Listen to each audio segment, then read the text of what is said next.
Nobody is talking to me on Zoom. I wonder if is that a tech issue or? Nobody's what? I'm asking. Yeah, okay. Nobody's saying anything on Zoom. I just want the speaker to get tested. So Eric, I have a question. So the first,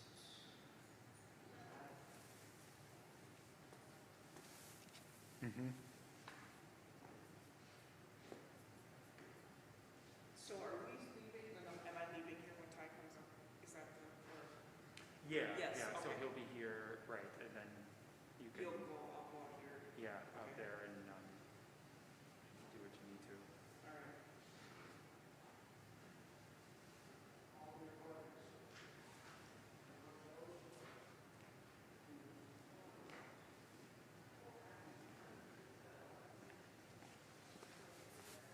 How's it going? Good. Good. We'll start letting people in then, right? Oh, on the Zoom. Yeah. It's like, Oh,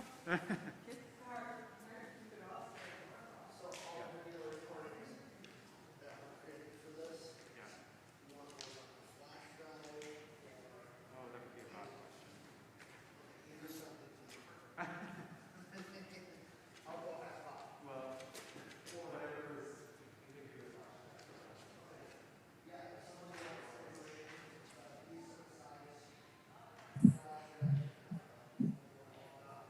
Eric, can you hear me now?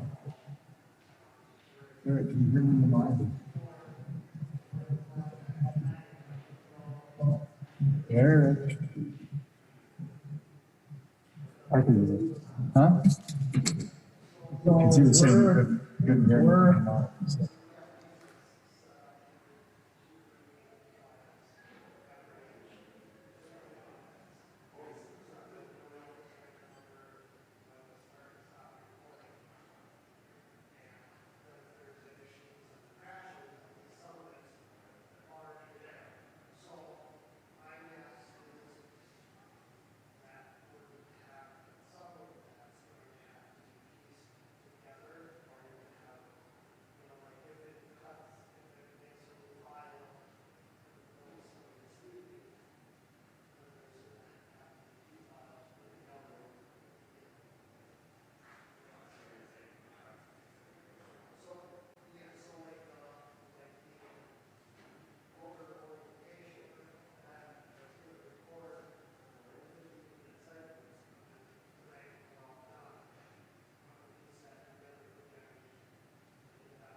Okay, so this is a mic check for the Spanish translators.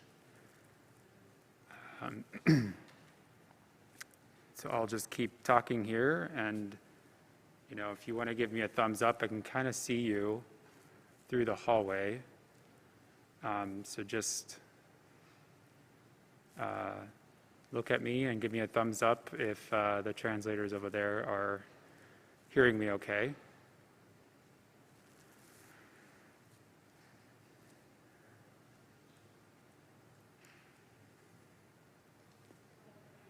I'm still talking here for the translators. You know, if you're on Zoom, maybe just say hello. If you're on staff and on Zoom.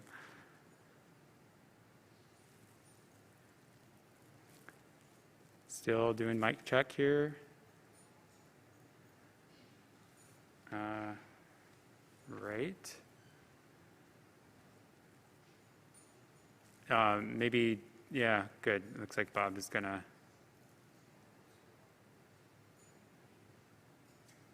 How are you doing, translators?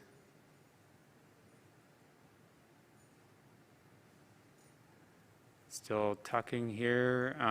Hey, Chance? Chance?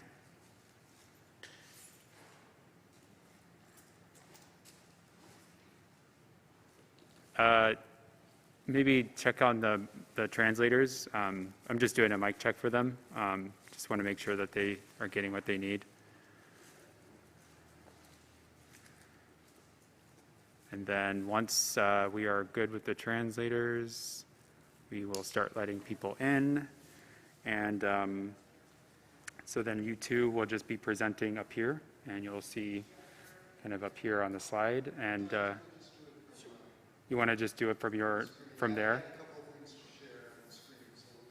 Oh, okay, yeah. Yeah, so those who can hear me, Felicia and David are actually going to just be on their own laptop device, logged into Zoom. They're going to do some share screening and do it that way. Yeah, so Felicia's asking who's going to control the mics, and so that will be our staff team in the back at the end. So when there is a question, they will just pop up and start speaking, and then you'll be able to respond there, but they'll be asked to unmute. Everybody come in muted, kind of giving them the rundown on anything they should know with just Zoom logistics or Zoom etiquette. They can't hear me. They can't hear me back there, they said on.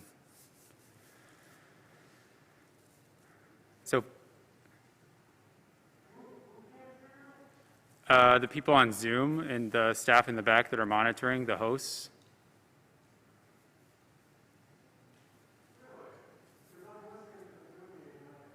And you can hear me just fine? Okay. Can you hear me just fine? Yes, Very we can hear you. Yeah, I think we. Yeah, they're just going to speak on their screens. So for now, we can have the monitor off. Or okay, great, it's off. Good, okay. Yeah, try testing out one more time. So just talk now, or do I need to, because I can't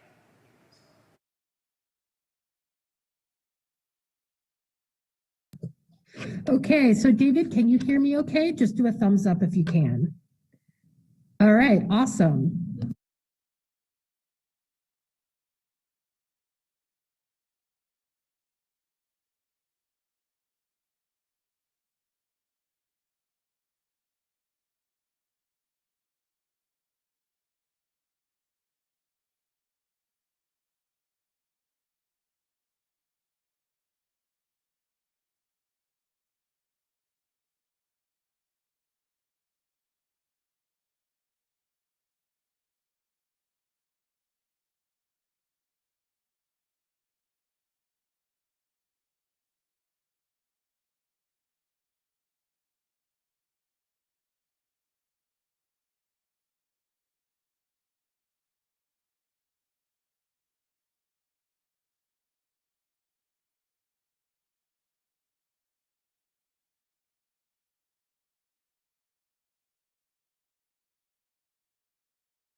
All right. Good afternoon, everybody, and welcome to the 2021 Minneapolis Area Synod Assembly. Welcome to this voter orientation. And my name is Felicia Boone. I am the Vice President of the Minneapolis Area Synod. With me today is David Lillehaug. He is I should say the Honorable David Lillehaug. He was a justice for 7 years on the Minnesota Supreme Court. He is a member of Edina Community Lutheran and has graciously agreed to be our parliamentarian for our assembly. And so I will turn it over to the Honorable Lillehaug. Thank you, Felicia, for that very kind introduction. It's good to be with you today, and I look forward to spending the next several hours with you in assembly that occurs every now and then. The assembly is essentially governed by a series of governing documents. The most important, of course, is the ELCA Constitution. But then below that is a Constitution of the Minneapolis Synod, and then you will be adopting an agenda and rules that will govern this assembly. But the agenda and rules will not cover certain subjects, and to fill all that in, you'll be adopting a rule that says the other subjects are governed by the Roberts Rules of Order. Before we get into Roberts Rules and the particular motions, let's talk a little bit about how to approach the assembly. And people used to tell me that I looked a little bit like David Letterman, so I did a 10 tips on parliamentary procedure that I hope you'll find interesting and useful. Probably the most important one, don't treat procedure as a game. There are people who really know Robert's rules and can play tricks with it. But treat this as a very efficient way to deliberate and, if possible, reach consensus. The idea here is we want to agree as much as we can. Number two, respect the rights of both the majority and the minority. What is the majority interested in on a particular issue? The majority is interested in getting business done, doing the right thing, and moving on to the next item on the agenda. But the minority's rights are extremely important as well. Even if the minority doesn't have the votes, it's very important in this assembly that people be heard, really heard, and if they want to, register a dissent on the action that has been taken by the majority. And what that means, number three, is that both majority and minority must be prepared to listen to one another and listen to the Spirit. Then, having listened, deliberate, which is actually think with an open mind and in a thoughtful way about what is before the assembly, and then, as importantly, decide. If you can avoid it, don't abstain from the decisions that you're going to have to make over the next 24 hours. Listen to one another in the Spirit, deliberate, and then decide. Also particularly important, and in the Lutheran tradition, both on the floor or in the virtual floor and off the floor. Always treat the presider, usually the bishop, and your other voters with respect. And as you're speaking and weighing in on these resolutions, make your points on the merits, not on the personalities or the politics behind the issues. Number 5, when you want to speak, and this is going to be difficult in the virtual environment, wait to be recognized by the presider. And then once you're recognized, please identify yourself by your name and congregation. Make sure, by the way, as you're using Zoom, your computer doesn't say Joni's iPad or something like that. Put your name in if you can, and when you speak, identify yourself by name and congregation. Now, the next tips are start with the phrase, don't lightly. And what I mean by that is, don't do it foolishly, frivolously, without good cause. Don't lightly interrupt the assembly with points of privilege, points of information, or points of order. There may be things that are not working perfectly. If they're not compelling and substantial, try to overlook them.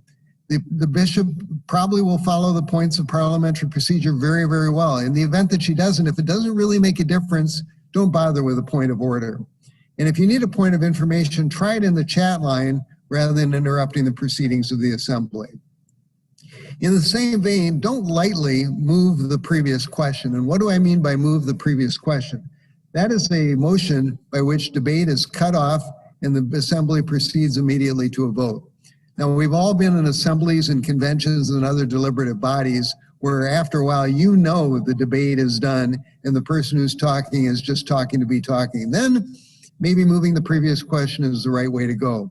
But remember, one of the rights of the minority is to be heard and to dissent. And so don't lightly move the previous question. Don't lightly move to overrule the rulings of the presider. She will be doing her best and has done this now many times and will do a good job. So if it's not a big deal, don't move to override the ruling.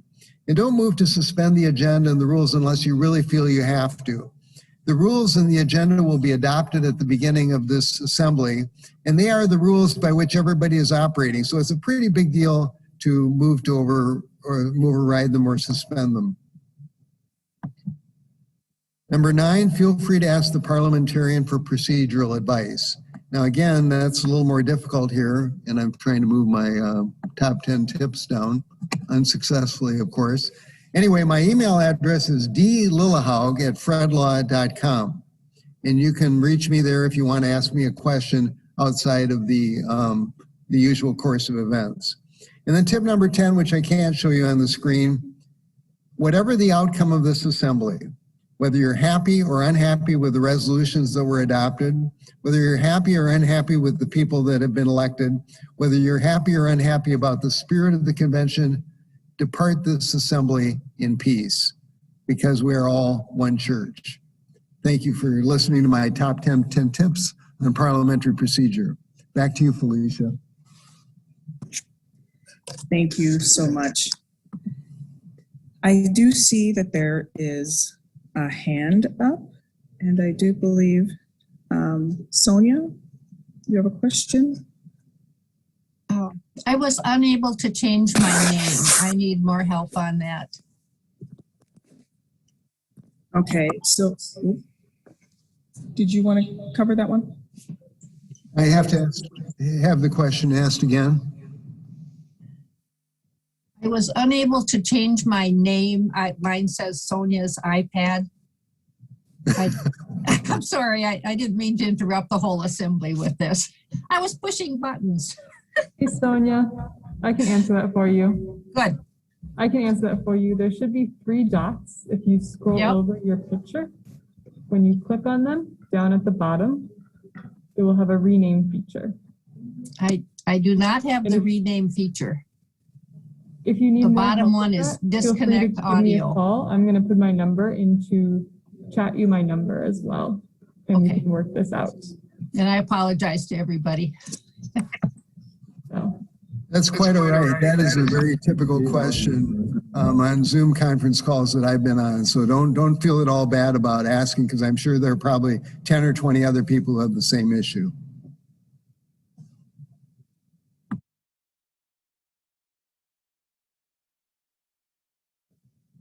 Are there other questions or comments?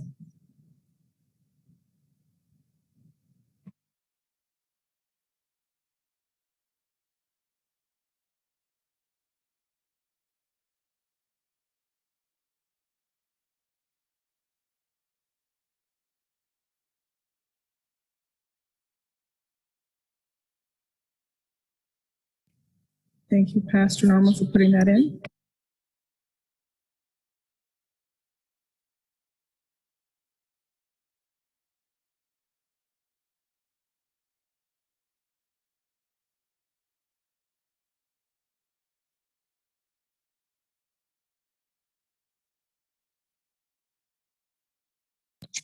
Elizabeth, did you have a question?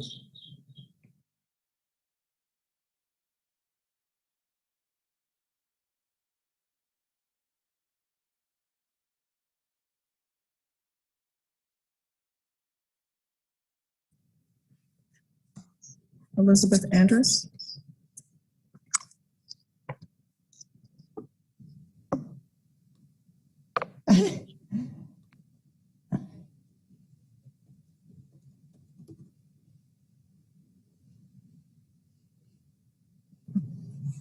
Okay, sorry. I wasn't clear if there's going to be time for other questions. You asked if there were questions. I have some questions just in preparation for the assembly, and I wasn't sure if you just wanted questions on the first thing that David Lolahod had said, or if we're going to have a general open Q&A later. Well, why don't we go to the list of common motions that you'll see during the assembly, and maybe that will also prompt some questions. Should we go ahead with that, Felicia? Yes. Do you see my screen? I do. You want to go? You want to start?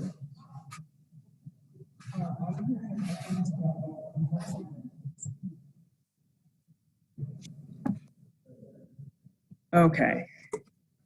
So common motions.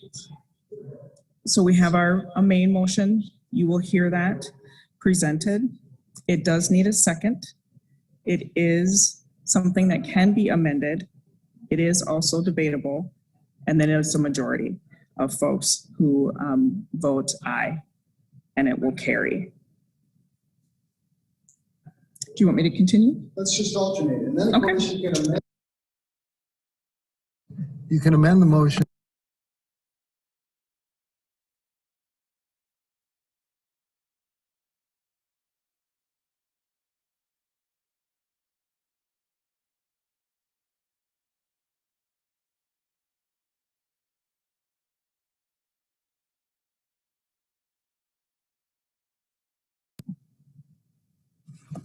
Did you miss everything I said because I foolishly was on mute? Apparently so. Amendments are the place where a lot of interesting parliamentary activity goes on. You need a second on your amendment, and interestingly, amendments are amendable themselves. You can have an amendment to an amendment. So when the body first considers the amendment to the amendment and votes, then the amendment debates and votes, and then the main motion. And all of these amendments and amendments to amendments are debatable, and they pass by a majority vote. All right, then we may get to a point where we cannot reach some sort of an agreement or there's more information that is needed. And then someone can move to table. It does need a second. It is not amendable and it is not debatable. It also will take a majority. Is there anything that you'd like to add? And then we come to the motion to call the previous question, which doesn't really in its name say what's going on. It is the motion by which you cut off debate and move immediately to a vote. It requires a second, and it's not amendable and not debatable. When somebody makes the motion and there's a second, that's all there is. And then in order to cut off debate and proceed immediately to a vote, that requires a supermajority, a 2/3 majority in this case.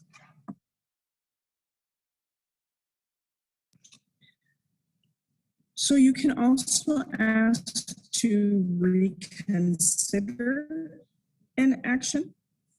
And so you would say, I move to reconsider a vote on.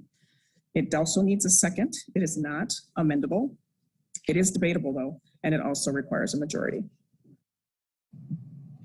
As I mentioned earlier, moving to suspend your own rules is a significant act. And so if you're going to move to suspend the rules, you need a second. And then again, that's not debatable, not amendable. You go directly to the vote. And because it is an action of consequence by the body to change its own rules, then that requires a 2/3 vote. And so a point of order is a protest for a breach of a rule or conduct. It does, and you would say, I rise to a point of order. Does not need a second. It cannot be amended. It is not debatable. And then the presider, so the bishop, would be the one to adopt that. We rely on the presider to be fair and efficient in running the meeting. And so another item of consequence is where you disagree with the decision of the chair or the presider and then move to appeal it. It requires a second. It is not amendable. And then the question is it debatable? Can we debate back and forth whether the presider has done the right thing in making the right or wrong ruling? You can in fact debate unless the appeal relates to the priority of business. If it's about what business is in what order, then there is no debate on that. And the answer as to whether you need a majority or 2/3, the answer is a majority. But if an appeal is so frivolous, that is, there can be no reasonable difference of opinion on the subject, such as, for example, was your resolution submitted late? Either yes, it was late, or no, it was not late. And if the presider rules that it's late, then we'll move on with the rest of business. Now, if you disagree with that ruling by the chair, you can always move to suspend the rules, and then we're back to a 2/3 majority.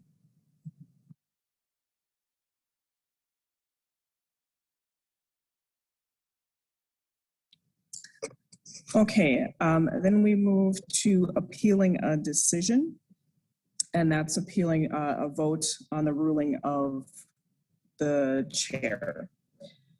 And we're trying, it's hard when you're working on just one screen to get all of your documents in alignment, but we can make sure that you all have access to this. When you are appealing a decision, it does need a second. It is not amendable. It is debatable unless the appeal relates to the priority of business.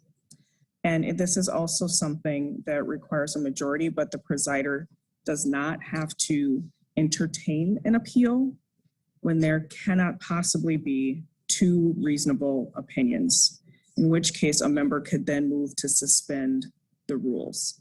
And I do see that there's a note that the documents are available on the voting member portal for you. Yeah, I apologize. I haven't done enough screen sharing yet in 1 year. The next item is to close nominations. You can make that motion. It can be seconded. It's not debatable, and it requires 2/3. In other words, the premise of the meeting is if somebody wants to be nominated, they should be able to get nominated. But if there's dead silence, then make the motion to close nominations, and bang, they'll be closed by a 2/3 vote. And so a recess is a call for a break, and you would say, I move that we recess for, and then whatever your reasoning is. It does require a second. It is amendable. Is it debatable? It depends, and I don't know what that would depend on, so we'll have to go with his honor to clarify that, and it does require a majority. And finally, I'm sure I speak for the bishop and all the people who put in so much hard work to put this assembly together. Don't make a motion to adjourn until it really is time to adjourn. When you do, it needs a second. It's not amendable, it's not debatable. And please only vote for it, be in the majority, only if you're really sure that the bishop wants this assembly to end. And that's the end of the common motions that you're likely to see. Any questions, comments, rebuttal, or criticism about the screen sharing?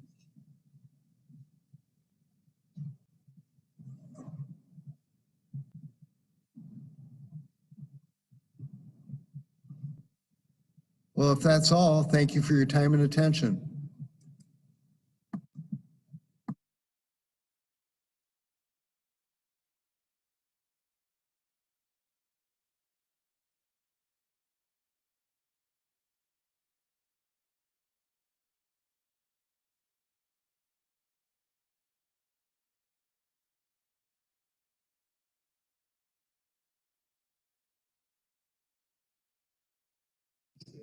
Go ahead. Just a reminder to please come back. At that time, we will be going through the budget hearing. Thank you.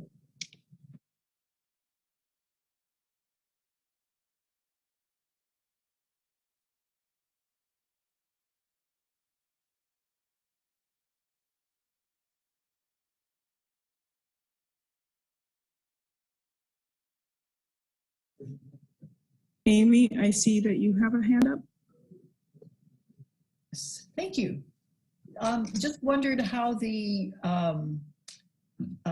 speeches, if you will, in favor of the resolutions and such are being handled.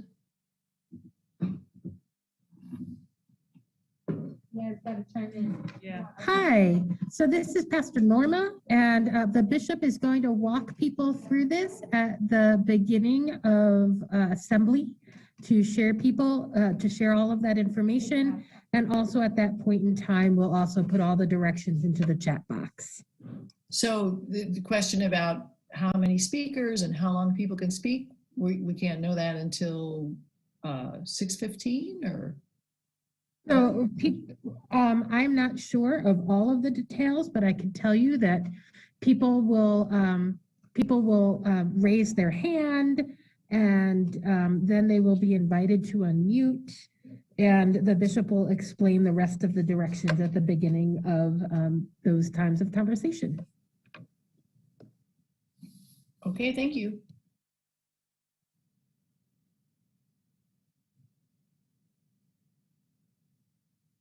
Hi, this is Liz Andrus. I just had I'm a newbie, and a very basic question. In looking through the materials, there are resolutions and memorials, and memorial is a new term to me. And I'm just wondering if somebody can explain the use of the term memorial. There are some resolutions that have a memorial that looks similar. And then the other question I had was in the elections, are there the same number of nominees as there are slots, or do we need to be looking at all of the nominees and selecting some of them for limited slots? Elizabeth, I don't know the answer to your second question. I think that will become clear as we head toward nominations. But I can answer your first question. A resolution is something for the Synod to do. There's an explanation in your materials about what a resolution does. It is something that the Synod takes action on. A memorial is essentially a communication from the Synod to the ELCA International Assembly. And when we're asking the ELCA, the denomination, to do something, that's the difference.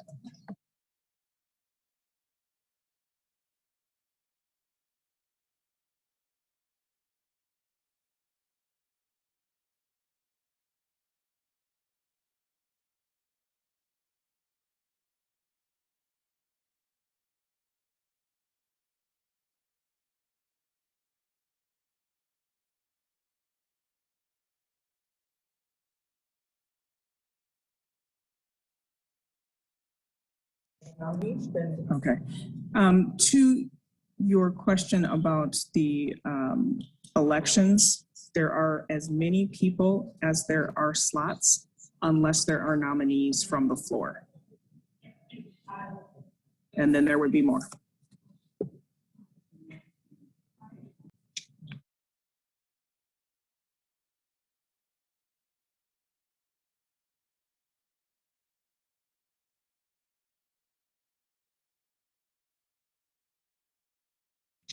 You are welcome, and I apologize that my camera was on.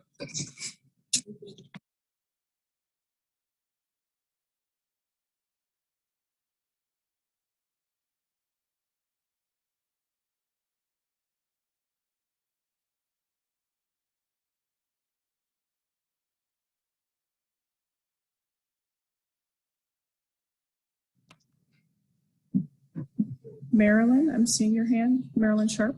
Thank you. I'm Marilyn Sharp from Mount Olivet Lutheran in Minneapolis and Victoria. And I tried really hard to follow the directions on how to do split screen. I have no concept. Is there someone who can walk a few of us who lack some of the requisite smarts, but none of the requisite heart or spirit to be here. Marilyn, there's a tech line available. If you look in your portal or in on the materials that would send, you could call Madeline on the phone or send her an email, and that she would be able to help you with that. Okay, thanks, Bob. And that number has shown up in the chat.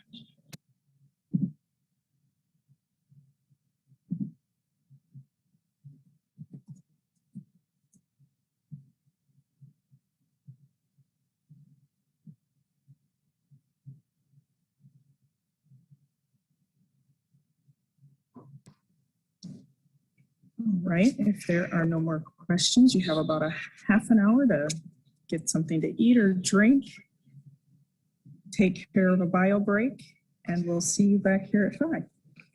Thank you. And feel free to stay on the line. You don't have to disconnect. You can just walk away, but stay engaged if you want to, and just you can turn your video off if you want.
First touch of summer, she's got your t-shirt on. Sun's going down, school's out, stars are coming on.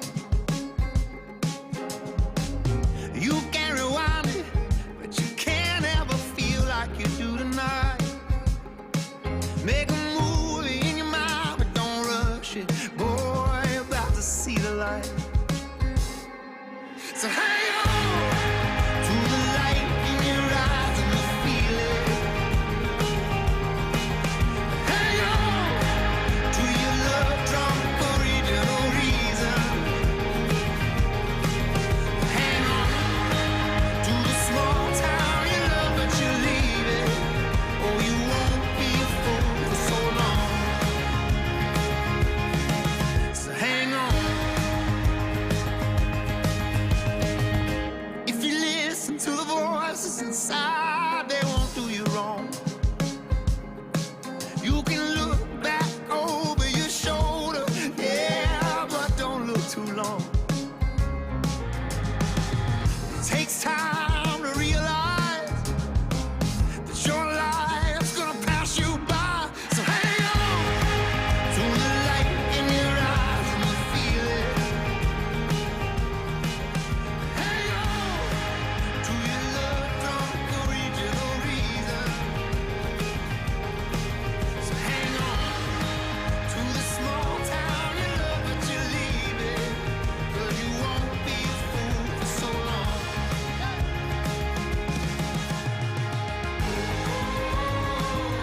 These things, they take time. All these things take time. These things, they take time. All these things I've learned is never a straight line. 'Cause all these things take time. These things, they take time.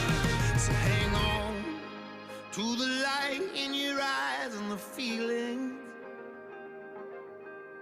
Hang on to your love drunk original reasons. 'Cause all these things take time. These things, they take time. And all these things I've learned, it's never a straight line. So hang on to the light in your eyes and the feeling. So hang on to your love drunk original reason. So hang on to the small town you love but you're leaving. Oh, you won't be a fool for so long. So hang on.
Jesus' blood and righteousness. I dare not trust the sweetest friend, but wholly trust in Jesus' name. Come on, every voice. My hope is built on nothing less than Jesus' blood and righteousness. I dare not trust the sweetest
dressed in his righteousness alone, faultless stand before the throne. Oh Lord,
Everybody here looking for revival in our own hearts and across the land. Anybody looking for a revival, lift up your voice and say amen. Lift up your voice and say amen. Anybody here looking for revival in our own hearts and across the land. Anybody looking for a revival, lift up your voice and say amen.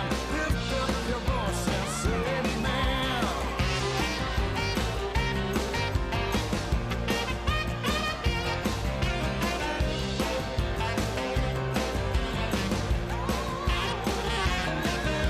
Ain't gonna find it in a politician, not from the government.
My arms are tired and weary.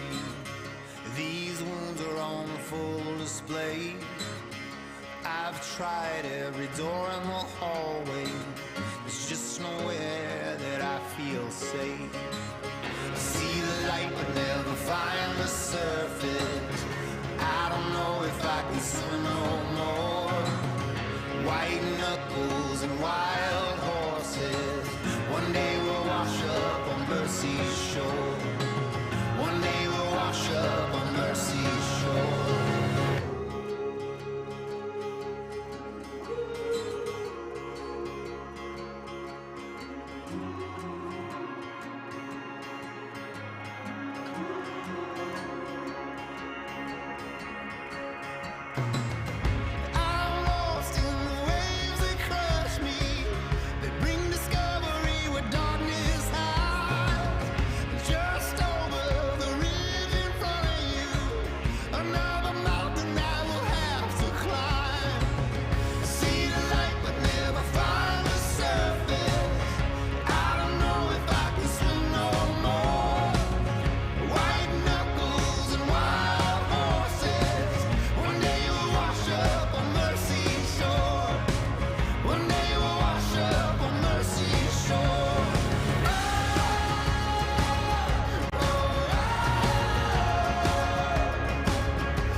We're a child in the car asleep in the driveway at night.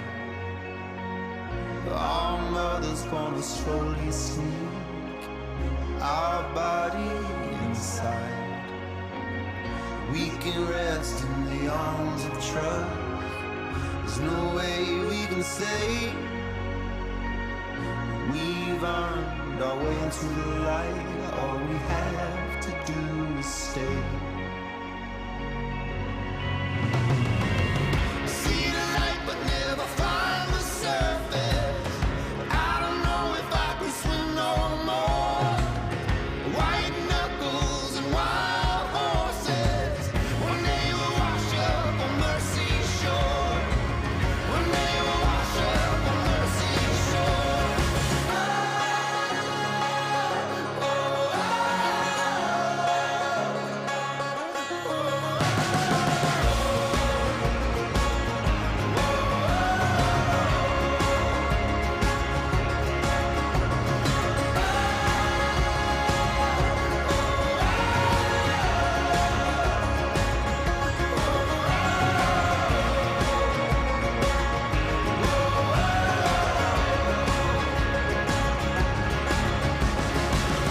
I've been battling a broken heart. Everybody knows I'm torn apart. Since I was 8 years old, when I thought that God was a girl in my school. If we can wind up on a sandy beach, breathing air that only death can reach, and singing songs that only heaven leads, it's okay with me. And God is wanting us to make believe, but knowing something is only a dream. Like the absolutes and the in-betweens are out of line, sometimes intertwined behind a mind and lies and fights that only fools are still trying to fight.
There I am. We're going? Good evening, everyone, and welcome. It's 5 o'clock on a Friday. My name is Ty Inglis. I have the privilege and pleasure of serving as the treasurer for the Minneapolis Area Synod. So we're going to talk budgeting, which on a Friday at 5 I also call happy hour. So we're going to get to talk about numbers. The process here tonight will be I'll go through what we're going to be proposing later tonight for budget resolutions for both the current year that we're in and then the subsequent fiscal year as well. And I'll highlight some of the changes that we are proposing, and then we'll have time to answer any questions or comments that you might have. And we would just ask that you raise your hand and you'll unmute yourself. We'll hear your questions and then try and respond as best as possible. As I understand it, we've got over 90 people signed up, so this is absolutely exciting for me to have this big an audience. I think last year, or the last time we gathered in person, there was one person, and it was Candy Carlson's husband, Tom. So he didn't have any really rough questions for me, so I'm prepared. One of the reasons we do this, our fiscal year ends January 31st of 2021. And so we're already in our current fiscal year, but we passed that budget a year ago. And so what we're going to ask you to do later tonight is to pass a resolution based on being realistic. We want to reflect reality of what mission support is, what our expenses have been, and what we expect them to be. So we update for the economic conditions we're currently facing, things we've changed organizationally, things we learned during a pandemic, and what we would expect after we are post-pandemic in our expenses, and just what other variables are out there. So tonight we're going to look primarily at the big picture and not get into too many details, just to provide you with an overview of what has changed. So we finished our fiscal year January 31st, and you should have an outline of the proposed 2021 revisions and the proposed 2022. So mission support for the last fiscal year was $2,867,000, and we had budgeted $2,969,000. So we did experience a decrease of a little over $100,000 in mission support this past fiscal year. And it was, as many of you, or if you're church treasurers or bookkeepers or accountants, you'll know it was really an uncertain time for us. We began in April facing a $100,000 deficit just a couple of months into our fiscal year, so it was really a concerning time. I like to say during this past year I've spent a lot of time praying and washing my hands. Instead of singing happy birthday, that was kind of my routine during the pandemic, was to pray for clarity. But I'm happy to report we made up that initial deficit, but then fell a little short in November and January of this last year and did fall below mission support budget of $100,000. And so we talk about reflecting reality. It has been our practice in the Minneapolis Area Synod to base our fiscal year that we're currently in and the next fiscal year based on what the actual results were for this past 2020. And so we are proposing mission support of $2,867,000 for this year and for next year as well. We do get support from the ELCA, the Director of Evangelical Mission. That's our new Norma Malfatti. Her position, we get $10,000 of support for her expenses. You'll see other income is $12,000. That's up from $8,000 in the previous budget that you approved. We'll see that we have more significant designated and restricted funds this year, and so that's earning a higher interest income, and that's what's driving that change. And then 50% of our budgeted mission support goes to the churchwide, to the Evangelical Lutheran Church in America, 50%. I looked at what the other 65 synods gave as a percentage of their budget, and its ranges anywhere from 30% on the low end to 55%. But we've been committed here in the Minneapolis Area Synod to being at a 50% of our mission support, and that's just based on actual. So if mission support is higher, we'll give 50% of a higher number. And of course, this last year we gave 50% of a lower number. So our overall support to churchwide was $51,000 less this past year than it was budgeted. But it does also, the Minneapolis Area Synod is generally the largest contributor as far as mission support to churchwide. The total churchwide mission support is about $41 million, and we're 3.5% of that number.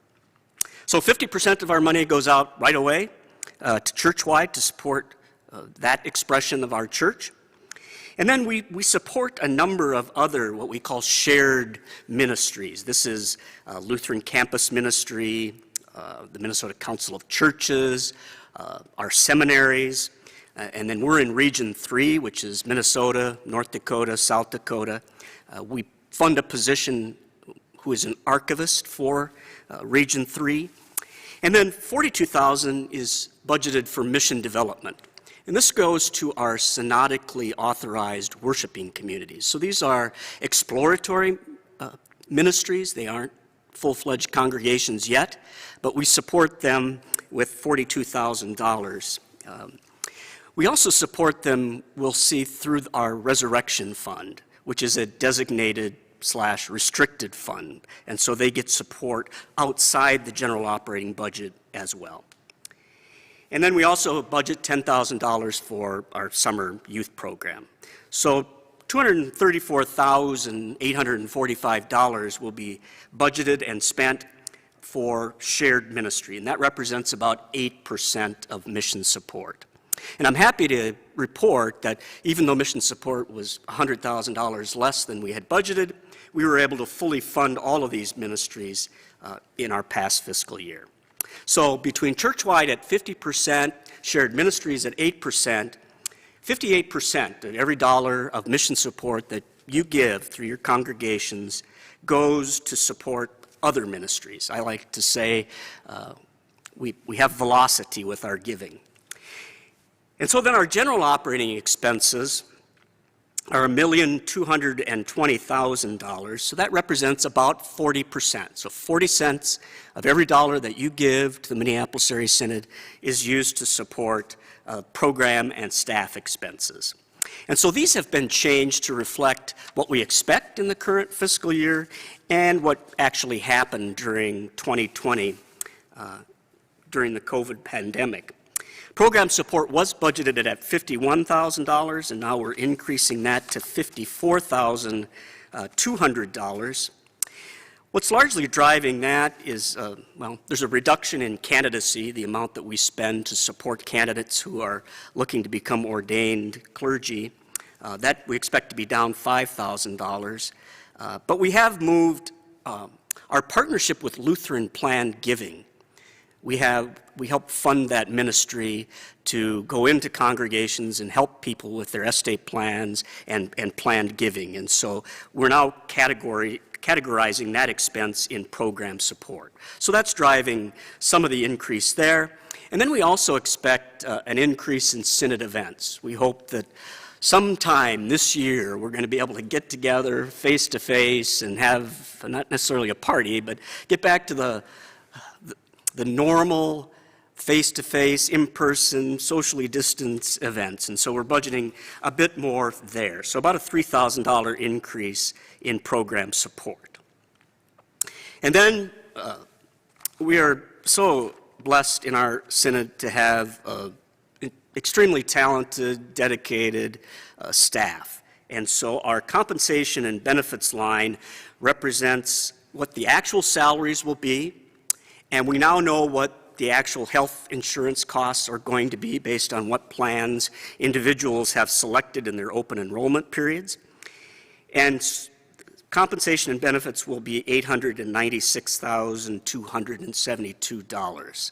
And this does reflect a 2% cost of living adjustment and keeping our people, our staff at synodical guidelines that we issue. We've been hit and miss with the ability to have a cost of living adjustment. We didn't do one in the past fiscal year, but we expect to do that this retroactive to the beginning of this current fiscal year. And remember also, we have 3 organizing positions, racial justice, economic justice, and eco-faith, and those are all outside of our general operating budget. So you'll see Emily and Brenda and Megan in your congregations, but know that none of the mission support that we have is funding those positions. So they've got to go out and we put a lot of pressure on them to go out and hustle money through fundraising and contributions and grants. So if you have the opportunity, give generously to Emily's appeals for funding. And then finally, our rent, office, and general operating expenses. We expect these to be down from the previous budget that you passed by about $7,000. Some of this is being driven by travel. Again, we won't travel as much. That savings is about $2,000. And then we've made some staffing changes. We brought a person on board that we used to pay through other professional services, and so we don't have $7,000 worth of expenses for professional services in this line, but rather is in the compensation and benefits line. And so that we get down to what essentially is a break-even budget. We expect a surplus of $32. You know, this is, what do you want that to be? But we try as much as possible to have this be a break-even budget. So we feel confident that from an expense standpoint, we did a very good job of controlling our expenses. You know, I had to step back and just say, you know, what good can come from a pandemic this last year? And I think we did a much better job of being in communication with the 145 congregations of the Minneapolis Area Synod, just saying, hey, how's it going? What are you seeing? What are you hearing? Do you expect to be up, down, flat? And thank you for your responsiveness. That's very helpful to us in planning. So I think it improved our communication, and I think it also, well, we did a lot of scenario planning, because early on, because of what happened in April and that $100,000 shortfall, we really had to look, you know, what happens if this trend continues? We really wanted to be in a place where we didn't have to use or dip into our operating reserves or eliminate them, and so we did a lot of planning around what a reduction in mission support would be. We did obtain a Paycheck Protection Program loan during this past year, so that allowed us to have some confidence about keeping all the staff fully employed at their same levels, and then took some advantage of the Family First Coronavirus Response Act for some people that maybe would benefit for some time off. So we did a lot of scenario planning as well, and also did a lot more praying as I was washing my hands. So I think we learned a fair bit. We'll be much better and adept at facing contingencies in the future as we move on. So I'm optimistic, I'm thankful, and am open to any questions, comments that folks might have. Please raise your hand, unmute yourself, and we'll test our technology.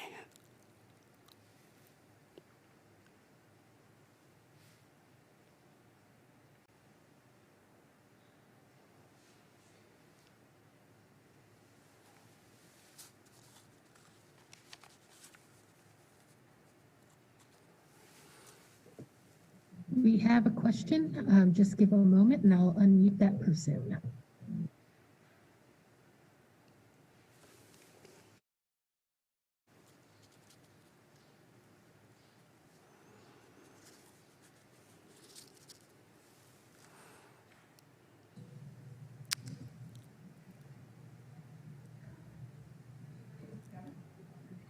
Hello, my name is Kim Messon. I'm with Christ Memorial Lutheran Church.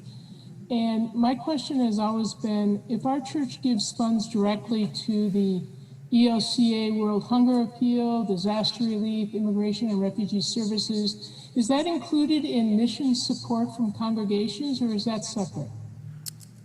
Thank you for that. Thank you for that question.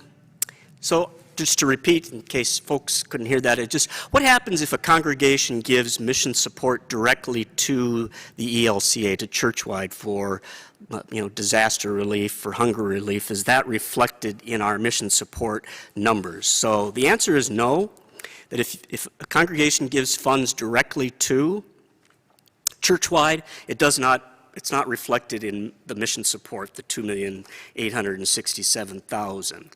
It is reflected in a report we get.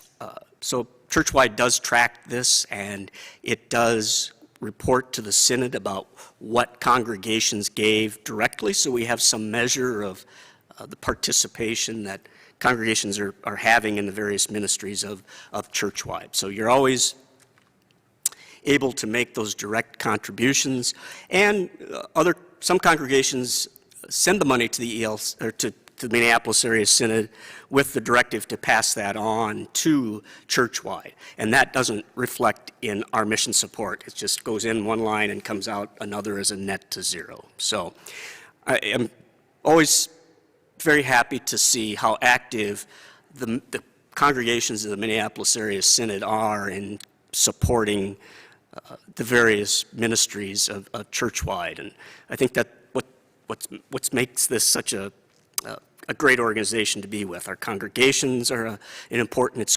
expression. Our Synod is an important expression, and our Churchwide, the larger church, is an important expression as well.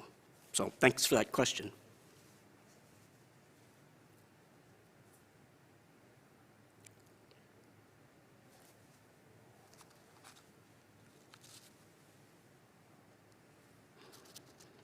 The other caveat I always do when I teach classes, I say, if somebody asks a question I don't know the answer, I could say, that's a good question, we could get into it, but it's really beyond the scope of our discussion. So that will be just, I don't know the answer to your question.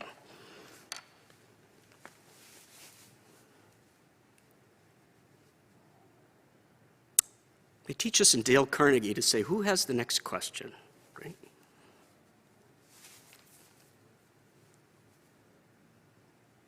Ty, we're sorry. You accidentally got muted, so we missed what you just said. Oh, I was muted the whole time? No, just the last 30 seconds, if you had said something. Oh, I was trying to be funny, so I don't think it was really that funny, so you didn't miss anything.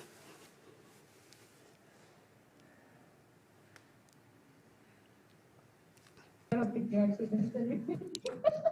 I am not seeing any other questions in the chat or anybody having raised their hand, because you did such a fabulous job, Ty. I'll take that.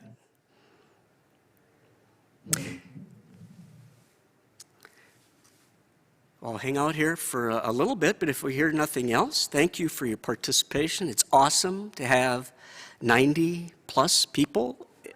Over 100. Wow, that's exciting. So thank you for your continued support and dedication to the work that we do. One of the things I miss most is doing a toolkit workshop with church treasurers. They're like my favorite people in the world who dedicate themselves to the work of the church and are just so passionate about being good stewards of the funds. And so thanks for all you do. And we'll see you a little later tonight, 6 o'clock. All right, thank you. Thank you so much, Ty. This seems to be faster for me to speak than type. So we'll invite you to just stay here in the meeting. rather than sign out of the meeting. That way it'll make it easier for you to transition back in. So if you want, you could turn your camera off and walk away and do the things that you need to do in the next half an hour-ish. But please make sure that you are back in front of your computers at least by 5 minutes to 6 so that we can be ready to start all on time. And if you haven't already, please head to the Synod Assembly portal and make sure that you fill out the credentials. It's just that link. It's right towards the top, as well as you can find everything that you need for today and tomorrow, all on the Synod portal. And we'll see you back here in about a half an hour. Thanks all.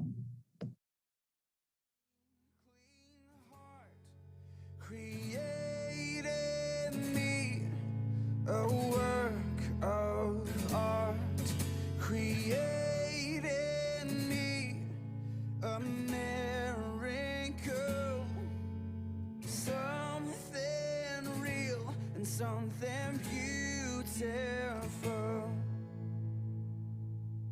Create in me a clean, clean heart.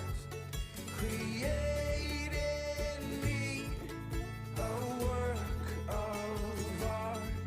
Create in me a miracle, something real and something beautiful.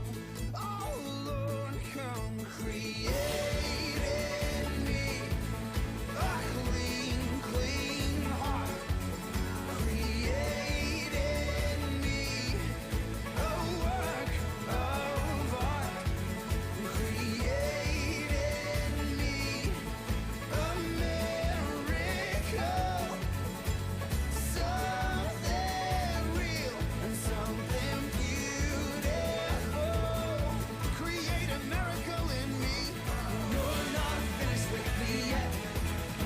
You're not finished with me yet. By your power I can change, 'cause you're not finished with me yet. You make all things new, oh, you're not finished with me yet. You're not finished with me yet. By your power I can change, 'cause you're not finished with me yet. Come on, everybody!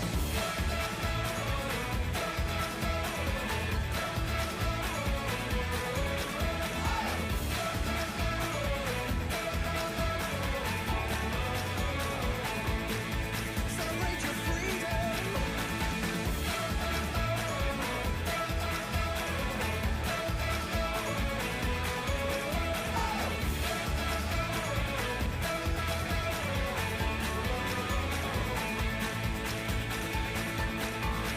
Create in me a clean, clean heart. Create in me a work of art.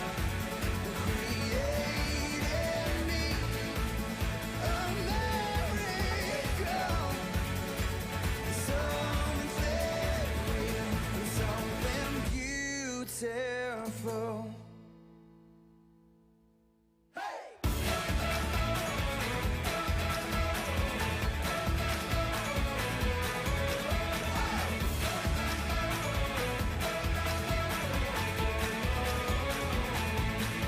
Create a miracle in me.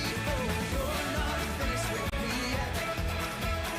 You're not finished with me yet. By your power I can change, 'cause you're not finished with me yet. Come set your rule and reign in our hearts again. Increase in us, we pray. Unveil why we're made. Come set our hearts ablaze with hope, like wildfire in our very souls. Holy Spirit, come invade us now. We are your church. We need your power in us. We seek your kingdom first. We hunger and we thirst. Refuse to waste our lives, for you're our joy and prize. To see the captive hearts released, the hurt, the sick, the poor at peace. We lay down our lives for heaven's cause. We are your church. We pray, revive this earth.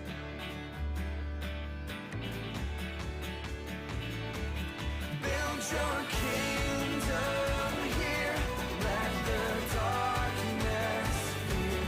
Show your mighty hand. Heal our streets and land. Set your church on fire. Win this nation back. Change the atmosphere. Build your kingdom here. We pray.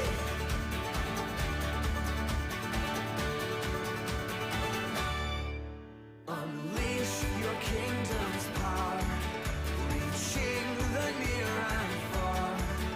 No force of hell can stop your beauty changing hearts. You made us for much more than this. Awake the kingdom seed in us. Fill us with the strength and love of Christ. We are your church. We are the home on earth. Build your kingdom here. Let the darkness fear. Show your mighty hand. Heal our streets and land. Set your church on fire. Win this nation back. Change the atmosphere. Build your kingdom here. We pray.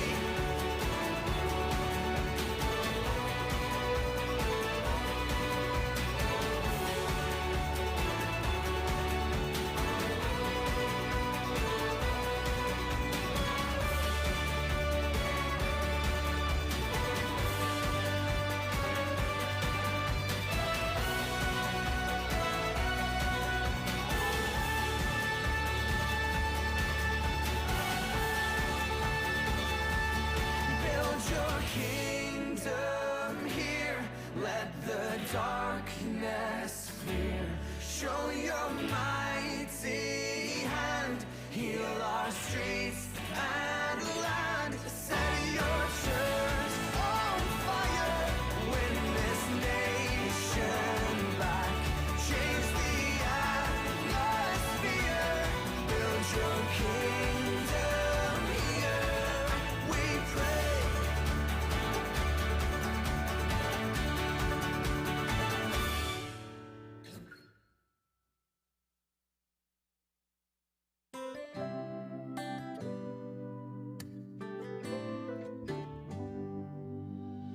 It was just last Sunday, I was sitting in the pew. The preacher told some stories, yeah, he spoke about the truth. Something resonated, I heard a million times before. Somehow I needed to hear it once more. He said, I could use a little more Jesus and a little bit less of me. I could be a little more humble if we're speaking honestly. The more I see this heart inside of me, the more that I believe. I could use a little more Jesus and a little bit less of me.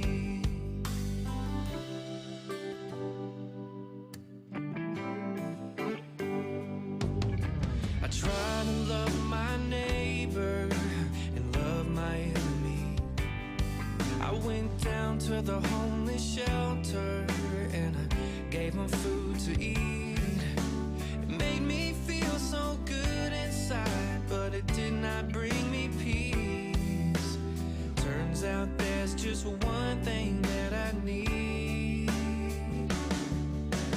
I could use a little more Jesus and a little bit less of me. I could be a little more humble if we're speaking honestly. The more I see this heart inside of me, the more that I believe. I could use a little more Jesus and a little bit less of me. We've got rules and regulations, got a stance on everything. Whoa, it gets so complicated when all we really need is just a little more Jesus, a little bit less of me. I could be a little more humble if we're speaking honestly. The more I see this heart inside of me, the more that I believe that I could use a little more Jesus, a little bit less of me. I could use a little more Jesus and a little bit less of me. I could be a little more humble if we're speaking honestly. The more I see this heart inside of me, the more that I believe. I could use a little more Jesus and a little bit less of me. I could use a little more Jesus. I could use a little more Jesus. I could use a little more Jesus and a little bit less of me. Help me sing it now. I could use a little more Jesus. Oh, I could use a little more Jesus. We all could use Jesus and a little bit less of me. Help bring it down a little bit less of me. Bring it down a little more. A little bit less of me. More of you. A little bit less of me. Oh no. A little bit less of me. A little bit less of me.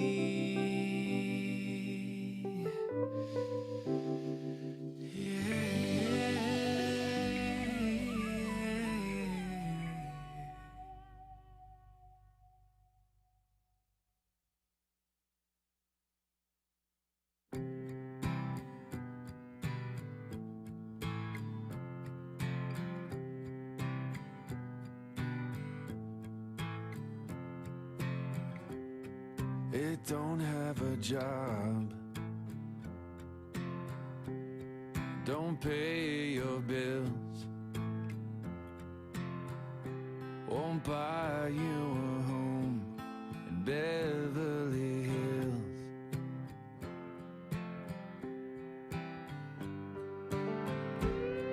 Won't fix your life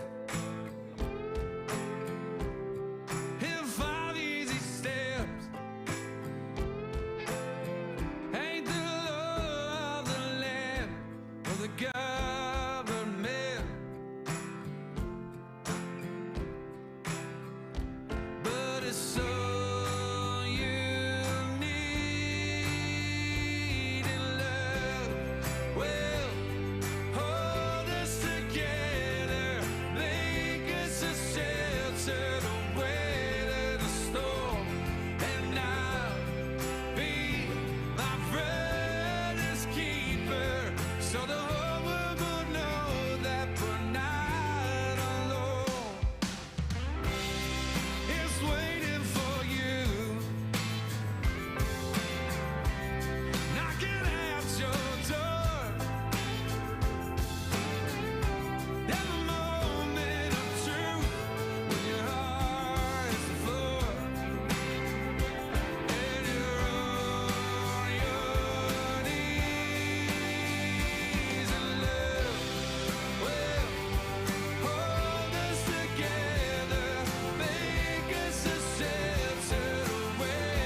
You unravel me with a melody. You surround me with a song of deliverance from my enemies, till all my fears are gone. I'm no longer a slave to fear. I am a child of God. I'm no longer a slave to fear. I am a child of God.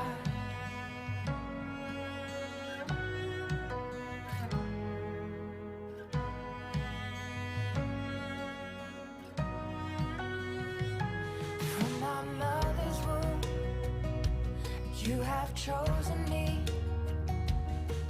Your love has called my name. I've been born again into your family. Your blood flows through my veins. And I'm no longer a slave to fear. I am a child of God. And I'm no longer a slave to fear, 'cause I am a child of God.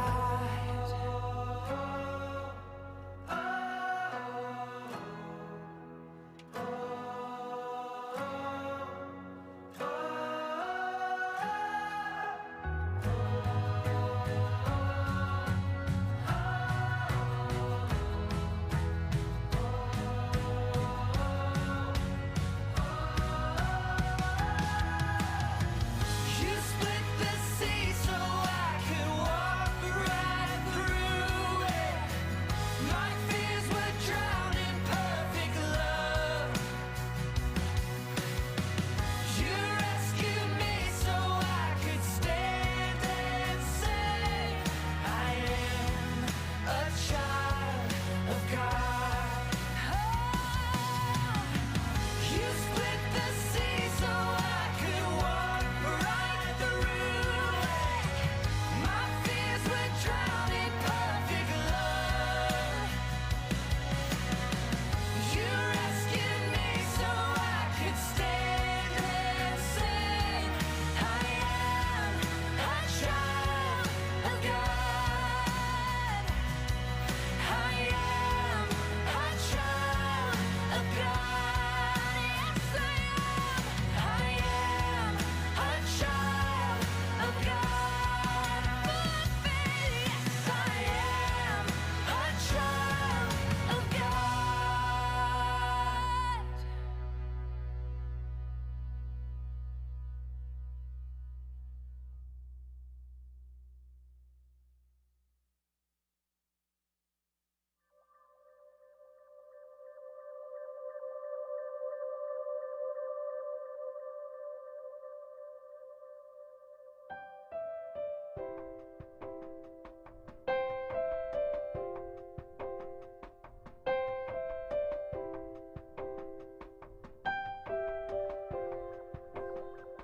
There is a candle in every soul, some brightly burning and some dark and cold. And there is a spirit who brings a fire, ignites a candle and makes his home. Carry your candle and run to the darkness. Seek out the helpless, confused and torn, and hold out your candle for all to see it.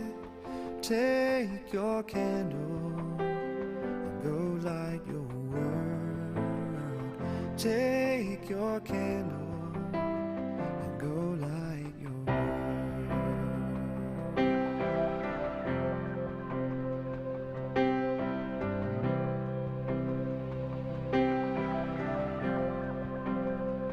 frustrated brother.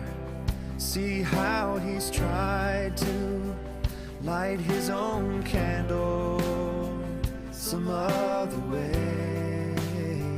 See now your sister, she's been robbed and lied to, still holds a candle without a flame.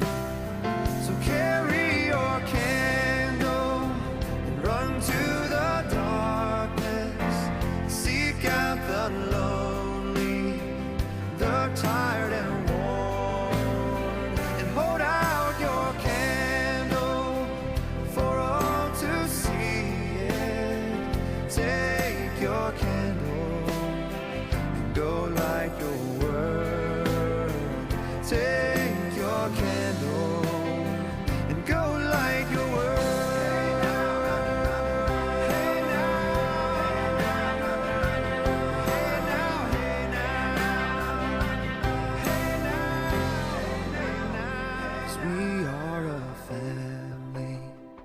Whose hearts are blazing, so let's raise our candles and light up the sky, praying to our Father in the name of Jesus.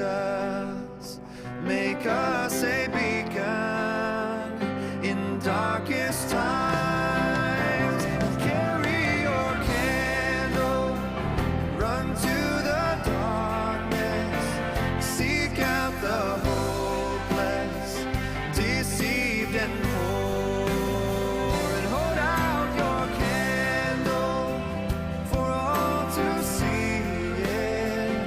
Take your candle and go light your world. Take your candle and go light your world.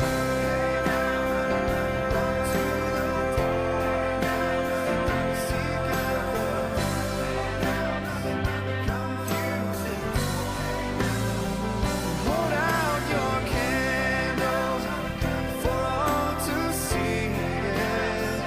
Take your candle and go light your world. Take your candle and go light your world.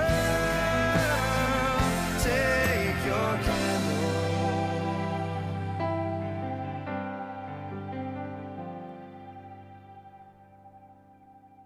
And go light your world.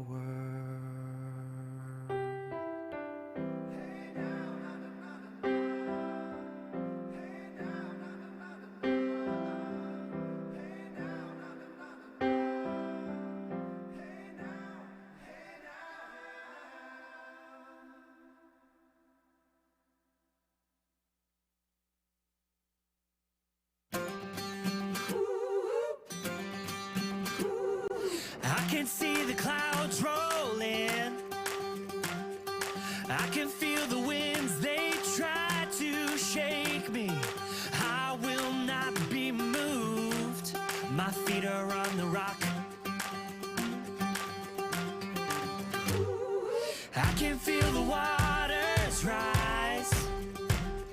I can hear the howling lies that haunt me. Fear won't hold me now. My feet are on the rock. When I feel my hope about to break, I will cling to your unchanging grace. Let the waters come and the earth give way. I'll be dancing in the rain. My feet are on the rock. I can see the morning light. I can feel the joy on the horizon. Here my faith is found. I stand on solid ground. When I feel my hope about to break, I will cling to your unchanging grace.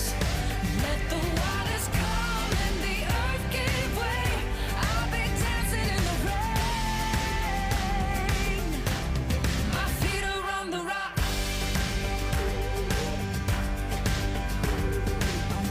solid rock I stand, all of the ground is sinking sand. So stomp your feet and clap your hands, our feet are on the rock. On Christ the solid rock I stand, all of the ground is sinking sand. So stomp your feet and clap your hands, our feet are on the rock.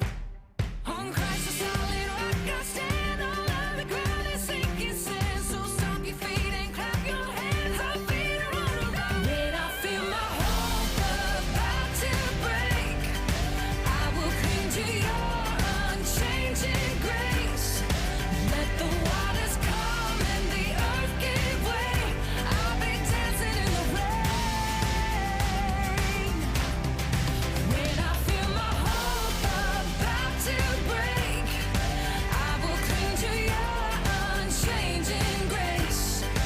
Let the waters come and the earth give way. I'll be dancing in the rain.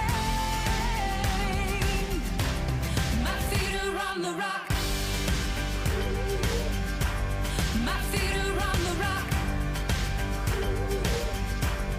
My feet are on the rock.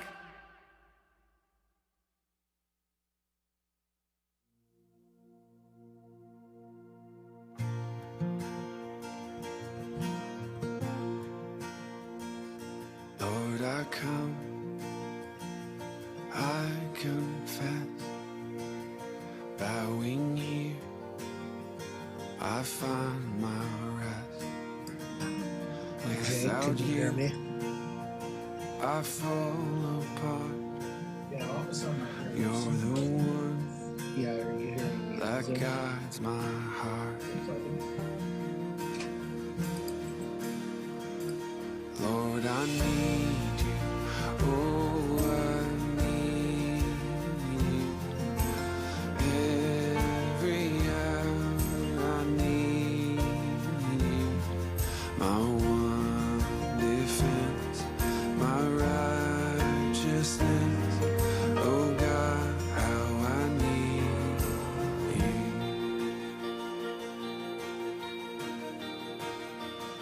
Where sin runs deep, your grace is more.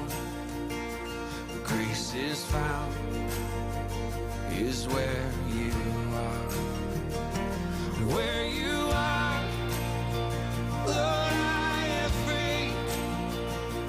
Holiness is Christ in me. Lord, I need you. Oh, I need you. Every hour I need you. My one defense, my righteousness. Oh God, how I need you. So teach my soul to rise to you.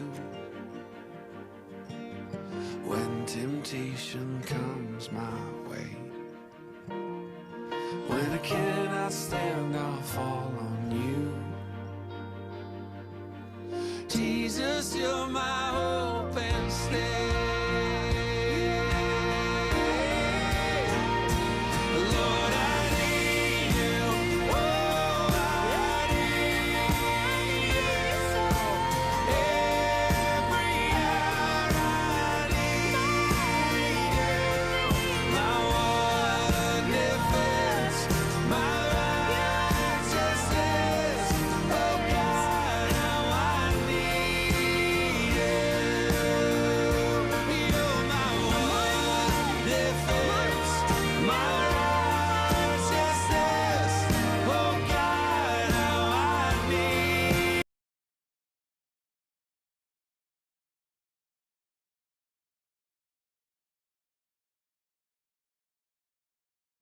Oh God, how I need you.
Here I am to worship.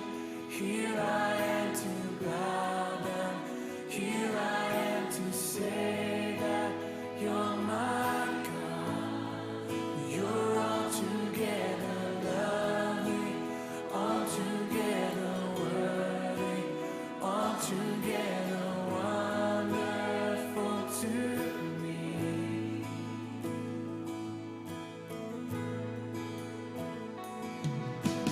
King of all days, oh so highly exalted, glorious in heaven, my Lord. Humbly you came to the earth you created, all for love's sake became born. Here I am to worship. Here I am to bow down. Here I am to say that you're my God. You're altogether lovely, altogether worthy, altogether wonderful to me. I'll never know how much it cost to see my sin upon that cross. I'll never know how much it cost to see my sin upon that cross. I'll never know how much it cost to see my sin upon that cross. I'll never know how much it cost to see my sin upon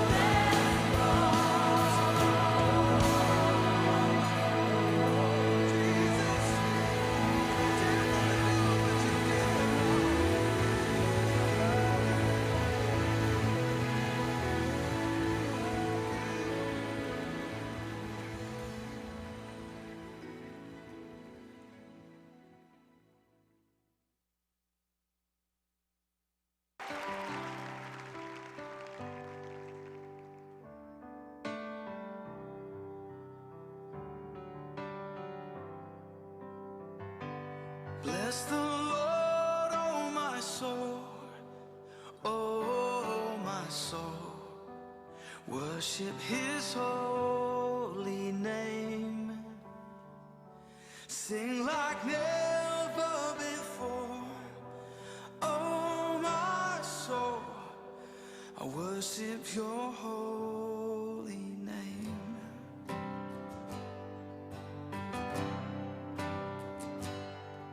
The sun comes up, it's a new day dawning.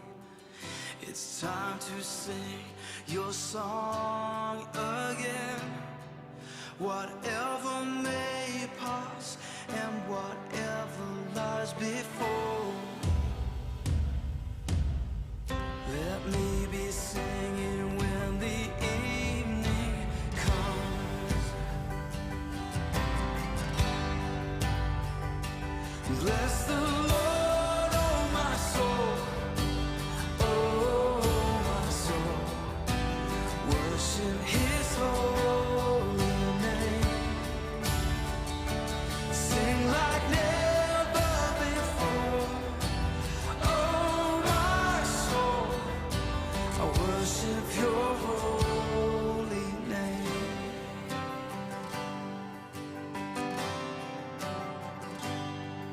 You're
And on that day when my strength is failing, the end draws near and my time has come, still my soul will sing your praise unending.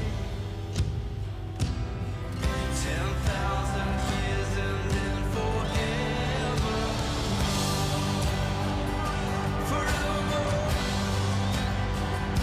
So bless the Lord, oh my soul, oh my soul. Worship His holy name. I'm gonna sing like never before.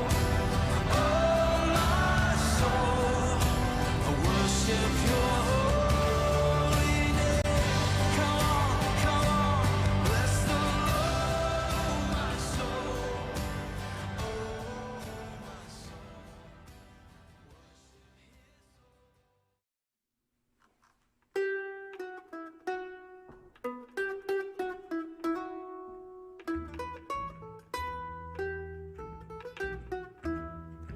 Now the green blade rises from the buried grain, wheat that in dark earth many days has lain. Love lives again, that with the dead has been. Love has come again like wheat arising green. In the grave they laid him, love by hatred slain, thinking it would never wake again. Laid in the earth like rain that sleeps unseen, love has come again like wheat arising green. Forth He came at Easter like the risen grain, He that for 3 days in the grave had lain. Raised from the dead, my living Lord is seen. Love is come again like wheat arising green.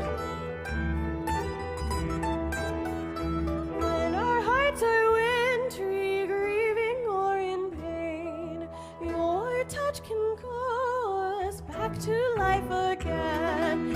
Fields of our hearts that dead and bare have been, Love is come again like wheat arising green. Love is come again like wheat arising. Love is come again like wheat arising green.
place at the table for everyone born, clean water and bread, a shelter, a space, a safe place for growing, for everyone born, a star overhead. And God will delight when we are creators of justice and joy, compassion and peace. Yes, God will delight when we are creators of justice, justice and joy.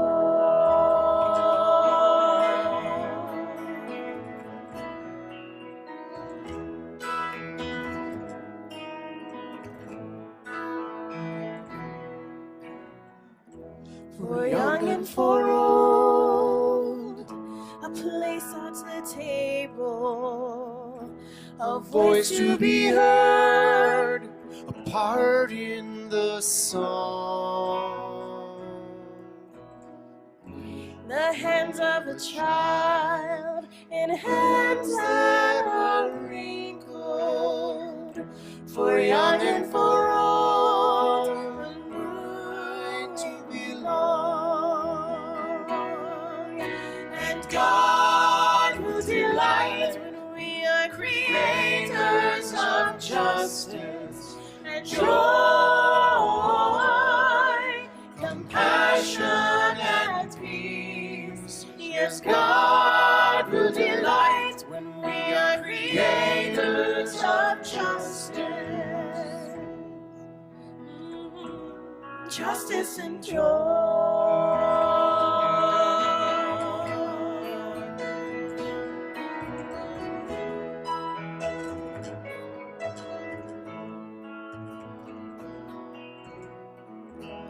Just and unjust, a place at the table, used and unused, with need to forgive, in anger and hurt, a mindset of mercy, for just and unjust, a new way to live. God will delight when we are creators of justice and joy, compassion and peace. Yes, God will delight when we are creators of justice, Justice and joy. justice and joy. Justice and joy.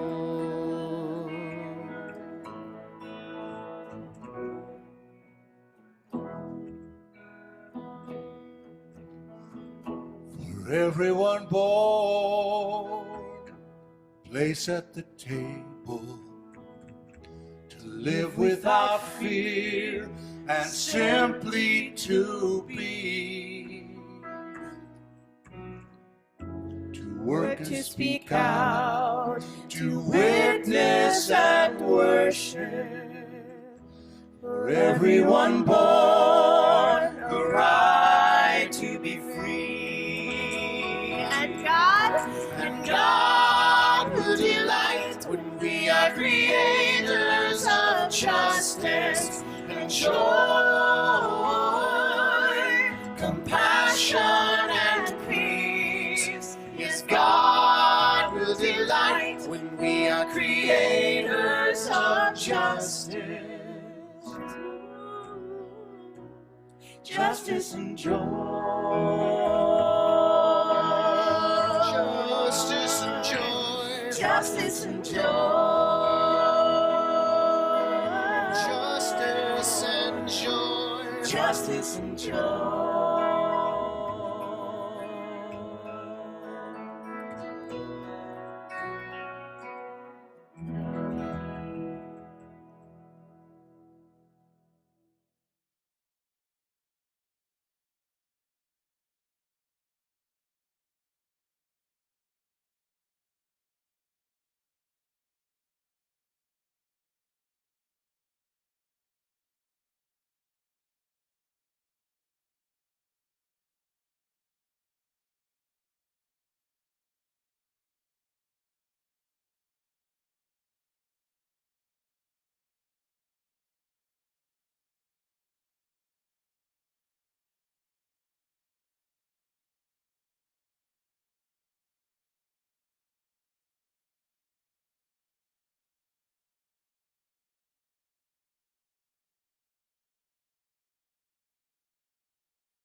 start?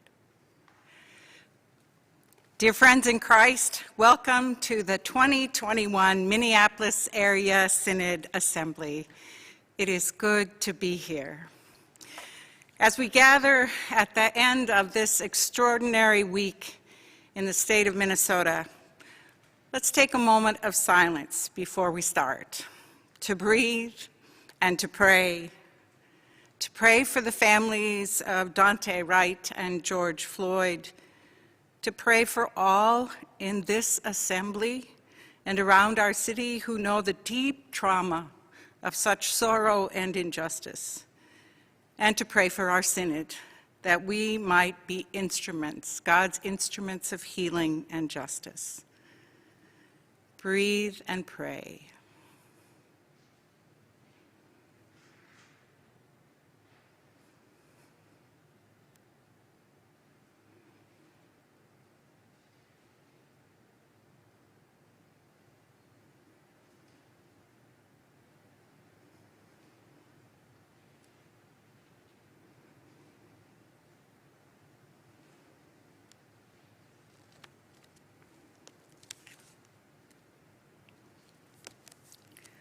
I invite you now to join me in the opening liturgy.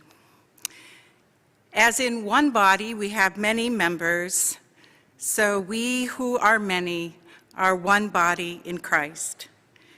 Jesus says, where 2 or 3 are gathered in my name, I am there among them.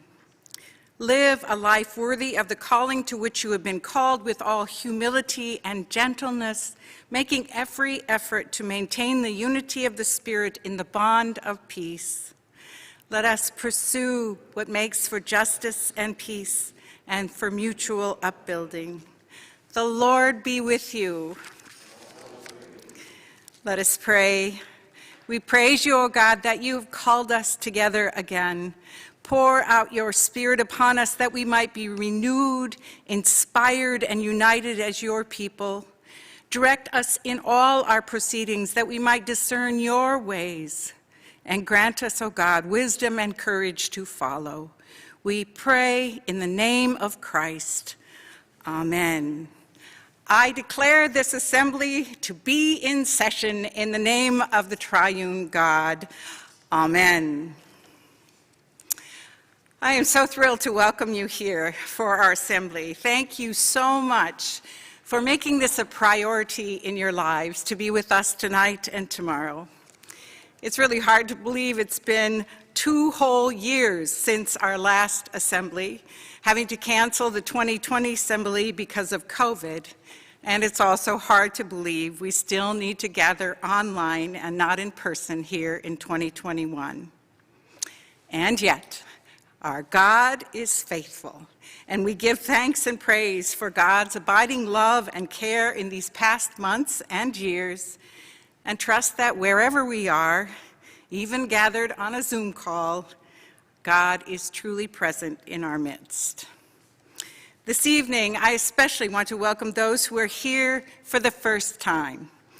Yes, I know, in some ways it feels like we're all here for the first time, given this online experience. But we want to thank especially and welcome those for whom this is their very first Synod Assembly. We also welcome those youth, 18 of them, who are here as voting members, and we invite them to use the raise hand feature in the Zoom program and let us know who you are. If you could raise your hand using your Zoom feature. We got a nice little slide telling us how. Now I invite all the rest of us to use the chat hand clapping feature to welcome all our youth and newcomers. Yay. The Zoom platform we're using today and tomorrow is for our voting members only. We are delighted to welcome visitors, and they will be using Facebook or YouTube Live. During our time together, please make sure to stay logged into the portal. If there are 2 voting members in the same household, it's critical that you each have your own device. Otherwise, you can only cast 1 vote. And you may want to have 2 devices, perhaps a phone and a laptop. It's a wonder, in fact, that the early church got anything done without having all these gadgets. The password for the portal is now being posted in the chat for your convenience. We want to take a moment now to practice voting. You will find links to the Survey Monkey for each resolution and each ballot we will take on the voting member portal.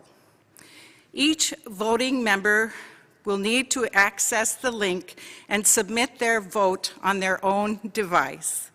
Go there now and find the link labeled Practice Vote. There's a question in the practice vote, a yes or no question. Take a moment now to mark your vote. It should be a very easy answer for you to give, and we'll share the results later once we tabulate them.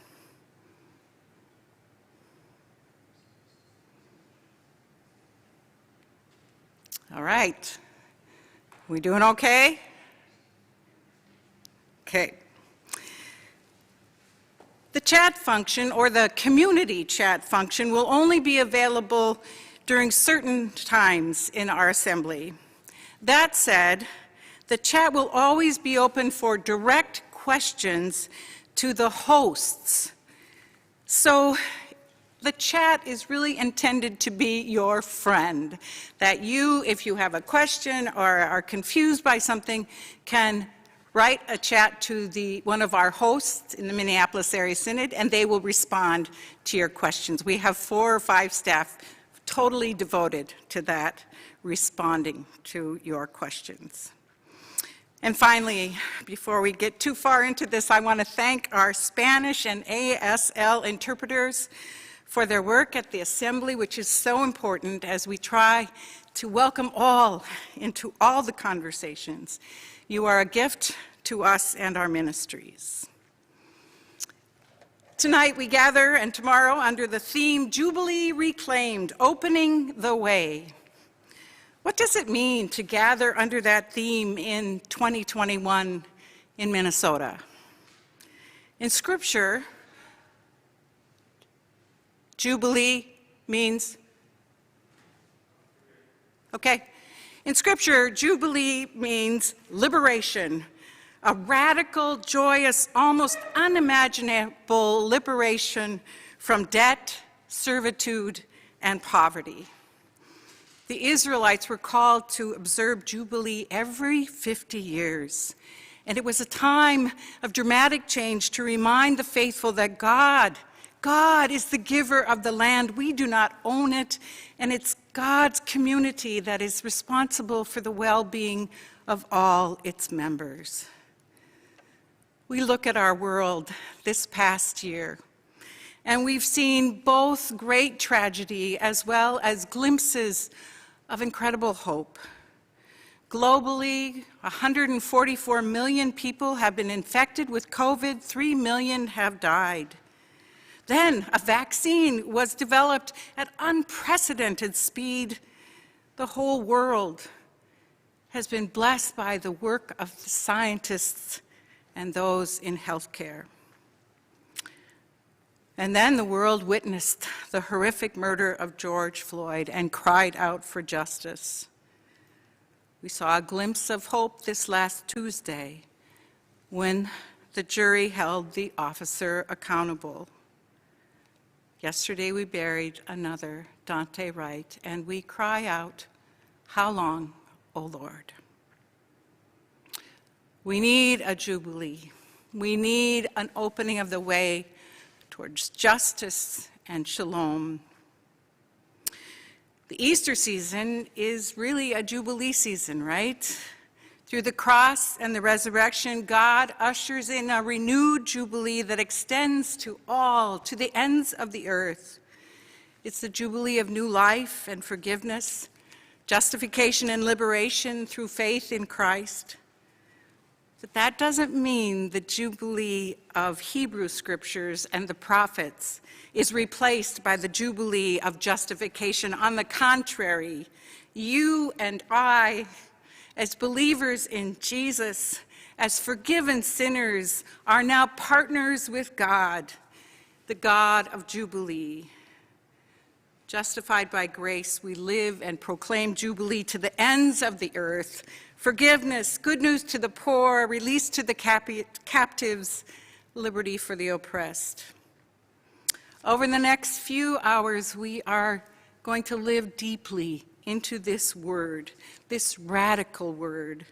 We will be challenged and inspired. We will make decisions, hopefully in faith and confidence in God's presence, and we will trust the Spirit's power to transform and renew each of us in our call to be Jubilee people, opening the way for justice to flow like waters, for community to be renewed with love and power, and for God's mission to heal this beloved world, to move through us and send us forth for the sake of God's world. Thank you again for being here. Jubilee Reclaimed, opening the way. Now it's my privilege to introduce those at our head table. Felicia Boone, our remarkable Synod Vice President. Ross Eichelberger, our remarkable Synod Secretary. Ty Inglis, I've got to say remarkable every time, but it's also true every time, our remarkable Synod Treasurer, and the Honorable David Lillehaug, who is our parliamentarian. He serves, I just need to remind you today, only in his personal, not his official capacity, and we're so glad you're all here. Thank you. We also want to say a deep word of thanks to Christ Lutheran Church in Blaine for welcoming the Synod officers, our staff, and volunteers into this space in order to video our assembly. Thanks so much for all your hard work, members and staff at Christ Lutheran. You have been great, great givers of hospitality and welcome, and we give you thanks. And now it's my great pleasure to introduce Pastor Kate Royer-Welton to lead us in dwelling in the Word. Pastor Welton has served as the Lutheran campus pastor at the University of Minnesota Twin Cities for the last 11 years. Prior to her arrival in 2010, Pastor Kate worked as a community organizer with Lutheran Social Service, assisted at a refugee camp in Kenya, and was a history teacher at a Native Arts high school in Minneapolis. Kate lives with her family here in the cities, her spouse, Jim, 2 young children, Benjamin and Eleanor, and when not at her office hours or at Starbucks, she loves cooking with vegetables from the farmer's market, hiking and backpacking in the great outdoors. Kate, the mic is yours.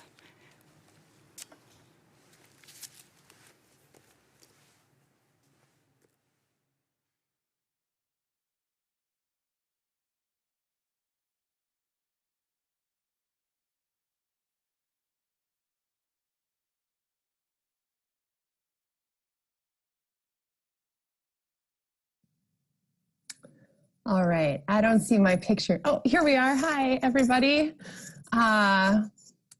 Welcome to this time and place. Can a few people just give me thumbs up? Let me know you can hear. Okay, all right, great. So it is quite a time we're having together in this city. There's grief and hope and loneliness and exhaustion, joy, overwhelm, solidarity. I have felt a portion of these over the last week, some of them in greater measure than the others, depending on the day. So before we listen into the text, I'm going to invite you to breathe together again, just like Bishop Ann invited you into as we began. I'm going to encourage you, though, to turn off your camera, to really settle your bodies. Sometimes it's hard to do that when we're conscious of ourselves. To put your feet on the floor, to close your eyes. Snooze your phone and your notifications. Do whatever it is that you need to do to feel the breath of God alive in you. I'm going to invite you to begin by taking a big, deep breath in. Hold it and then let it out. Do that again and notice where you're holding tension in your body. Try to release it. And as you continue breathing and entering into prayer, as you inhale, I'm going to invite you to say, I am present. And as you exhale, say, reveal yourself to me. I am present. Reveal yourself to me. Now we say, we are present. Reveal yourself to us. We are present. Reveal yourself to us. Breathe in and out one more time. And together we say, amen.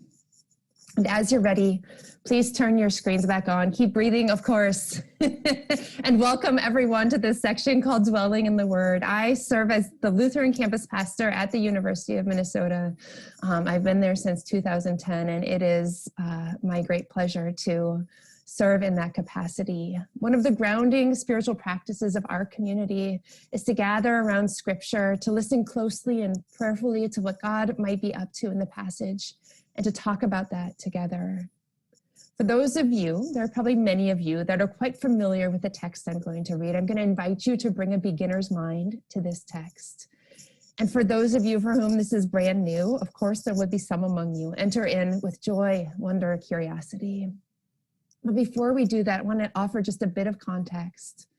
This text from the 4th chapter of Luke is widely known as Jesus' inaugural address, or his inauguration text.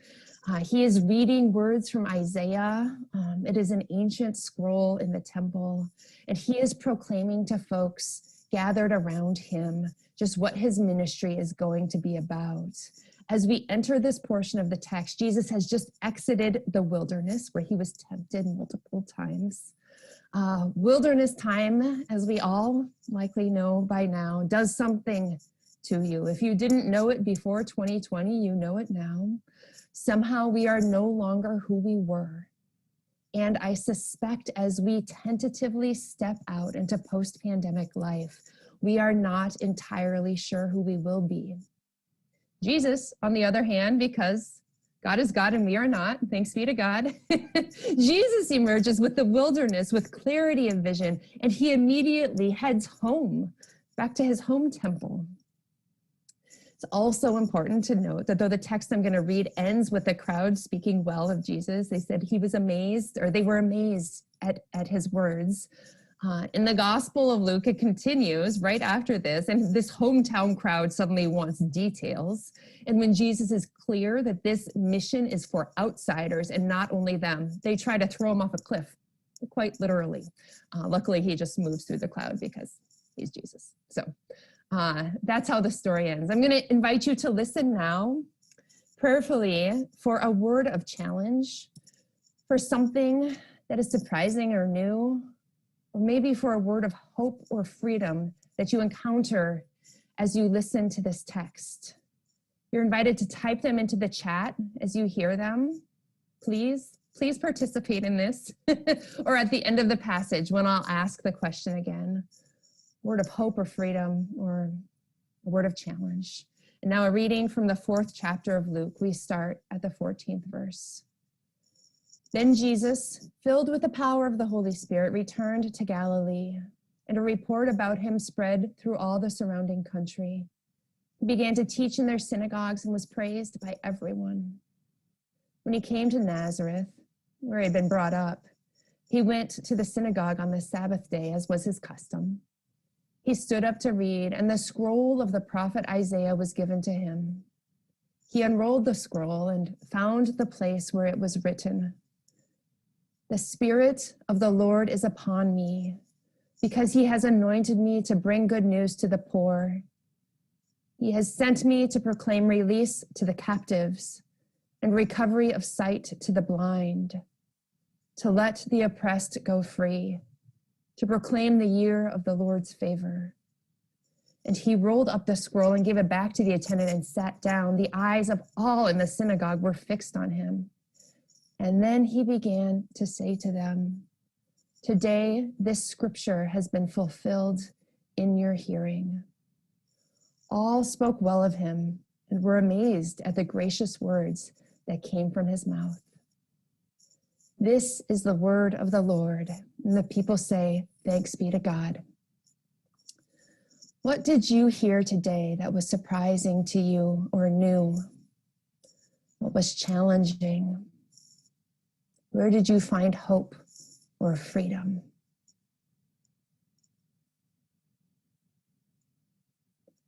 Found the place where it was written. Nice. Release to the captives. Right, recovery of sight to the blind. Look at all these coming in. I invite you to take a look at what your friends, your siblings in Christ are writing here. And we're going to move on. When I listened into this text, frankly, or when I listened to this text, I hear Jesus's youth, not so dissimilar from the community of college students that I serve, his passion, his vision, his certainty. I wonder how this Jesus reading from the ancient scroll grows into the man that some years later would enter into the temple with righteous, hot anger, overthrowing the tables of the money changers. How does this one reading from the ancient scroll of Isaiah grow into one who wept when he heard of his friend Lazarus's death, and who on the cross in his very last moments cried out, my God, why have you forsaken me?" I received the text for this assembly several weeks ago, just as the National Guard and State Patrol were rolling into town, even before the murder of Daunte Wright. I sat with the text and prayed with it as our neighborhoods, mine included, became militarized. As the clouds, March and April, set in, and as I learned of yet another police killing in the city. And this was all on top of the daily exhaustion of pandemic life. Now in front of you, after Derek Chauvin was found guilty, the cameras have disappeared. And our city, our synod, our churches, our families are left to figure out who we will be now in 2021. If this inaugural address is the vision, then where, dear Jesus, have you been for the last 2,000 years? Where are you now?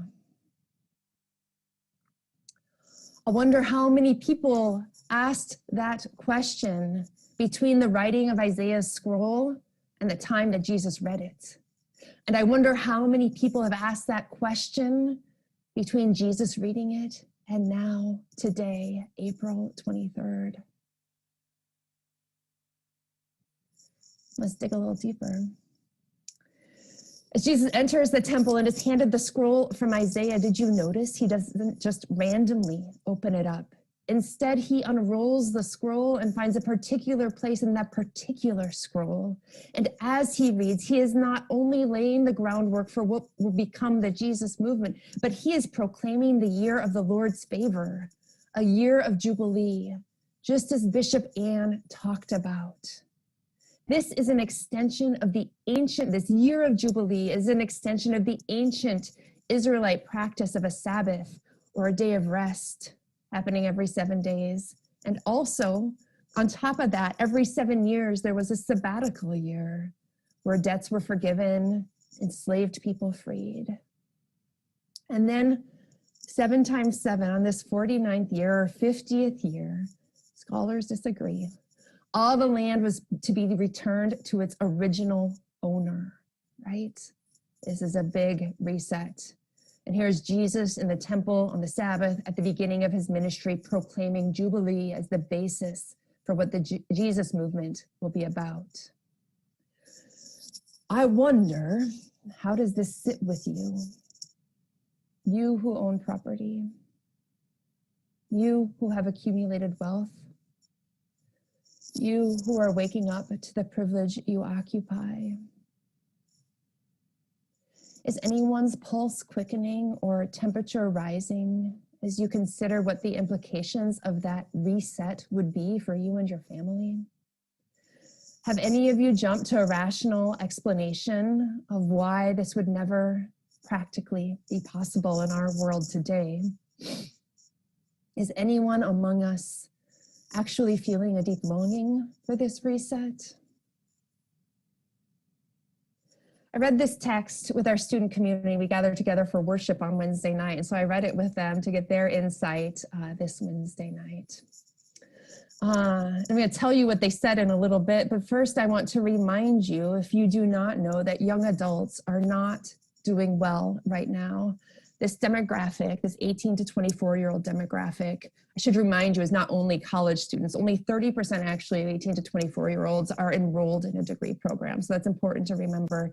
This demographic includes Dante Wright and his friends. It includes the police officers just getting started in their jobs. It includes folks staying home to take care of their grandma.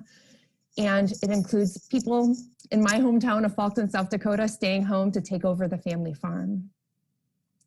In a CDC study done last year in the midst of the pandemic, the CDC reported that 1 out of 2 young adults, this was higher than any other breakdown that they did, the breakdown for this 18 to 24-year-old demographic. 1 out of 2 young adults reported a diagnosis of anxiety. 1 out of 2 young adults reported a diagnosis of depression. 1 out of 4 young adults reported that they had seriously considered suicide in the past 30 days.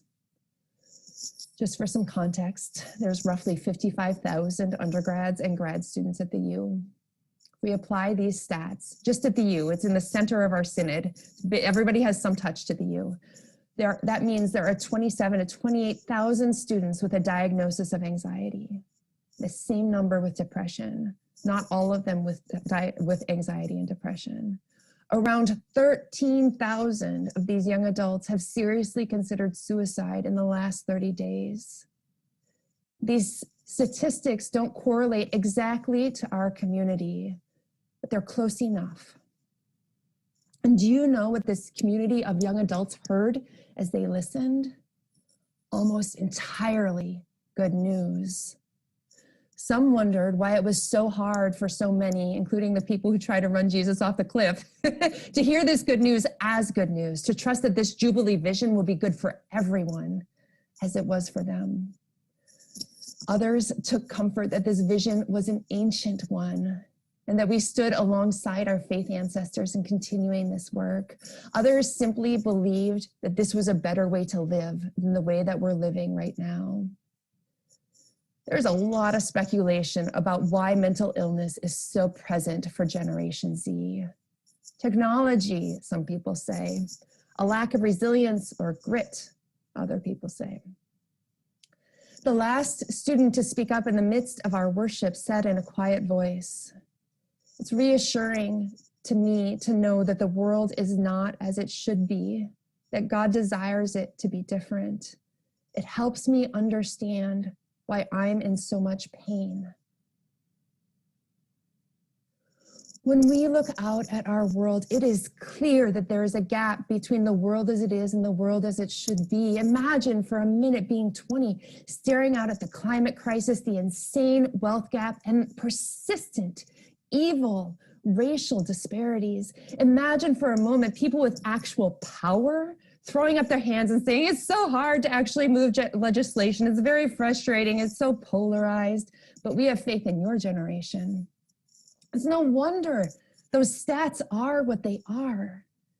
The question, it seems, is what will we do about it? In this passage, Jesus is calling people to action for sure, and he is also calling us to an ancient imagination around what is possible in our world. If we as a church can step out in faith and proclaim outside the bounds of linear rational thought that the resurrection is a reality, that is an incredible claim. Then we can certainly imagine a way to come alongside God and God's call to bring good news to the poor, to proclaim release to the captives, recovery of sight to the blind, and to let the oppressed go free, we can certainly imagine a world where everyone has enough and no one has too much. If we can proclaim that Jesus rose from the dead, why is it so hard to imagine that we actually might abolish the prison system, release the captives, and pave a way for actual meaningful repair for the harm that has been done to one another? I know, it feels impossible, but aren't we people of Jesus? People of resurrection, hope, and imagination?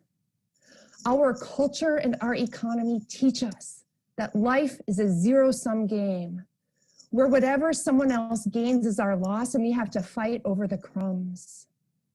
It is going to be a leap of faith for many of us to imagine that God's vision for us, this Jubilee movement, is actually a better way to live and to be in this world.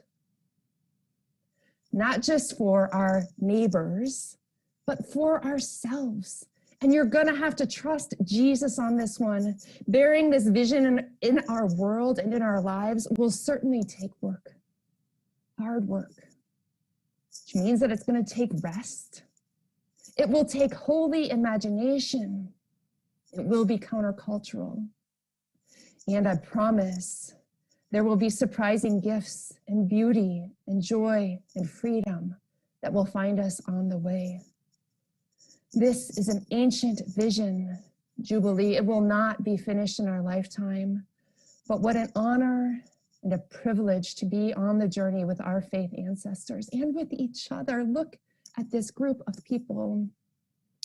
As we step tentatively into this post-pandemic world, out of whatever wilderness we've been in a city where the cameras have left and still the work remains, we have the chance to make new choices, to dream new dreams, to set different priorities.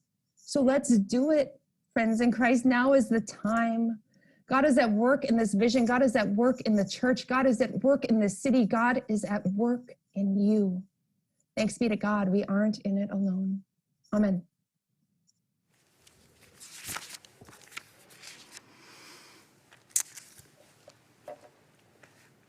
Wow. What a gift, what a blessing. Thank you so much, Pastor Kate, and thank you for your incredible ministry at the University of Minnesota. It is such a gift to be in partnership with you in that critical work. I will now call upon our Vice President, Felicia Boone, to give us the credentials report.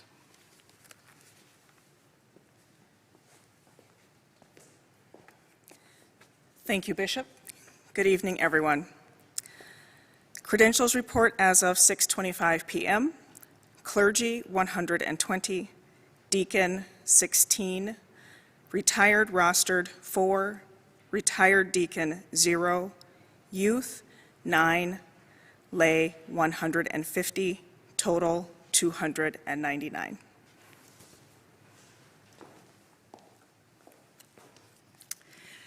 Thank you, Felicia. The report is received and we can affirm that we have a quorum. I hope you've been able to review the proposed rules of procedure in the Synod Assembly portal on our website. Please open them now using the link in the portal. These rules will govern our time together during our assembly. The proposed rules come to us from the Synod Council and therefore need no second. If necessary, the rules could be changed at a later time with a 2/3 majority vote. Just like we did in our practice earlier this evening, we will be voting using SurveyMonkey. Again, you can find links to SurveyMonkey for each resolution and ballot on the voting member portal.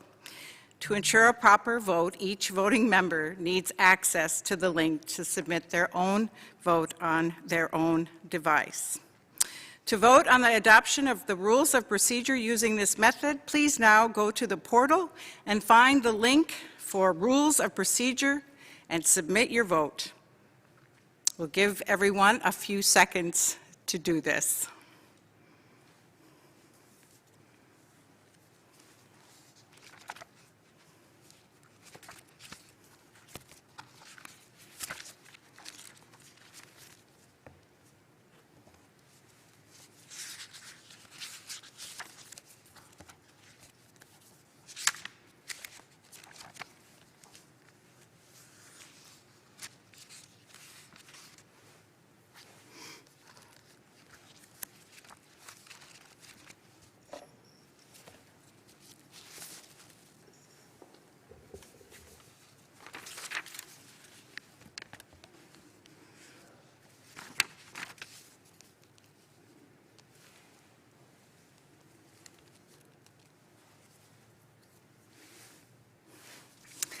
All right, I declare the proposed rules of procedure adopted. And now I ask you to turn your attention to the draft order of business. The document is also located in the portal. The order of business is a guide for our work together. If our debate and discussion take longer than anticipated, resolutions may be shifted to a later time, or if our discussions take less time, we will move resolutions to an earlier point in the agenda. However, we do expect to address the resolutions in the order shown in our order of business. Elections are scheduled for tomorrow morning. The following elections allow for nominations to be made during the Assembly. These are elections for Synod Council, Discipline Committee, Consultation Committee, Churchwide Assembly, Voting Member, and the Augsburg Corporation Governing Board. Refer to the rules of procedure if you have a nomination to submit. To submit a nomination, please email all the required documentation to the nominating committee chair, Gary Kunkel. Submissions are due by 8 a.m. tomorrow morning. Larry Kunkel's email address is found in the portal. You can also find brief biographies of the nominees on the portal or in the resource packet. Will someone please move the adoption of the draft order of business? Is there a second? Okay. We will again be using SurveyMonkey to vote on the adoption of the order of business.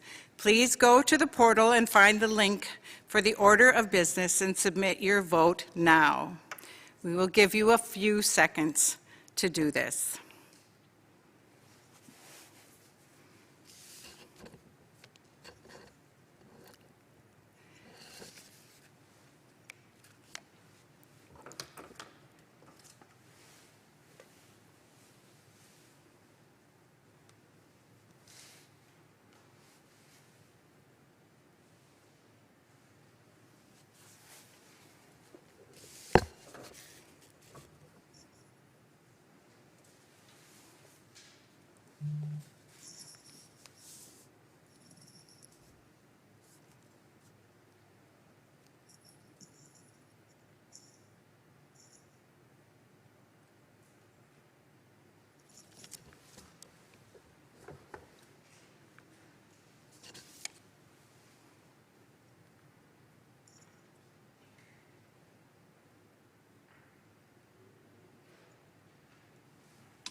See. Yes? Okay. Thank you. The order of business is adopted. One quick note. You will note in the order of business that we will be considering a consent agenda, which means considering several resolutions en bloc, and that will be at 8:15 p.m.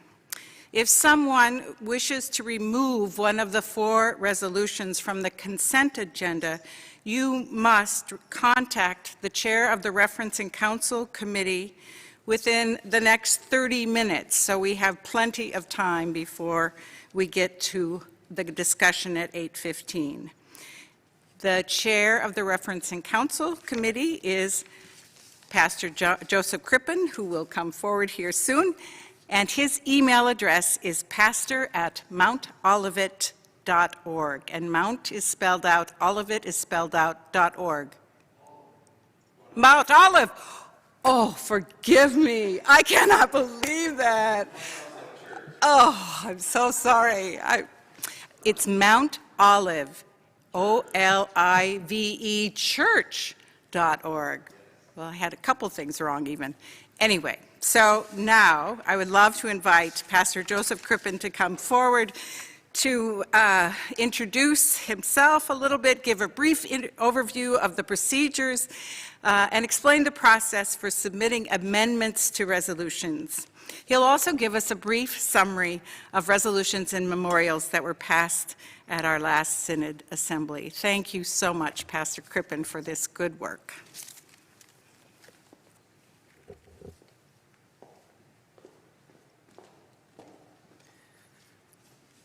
Well, we are well accustomed to being confused for our siblings at 50th and Knox. We get a lot of calls for funerals, and one time is the funeral, and we've learned to send those on. So just to review, pastor at Mount Olive Church, MOUNTOLIVECHURCH.org. Did we say it was 1 hour or 30 minutes? 30 minutes. So it was 7:52, so, or 6:52, so by 7:22 or 23. I'm Joseph Crippen. I'm chairing Reference and Council. The other members of our committee, we were going to all be here, but we ended up deciding it would be better to be remote. So I'm just here to represent them, and then we will do conference calls if things arise that you need your Reference and Council Committee for. Other members of our committee are Leanne Lack, Pastor Brenda Freusland, and Matthew Courtney. And Bob Holteen is our very capable and helpful staff person who works with us. I'm supposed to give a brief review of procedures. You've got the whole sheet in there. Just a reminder, as the bishop has said, about it removing from en bloc. But we will be considering those 4 en bloc resolutions tonight. That would be resolutions 04, 05, 06, and 07. I'll go over those in a minute.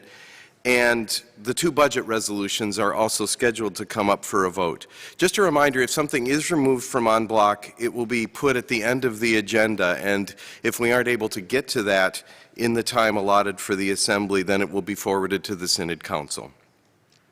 Tomorrow we'll have 3 resolutions, 01, 02, 03. I want to point you to page 2 of the Rules and Procedures and just have a brief review of how you might make amendments. Page 2, and it would be number 9 under the now approved Rules of Procedures. Any amendments to any of these resolutions, and in the en bloc ones, amendments aren't added. They're considered just as they are. But to the 3 and the 2 budget, any amendments offered by an Assembly voting member must be in writing. It says for immediate delivery. Email Ross Eichelberger. His email is in the order Rules of Procedure, reichelberger@porticobenefits.org, and also email me, and there is actually my email in the Rules and Procedures, page 2. They need to be submitted on the form provided. Do we have a form provided? Just, if I doubt that we do, that's probably leftover language that we left in there from an in-person assembly. Just submit the resolution, the amendments, as clearly as you possibly can, because we need to get them in writing into SurveyMonkey if the amendment is, to vote on the amendment and to get it approved. So there's a little bit of an extra logistical hiccup we've got to accommodate. So please write them out as clearly as you possibly can. Send them to Ross and to me. And just remember that if you propose an amendment that requires funding, as always, you've got to tell us what the source of that funding is. I'm supposed to give you a summary of what is resolved. Those are on the website and in the portal, but let me just briefly tell you the resolutions coming before us at this assembly. We have a resolution concerning the situation in Ethiopia, and this is a good chance to remind you of the difference between a resolution and a memorial. A resolution is something that we enact about our own work, our own ministry. It's a resolve that this synod or pieces thereof will do something. And so we have a resolution concerning the situation in Ethiopia, but we also have a memorial concerning the situation in Ethiopia. And a memorial simply is how this Synod Assembly speaks to the churchwide assembly. Or sometimes we can send a memorial to the ELCA Church Council, but more often and most commonly, it's like unto like, Synod Assemblies memorializing the churchwide assembly. And so we have a memorial that we will be proposing, that has been proposed, that will go on to to the office of the presiding bishop, because there's some temporal urgency in that one. Then we have a resolution opposing the Line 3 pipeline and supporting the bishop's statement about the Line 3 pipeline. And then those all 3 are planned for Saturday. The 4 that are in en bloc are a resolution and a memorial, same structure, concerning the banning of nuclear weapons, and that would be 04 and 05. And then 06 and 07 are a resolution and memorial pairing addressing the use of conflict-free metals both in the Synod office, which would be the resolution, and encouraging church-wide offices, which would be the memorial. So that's what you have. And please do read these ahead of time, particularly not in person. We don't have the opportunity to rub elbows, chat with each other, talk. So take the time. These are very carefully crafted by people who care deeply about these issues, and it's important that we honor them by understanding what's going on, and we don't have a lot of them. So if that's my little plug. The reason that the four of us are on Reference and Counsel is we like looking at these in detail, but we think that you could maybe like that too. We did not have a Synod Assembly last year, and so in light of that, the Reference and Counsel did what it's empowered to do, since we are a creation of and a servant to the Synod Council. We moved all of the resolutions that had been proposed, because that was happening before COVID shut the world down. We moved them all and referred them all to the Synod Council. And those summaries are in the portal and on the website. And all of what was done, well, let me do 2019. Last year we would have reviewed 2019. We had resolutions on paid leaves, parental and family care, for the guidelines of compensation. That was passed. We had a resolution in support of the social statement on justice for women, and a memorial that went on to the churchwide assembly, and that social statement passed. We had a memorial requesting a social statement on the role of government, nature of civic engagement, and the relationship of church and state, and that's kind of significant because our own Minneapolis Area Synod has started a process for the entire ELCA now. That was passed at the churchwide assembly, and so when that social statement comes out, it was birthed here. That came out of our assembly in 2019, which is kind of exciting. And we condemned conversion therapy in 2019 and asked the bishop to inform people within and without, and that has been done. And we also passed our usual budget things that Ty will bring to us tonight. You got to pass those. We don't usually say what you have to pass, but we kind of need to pass the budget things so we can keep doing our ministry. 2020, the ones that we didn't get to consider was a resolution. These again are on your website in the portal. A resolution of ministers and of word and service in synod bodies changing, with the change in the rostered, we wanted to change the eligibility and for nominations, and that has happened. It's gone to the nominations. We had a resolution regarding ministry with and support of deaf culture. Synod Council handled that. A resolution on climate change. And then the conflict-free equipment purchases and nuclear weapons went to the Synod Council, but they have been resubmitted this year. So the net result of not talking about them last year is we're voting on them. But we've also put them into the en bloc because they've been with us for a year now, and we think that we can make those decisions together. Lastly, we passed a resolution, or we received a resolution regarding sanctuary synod status, which is a pretty complex issue. Reference and Counsel sent it to Synod Council, which then passed it to the Public Voice Committee. The Public Voice Committee hosted 2 discussions about the requirements of it, developed a draft proposal. In September 2020, the Synod Council approved the original resolution with 3 of the 4 suggested implementation recommendations offered by Public Voice. The 4th one was sent back to Public Voice for further consideration. And since that time, conversations about the Synod sanctuary policy and connection to AMPARO have been expanded, leaving the implementation of the resolution currently on hold. So we're broadening our conversations. And again, all of those summaries, I went through them very quickly. All of those are on the website and in your portal. That's all I've got for now. You'll see me again later when we bring up the en bloc resolutions. I'll give you those resolves, and we'll be off to the races. Thanks very much.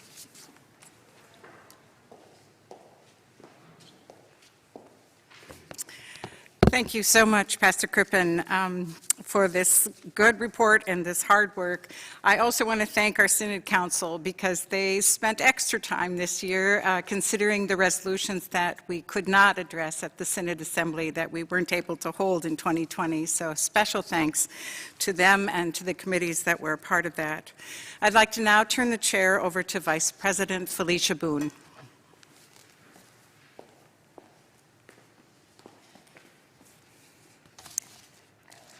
Thank you, Bishop Ann.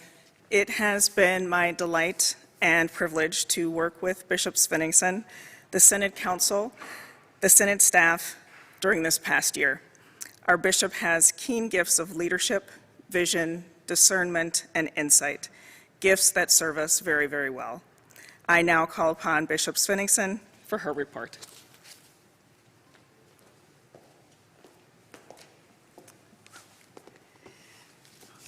Thank you, Felicia. It is truly an honor to serve with you. I'm really so deeply grateful for our partnership in this work. There's so much to say this evening. It's been 2 years since our last assembly, and even more, the past 2 years have been unlike many others. A global pandemic, a worldwide racial reckoning sparked by the death of George Floyd. We wonder, what is God doing? What is God up to? What is the church called to do? What are we called to do, you and I, the baptized disciples of Christ? How are we called to follow the way of Jesus in this time, such a time as this?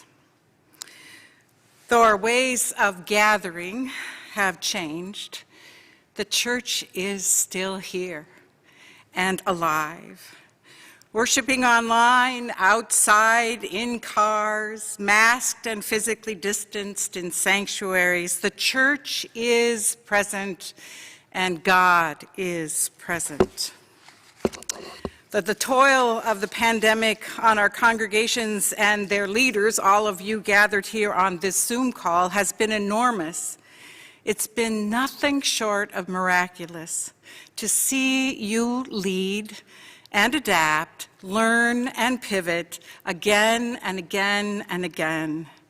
The changes needed for the communities of faith in our synod are too many to name during this COVID season, but we discovered that we can change. The church can adapt. Oh, it's required a whole new set of skills, the wonderful involvement of lay leaders in new essential ways. There's no chance we would be gathering for this assembly without the technical expertise of lay leaders in our synod.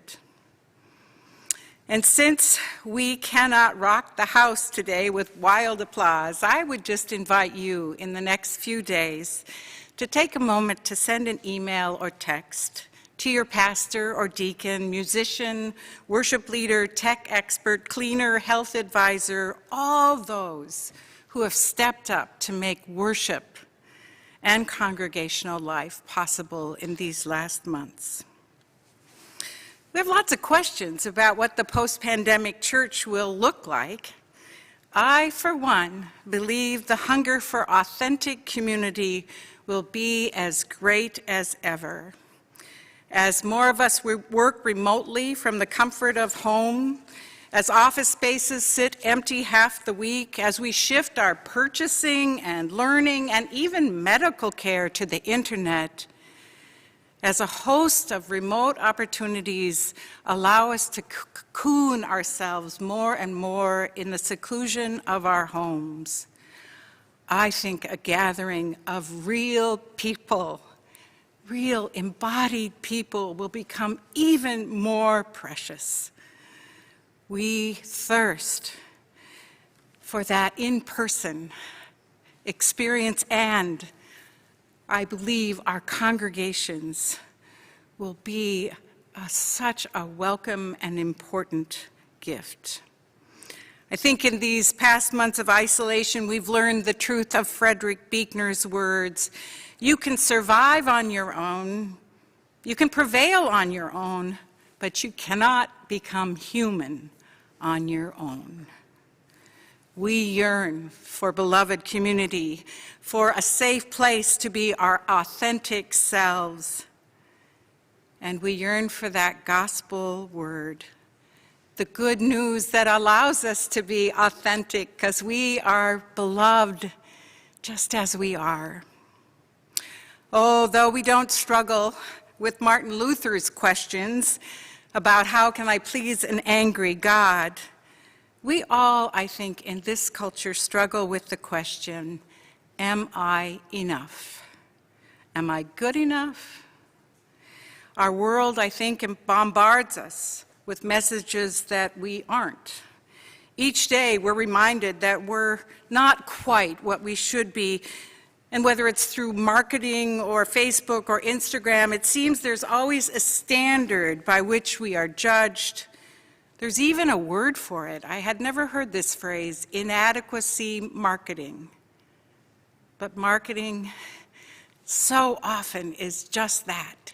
You are inadequate until you buy this product, and then maybe you will be adequate. You're inadequate by yourself, but if you buy this thing or post this profound tweet or this hilarious picture on Instagram, you will become adequate. You'll be enough.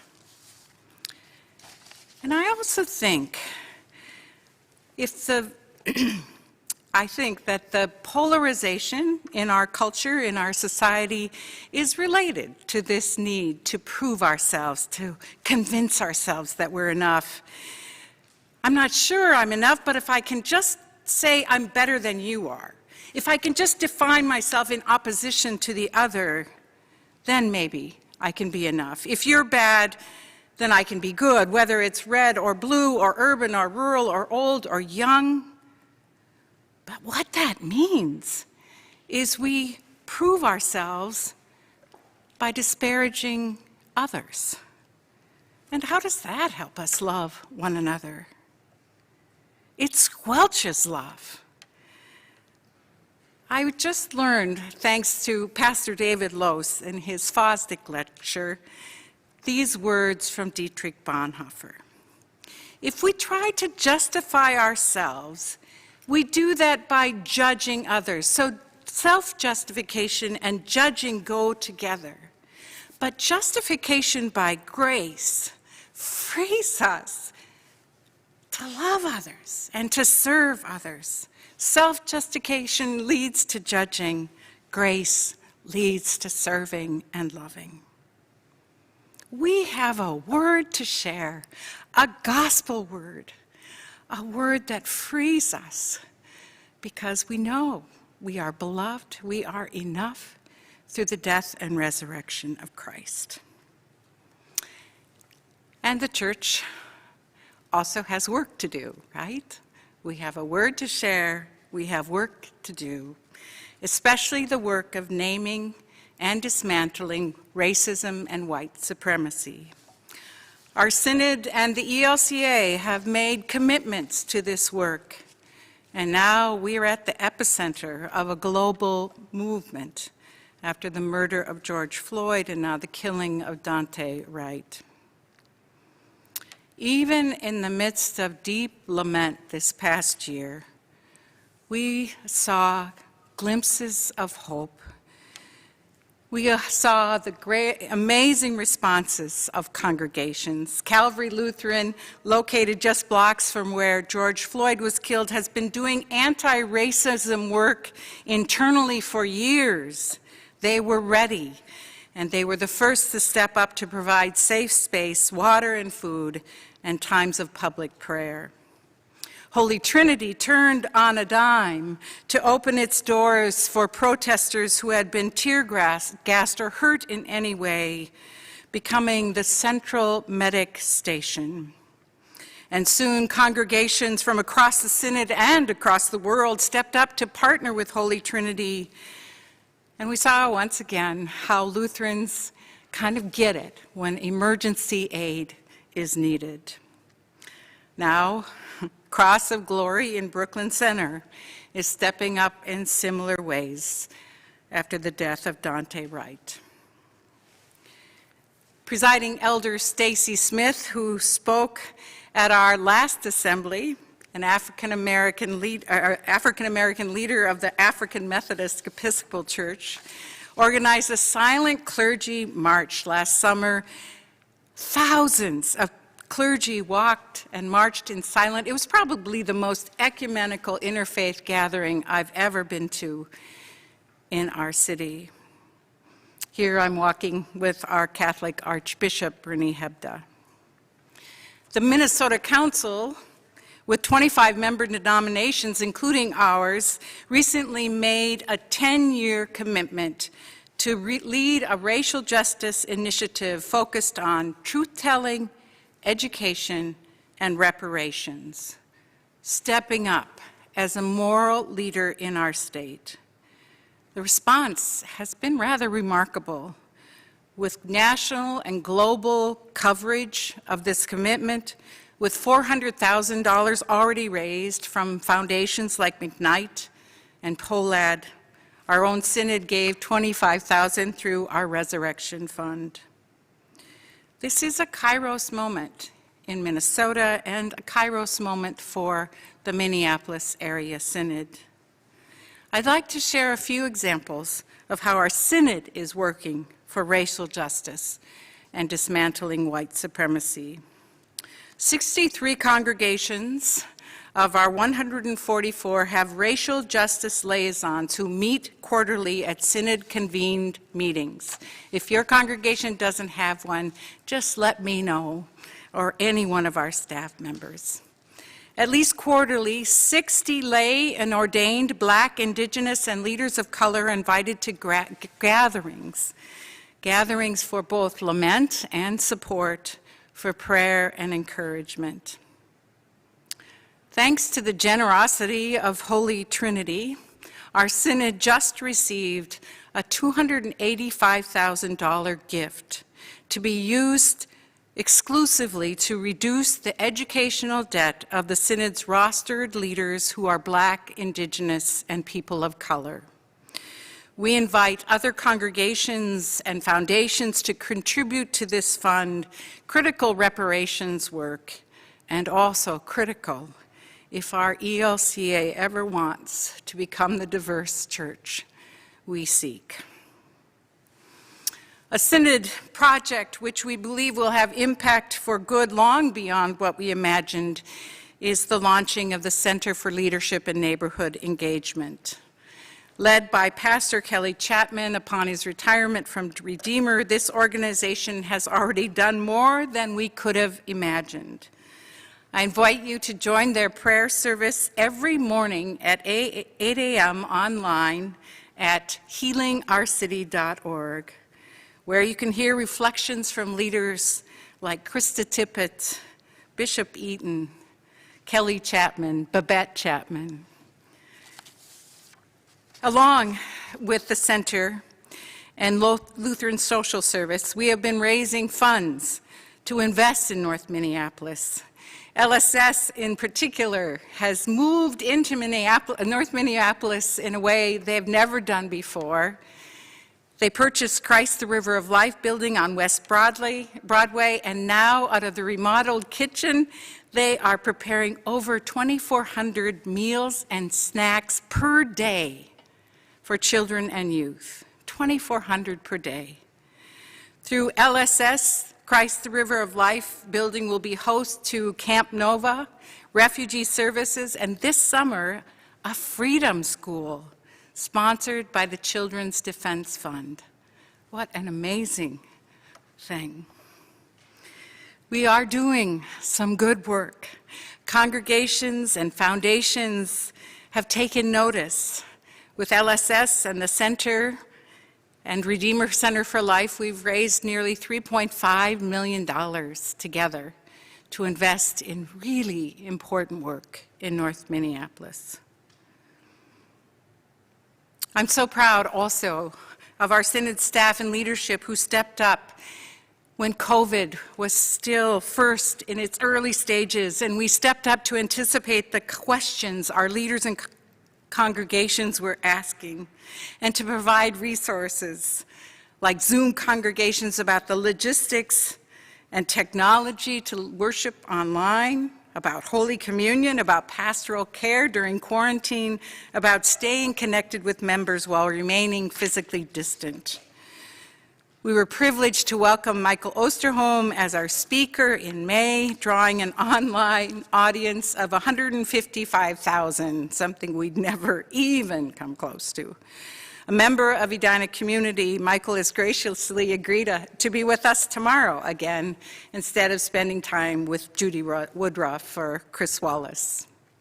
We are special. We hosted 2 brass tack seminars on how to apply for PPP loans with our treasurer and our secretary, and responded to lots of follow-up questions. Along with the ELCA, who raised significant money for COVID grants, we used some of our Synod Resurrection Fund to give COVID response grants to 37 of our congregations, totaling nearly $100,000. Cristo Obrero, a New Start in Chaska, used funds to support their summer youth soccer program last summer. And we provided 4 worship services as a way to provide a little bit of respite for congregational leaders who have worked so hard to plan and prepare and lead worship in new ways, often online. We've seen people coming together yearning for conversation, whether it's chaplains or interim pastors, deacons, and others. We sense this incredible desire for support and just contact, even through Zoom. 6 months into the pandemic, our synod was blessed to learn that the Lilly Endowment had awarded us nearly $1 million to fund our Thriving Congregations initiative, which we call Faith Practices and Neighboring Practices. We've learned that vital congregations include both a deep relationship with God and a lively relationship with the neighborhood. Several congregations have already applied for the first learning cohort, and all of us will learn from the deep work this grant will fund in providing wisdom in faith and neighboring practices. Last October, the efforts of our Eco-Faith team and the Synod-led Ecumenical Water Initiative were affirmed when funding was approved to make clean and safe water more accessible for all Minnesotans. We've now applied for our second grant from the Bush Foundation to fund our economic justice organizer position, specifically working on justice in payday lending.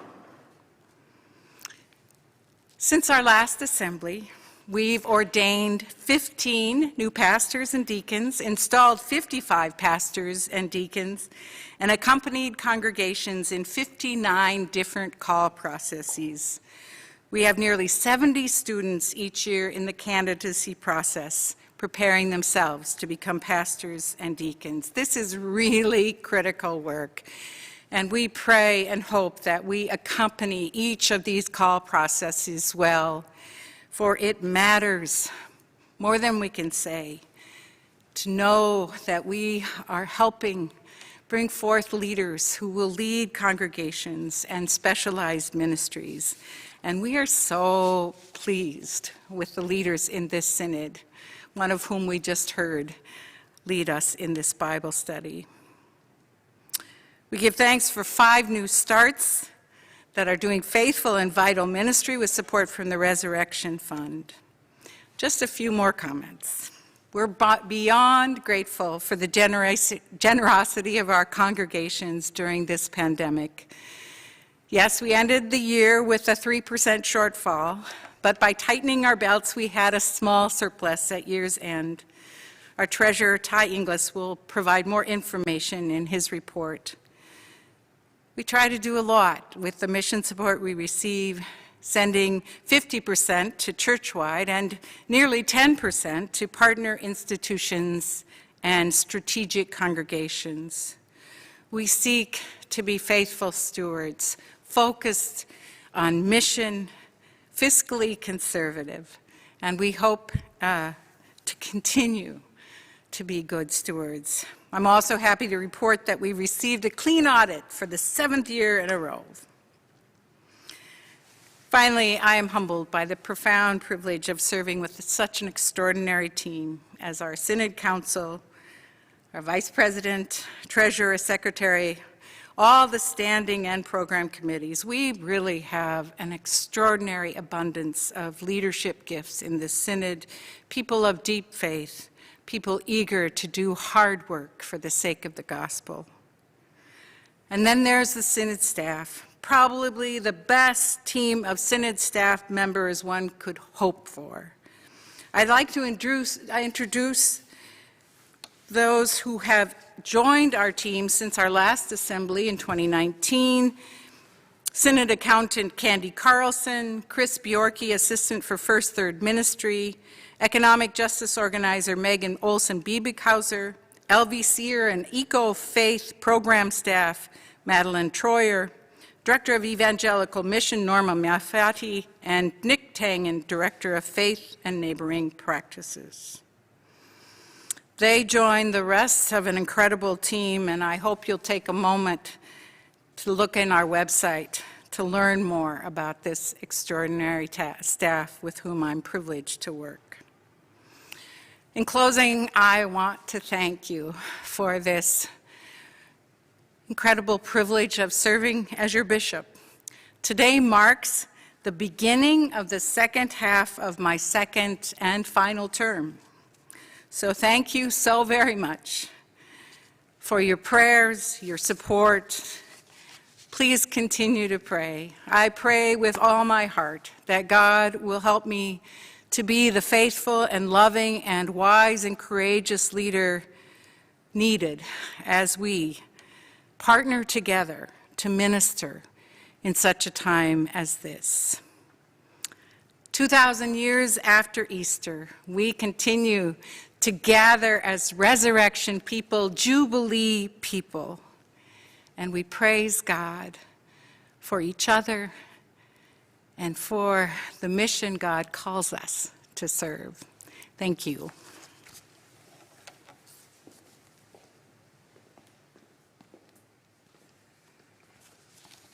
Thank you, Bishop Svenningsson, for your strong, compassionate, and grace-filled leadership, and for your report. I now turn the chair back to the bishop.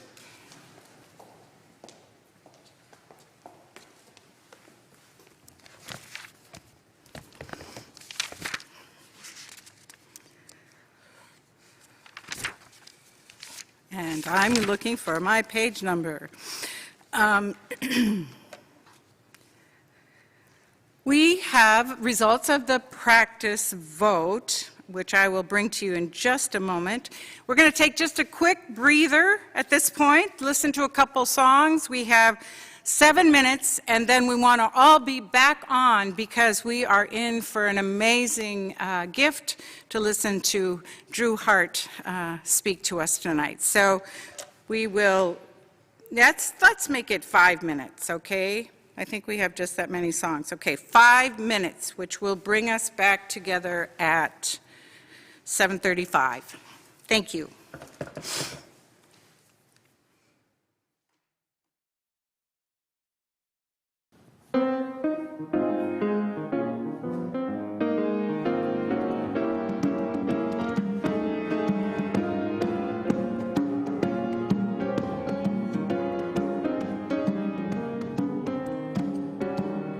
Guide my feet while I run this race. God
We'd like to introduce a song to you, a song from the brand new Lutheran hymnal supplement called All Creation Sings. And let's learn the words of the song together. It goes like this. Could it be that we are called for such a time as this? That's the song. So I'll sing it for you one time, and you can listen and learn how it goes. It sounds like this. Could it be that we are called for such a time as this? Could it be that we are called for such a time as this? That's it. Let's sing that together. Here we go. Could it be that we are called for such a time as this? Could it be that we are called for such a time as this? All right, let's try verse 2, and let's sing You Are Called. Here we go. Could it be that you are called for such a time as this? Could it be that you are called for such a time as this? All right, I am called. Could it be that I am called for such a time as this? Yeah. Could it be that I am called for such a time as this? Okay, one more time. We are called. Could it be that we are called for such a time as this? Could it be that we are called for such a time as this? 3 more. For such a time as this. For such a time as this. For such a time as this.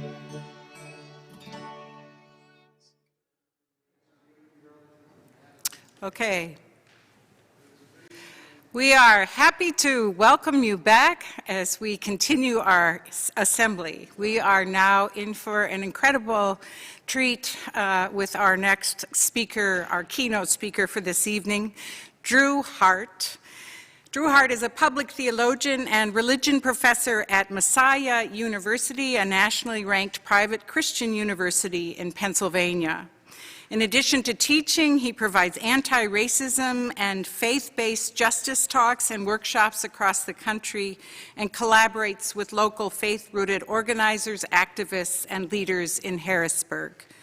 His first book, Trouble I've Seen, Changing the Way the Church Views Racism, was chosen as a 2016 Book of the Month by Inglewood Review of Books. In 2017, Dr. Hart was the recipient of the Brethren Community Ministries Peacemaker Award, and in 2019 was chosen as Elizabethtown College's Peace Fellow. His newest book, Who Will Be a Witness? Igniting Activism for God's Justice, Love, and Deliverance, calls the church to action, offering a way forward that is deeply rooted in the nonviolent liberation of Jesus Christ. It was my honor a year ago to meet Dr. Hart at Luther Seminary, to share a meal together, and to hear his extraordinary lecture. And now I am just thrilled to welcome you here with us as we gather for the Minneapolis Area Synod. Thank you for being with us.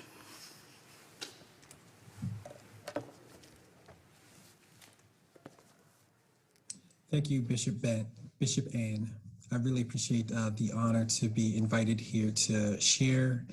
And I know that this is particularly a heavy time right now as we as a nation have undergone so much. And so I know my heart has been heavy thinking about George Floyd, thinking about Daunte Wright, and having been in your region a couple times, building a relationship with Luther Seminary, It has been on my mind, particularly heavy. So leading up to this moment, I wasn't sure what exactly I had to say, right?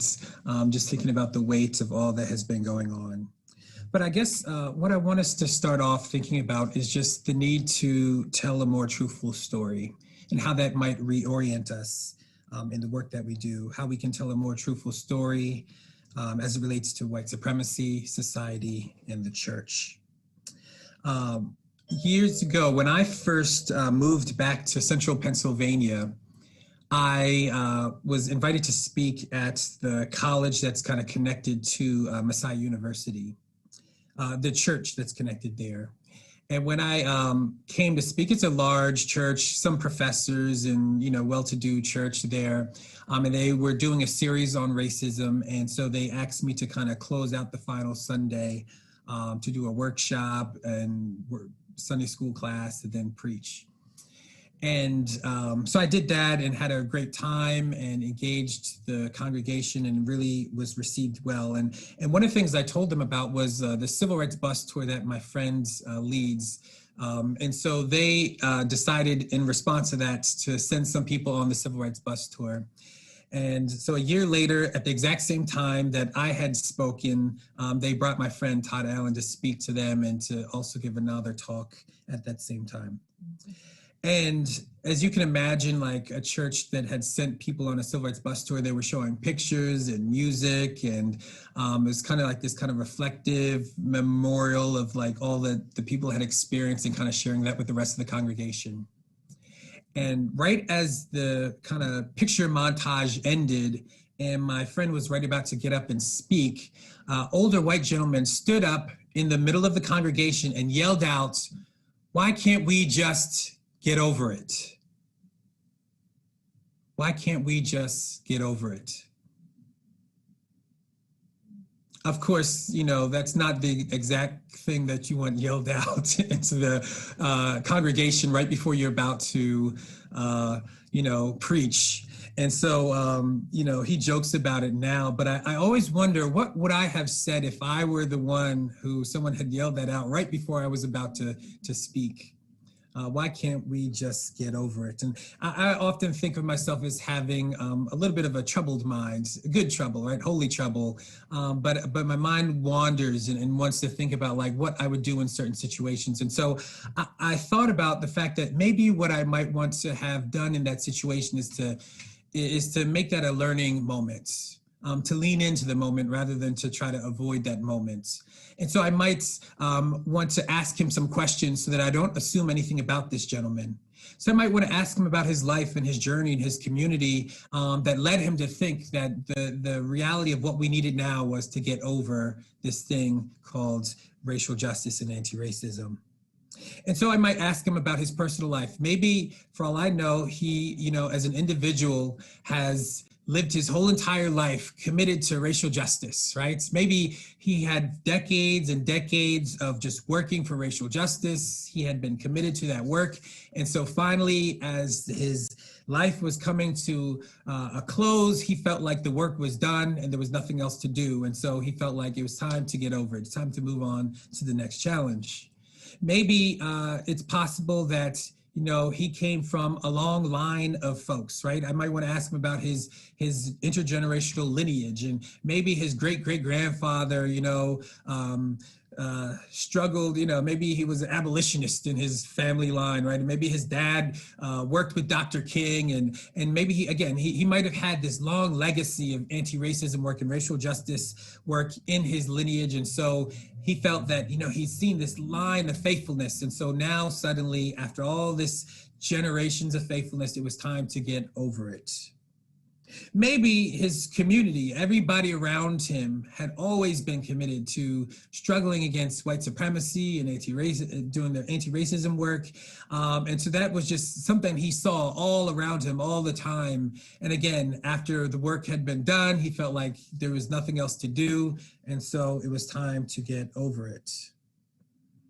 Now, I'll be honest, I've never met anybody that fits that category. right? I've never known anybody who their entire life has been committed to anti-racism, racial justice, where their whole lineage, everyone from before them up to their present, has been at work doing intergenerational struggling against this, and where everybody in their whole entire community that they're a part of has been working against it. In fact, the reality is that for most white Christians, it's almost the exact opposite, right? That for most white Christians, they haven't been doing that work at all. There certainly is no intergenerational continuity of anti-racism and racial justice thread, and there certainly aren't, for most white Christians, communities in which everyone around them has been doing that work. It's a very rare thing. In fact, probably the folks that are most likely to have been doing that kind of work would actually be the ones to say that there's so much more work to be done. So if the case is that the odds are that he has not lived his entire life doing anti-racism work, he has not had this intergenerational work struggling, and he has not been a community that's been immersed and committed to this, then maybe we might want to ask a different kind of question to start us off today. The question might not be, when can we get over it? But the real question might be, can we get on it for the first time? Right? Can we get on it for the first time? And so that's really what I want us to launch us into, is to think about what does it mean for us to really get serious about struggling against white supremacy, about anti-racism work, about building and struggling for racial justice in our society today, that we can do this work, but we need to really get on it seriously for the first time in ways that we have never done before. And so we need to grapple with white supremacy, and the ways that it shapes our society and the church.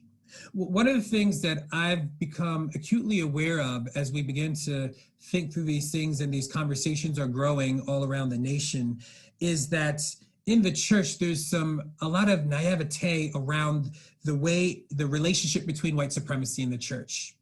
In fact, even folks who often have something meaningful to say, sometimes we understate the actual history and reality of the role that the church played in racism, right? And so it's very common today that you'll hear folks talk about the church and the ways that it has been complicit in racism. And it's true, the church has certainly been complicit in racism, but in many ways that's actually not really telling the full truth. What I want to argue and contend is that the church was not just complicit in racism, but that the church literally birthed white supremacy and modern racism as we know it into the world. Consider this. In 1441, Portugal began enslaving Africans, right? And that's the beginning of Western Christianity getting involved in the African slave trade. 1455, we have Pope Nicholas V, who issues Romanus Pontifex. And basically that papal bull was giving permission for the Christian West to plunder and to enslave, right? It's actually a very horrifying text if you ever have the chance to read it. 1492, we have Christopher Columbus. That's usually where people begin the story, who arrives at an already inhabited island of the Bahamas. And from there forward, we have this history of conquest and plunder, the perpetual enslavement of Black people, stolen resources, and just the overall pursuit of social domination and control over others, which all of it is being justified theologically and biblically by mainstream Western Christianity, both Protestants and Catholic. And what we see from that history is that as in the West, as Christendom grew and expanded, and this kind of form of Christian supremacist, coercive Christianity from the top down, where the church and the state were married together, that in the late medieval period, you have all of a sudden this practice of Christian supremacist practice over society being birthed and mutated into white supremacy. And so in light of that history, today, we've inherited a mangled Christianity, a diseased Christianity, a deformed Christianity that still is implicated and oftentimes we have not done the deep we have not done the critical work, the deep pulling at the roots of the things that had gave birth to white supremacy to begin with. And so we've got so much more to understand. Years ago, I was invited by a pastor to meet with him while I was still way back when I was still an MDiv student. And we met, this was when I was in Philly, and we met in the suburbs of Philly, kind of halfway between where he lived and me coming out of Philly. And there we were, we met at a McDonald's, and it was like a summer afternoon, really hot summer afternoon. And we went and we just got like sweet tea cups, right? And there we were, and we're kind of sharing our stories, and we had our sweet tea cups. And I always joke that I love sweet tea. I love like the real like sugary sweet tea where like, you know, it's so sugary, the straw sticks in and it doesn't move, right? Because it's just too much sugar where you're drinking it and like you feel the sugar going into your teeth, and your dentist like wakes up with a hat, you know, sweating, knowing that you've done something terribly wrong. That's the kind of good old fashioned sweet tea. And McDonald's, it's not real sweet tea, but it's good enough for our moment. So we were enjoying it and staying cool and just swapping stories and getting to know each other some. And as we were talking, my friend, he grabs the sweet tea cup that's between us, and he says, "Drew, you see this cup? I can't see what's on your side of the cup, and you can't see what's on my side of the cup, and I need your eyes to see what's on your side of the cup, and you need my eyes to see what's on my side of the cup," right? And I was like, oh, this is really kind, right? I was at first not sure where he was going, but I was like, okay, I see where he's going with all this. And so he finished up talking, and I said, you know, that's really nice and all, but the fact of the matter is, I already know what's on your side of the cup. Now, of course, I'm sure he probably thought like, Drew is kind of arrogant. Who says that, right? But then I explained to him what exactly I meant. I said, look, from very early on, even when I lived in a majority Black neighborhood, when I went to school, I had majority white teachers. I was introduced to majority white history, literature, art. At every stage in my education, in fact, I had majority white teachers, right? When I went off to college at a Christian college, I was the only African-American on my floor. I had to learn how to navigate that space, right? Even in terms of now, I mean, in the classroom, it's usually majority white when I teach at the college level, when I go and speak. Often I have to know what white people are thinking, how they're interpreting my body. And so for me, I've always had to navigate white cultural space. But what I explained to him was that he doesn't have to do the opposite. That doesn't have to reciprocate, right? And so he actually was like an IVP author and was, you know, at a kind of growing missional church, young 20s, 30s some. And I said to him, like, you know, like you can go your whole entire life, never step foot in a Black community, and it's not going to harm your well-being. In fact, no one expects you to understand Black theology, Black intellectual thought, Black history, right? Black trends and all these different things that are going on in society. And so it's not reciprocated. And so the reality is that what I wanted him to understand was that as nice as it was that we were having that conversation, us having a conversation over sweet tea is not going to end the realities of white supremacy, because what we're talking about are institutions and policies and practices and systems and all these realities that create unlevel grounds, right? An uneven playing field that we all have to navigate. And so if we're going to begin to deal with the realities of white supremacy in our society today, we're going to have to go beyond superficial answers, right? Sometimes in the church, we're known for offering simplistic answers to complex problems. And so after centuries of white supremacy, we think that the best answer is let's just do a pulpit swap, right? Or a potluck together. Those things are good. I'm not saying don't do those things, but those things will not solve these bigger social problems that we're dealing with. These are much huger problems that we've got to confront. So we've got to understand the nature of white supremacy in our society today, and we've got to understand our own participation in these realities. I remember years ago, I don't know if you guys remember when Paula Deen had made big news, right? Paula Deen had been in the news, and she had wanted a like plantation style wedding. She got caught because she had used the N-word. It was a whole mess. It was a whole range of stuff that she had done. And then she, after everyone, like it was all over the news, and then she gave like this really awkward fake celebrity apology. And what I remember about that time was that everyone, it didn't matter, like across the spectrum, like everybody was kind of like shaming Paula Deen, like conservative, progressive, everybody, like everyone across all kinds of the whole political spectrum, right? Everyone's like, bad Paula Deen, shame on you, how racist, how terrible, how could you say such things, right? And I remember really upset with the things that she had said and did. And so I kind of I was jumping in, like, bad Paula Deen, shame on you, bad, bad, bad. And then all of a sudden I paused. I was like, something just doesn't seem right about what's going on here. How is it that everybody is wagging their finger at Paula Deen? How is it that everybody is putting all the blame on Paula Deen? So I had to think about it. I had to ask myself a question. Did Paula Deen create racism? Was she the origination of all of this? Was she like a mad scientist that, went into her lab and created, the formula and then spread it into our water? Is she, why did we imagine that she's somehow responsible for the problem of racism, right? And so the reality is that what everyone was doing was scapegoating Paula Deen.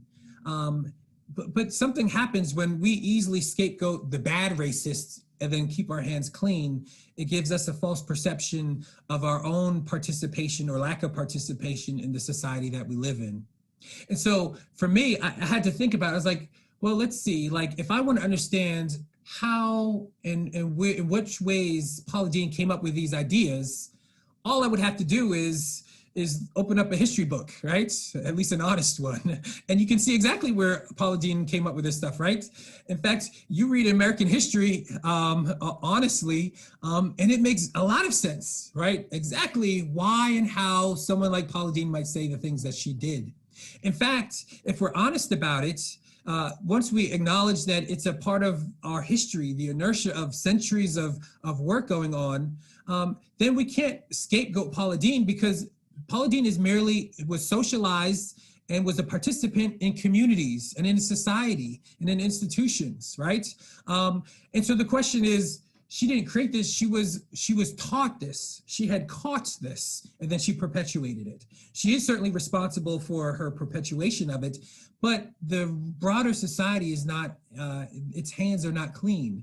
And I think that it's really important for us to not scapegoat the bad racists and then imagine ourselves as having clean hands, when in fact we've all got to acknowledge that, as basic Christian teaching, right, that we've all sinned, right, that we've all fallen short, that we all stand in need of God's grace. And if we can say that, then we also must acknowledge that we all are responsible and participants in society, and accountable then and responsible for what goes on in our society. And to what degree are we actively resisting racism? To what degree have we been complicit in it? Have there been times when we have perpetuated it, right? These are deeper questions that force us to do some self-examination work and to see that we all play a role, that the mere fact that we are part of our society means that we are participants in a racist society and cannot just scapegoat one individual and scapegoat the bad racists. I imagine that it'd be easy, even right now, as everyone was upset with Derek Chauvin, to imagine he's just the bad person and everybody else is the good people, and not take account to the ways that we also can be silent and complicit in the way that our society is organized, in ways that it advantages whiteness, right, and harms and targets and discriminates and marginalizes and oppresses Black and other people of color all around our country. I believe that if we are going to take seriously the history and the inertia of white supremacy that shapes the church today, that some of what we will have to do is take seriously a renewal, a transfiguration, might I say, of Christian discipleship. That Christian discipleship must become explicitly and intentionally anti-racist and decolonizing. Christian discipleship must become explicitly and intentionally anti-racist and decolonizing. And if we're not doing that work in our own lives, in our communities, in our teaching, in our liturgy, and all that we do, that we will continue to perpetuate. But we want to be able to produce the kind of people that are capable of resisting in our society. I know most kids at some points, hopefully everybody at some point in your life has run up an escalator or gone up the escalator the wrong way, right? If you haven't done that, make sure you cross that off your bucket list. Everyone should at least do that at least one time before before your life is over, at least once, you go up the escalator the wrong way. And what is interesting about going up an escalator is that it actually takes a lot of effort and work to go up the escalator the wrong way. You can't do it casually. It's not going to work. You'll probably still be, even as you're moving forward, at least trying to, you'll probably still be going backward. To go up, you have to do it with, you have to be deliberate, and you have to be intentional, and you have to kind of go at it and put some effort into it, because the force, the movements is already happening, right? Standing still, you're going to be moving. Moving just a little bit, it's not really going to do much. It's going to take deliberateness to actually get up from one floor and move up to the other floor. And I think that that's the same way that anti-racism work, struggling for racial justice, right? That it takes deliberateness. If we're going to seek and pursue, strive after the beloved community, that's a radical act that must take intentionality and means the undoing of the way that we've done things and pursuing a whole new life. And it's the same kind of effort, fighting against the inertia, centuries of white supremacy, centuries of anti-Black racism, centuries, right, of settler colonialism that we've got to resist and struggle through if we're going to make a difference. And so we want to get to that new floor, right? To the seeking and striving after beloved community, but it's going to take that kind of effort. It's a paradigm shift. And Christian discipleship is that site upon which we explicitly and intentionally must become anti-racist and decolonizing. I believe that there's work, transformation that must happen within the church, and then also externally as we go out and seek to make transformation in the broader society as well. Internally, the transformation that must go on is that we've got to realize the ways in which whiteness shapes life within communities. There's actually been really interesting work about white churches and even multiracial churches often that what they find is that many churches that are, they prioritize white comforts over Black well-being. Even multiracial churches sometimes will prioritize white comforts over Black well-being, and that Black people are expected to assimilate into those contexts, to contort themselves, to readjust and conform to the already existing pattern. And so people want diversity, but they're not willing to undergo a radical revolution within their own lives to reimagine what life can be when the first are last and the last are first. And so we've got to do a real transformation within the life of the church.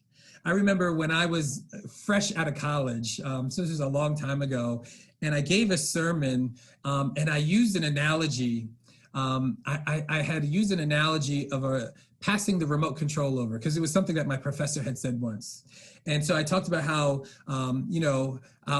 how people can have the remote for long enough, but after a while you've got to hand it over so that there can be some new people kind of setting the agenda, basically, right? And so I talked about that in church because I was, at that time, I spent the first 3.5 years after I had graduated at a multiracial church.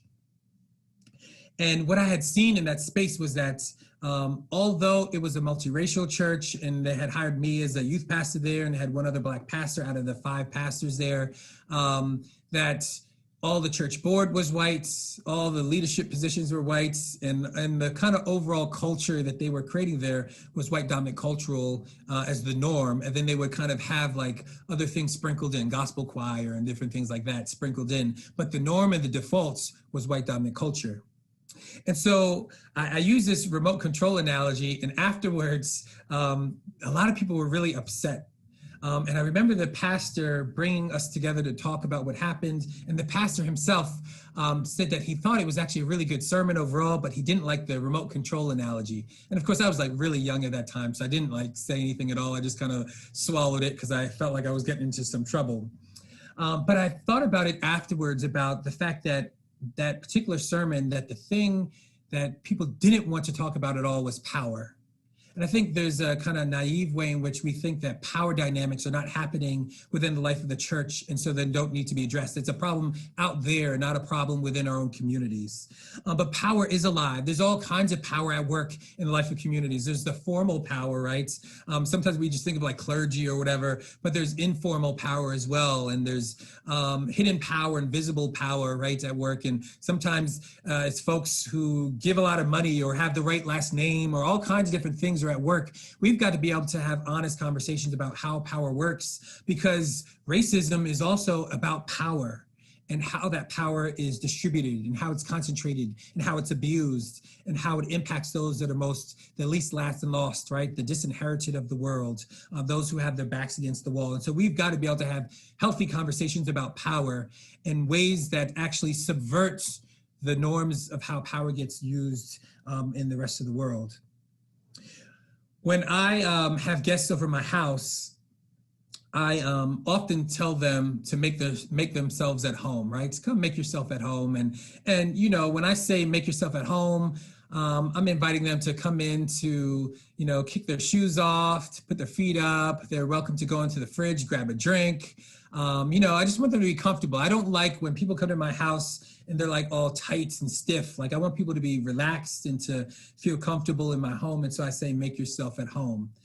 But if I'm honest, like when I say make yourself at home, I don't actually mean make yourself at home, right? Like, I wish I did. Like, God is still working on me, because you want to get past the host and the guest kind of mentality, but I'm not quite there yet. And so, like, if someone were to come into my house and they were to, like, you know, start rearranging furniture because they thought I meant make yourself at home, like, that would not be okay with me.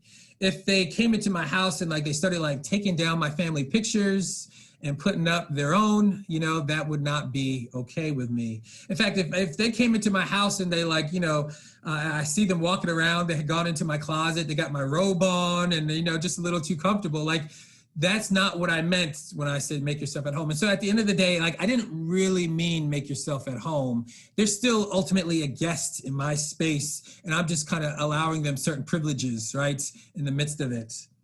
And so there's limits to what I actually mean, right, in terms of make yourself at home. They're not really home in that case. But then I could push this analogy a little bit farther, right? So I'm married. I got 3 boys, like 3 sons. And our family, you know, I guess we're a growing family. And you know, in our home, like Renee, that's my wife, she'll say sometimes, you know, like, we feel constrained sometimes in our house, like, you know, because we've only got like 1 bathroom and it's like 5 of us, right, in the house. And so like maybe we could put like a extra like half bath like in this one spot over here. Maybe we could, you know, do some structural changes to put another bathroom in the house, right?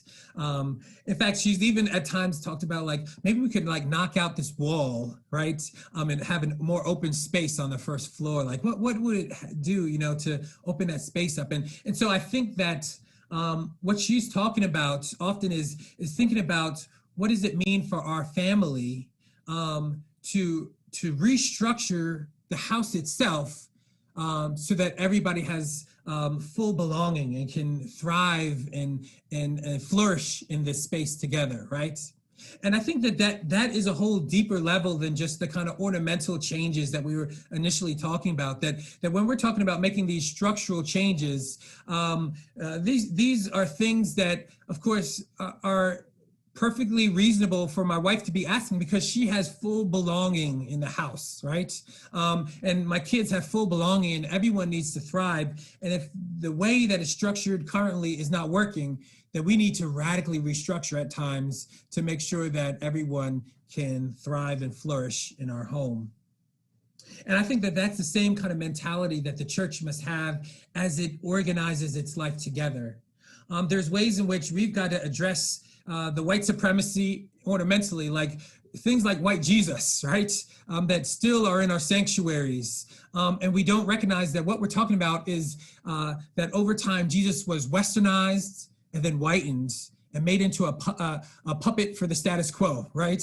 Like misrepresenting the first century Palestinian Jew, right? And so that those ornamental things matter because it misrepresents the Jesus that didn't crucify, but that was crucified. So how do we address and make changes as necessary to better reflect who all is in the community? But then what does it mean to look at our policies and our practices, our structures, our institutions, and to make radical change if necessary, so that we really make sure that people have true belonging in the house of God? When imagine if the other thing that I want us to really think about as we're thinking about this kind of internal way of life is to think about the ways that, well, the church, we've got to do some like soul searching, some deep self-examination work. The church, like, we haven't been drugged into this problem. We dragged and created this problem and drugged the rest of the society into it. In fact, Robert Jones actually suggests in his research, it shows that to be white and Christian suggests that there's a higher likelihood of someone holding racist views on things like police brutality, on acknowledging the history and present realities of racist discrimination and obstacles, of views on immigrants and all kinds of stuff, right? Not just white evangelicals, but also white Protestants and white Catholics. That it's actually better, the stats were better for non-affiliated, non-religiously affiliated whites than for white Christians. Something has gone wrong in many communities where white Christian churches have actually been the hub that is actually helping to produce white supremacy rather than to transform and challenge it. And so we've got to see communities that confess and lament these realities and then are committed to repent and repair. They've got to confess and lament. They've got to repent and repair. And then when we deal with our in-house and have integrity in the way that we live our lives, then we're also ready to then also have a faithful witness, a faithful public witness and a prophetic witness in society as well. Now, there's a famous saying that people say, give a man a fish, right, and he'll eat for a day. Teach a man to fish, right, he'll eat for a lifetime. But what people don't often ask is what happens to the people when the pond, when they don't have access to the pond, when it's been walled off, right? Then all of a sudden you've got deeper structural issues in play. Because you've got to deal with this wall that's been built that's blocking access for people to get to the pond to fish in the first place. We've got to deal with the structural realities, the policies and practices, the institutions that help to create the conditions of inequality and inequity, of advantage and disadvantage in our society today. Some of that is going to require that we dream dangerous dreams, right? That we dream God's dream with God.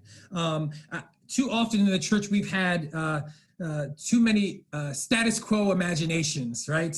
Imagining that things can't be much different than the way things are, that all we can do is tweak just a little bit, rather than having more dangerous, broad dreams of God's new society, of God's reign, of what God desires to do, that we can actually dream and have a vision that undermines the world as it is because we're committed to God's new society. And when we begin to do that, then we can actually go out and actually struggle for justice in meaningful ways at the grassroots level, from below, on the ground, in our communities, right? What's the ground game? What's it going to look like for us to actually seek change in our communities? And I believe that there's some things that are really conducive for the life of the church in their neighborhood, ways to bear faithful witness to the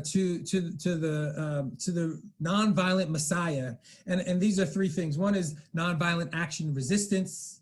Second, it is protest movements, and then third, community organizing. I believe that these are three things that we've got to take seriously in terms of our local witness as we struggle for racial justice in our communities.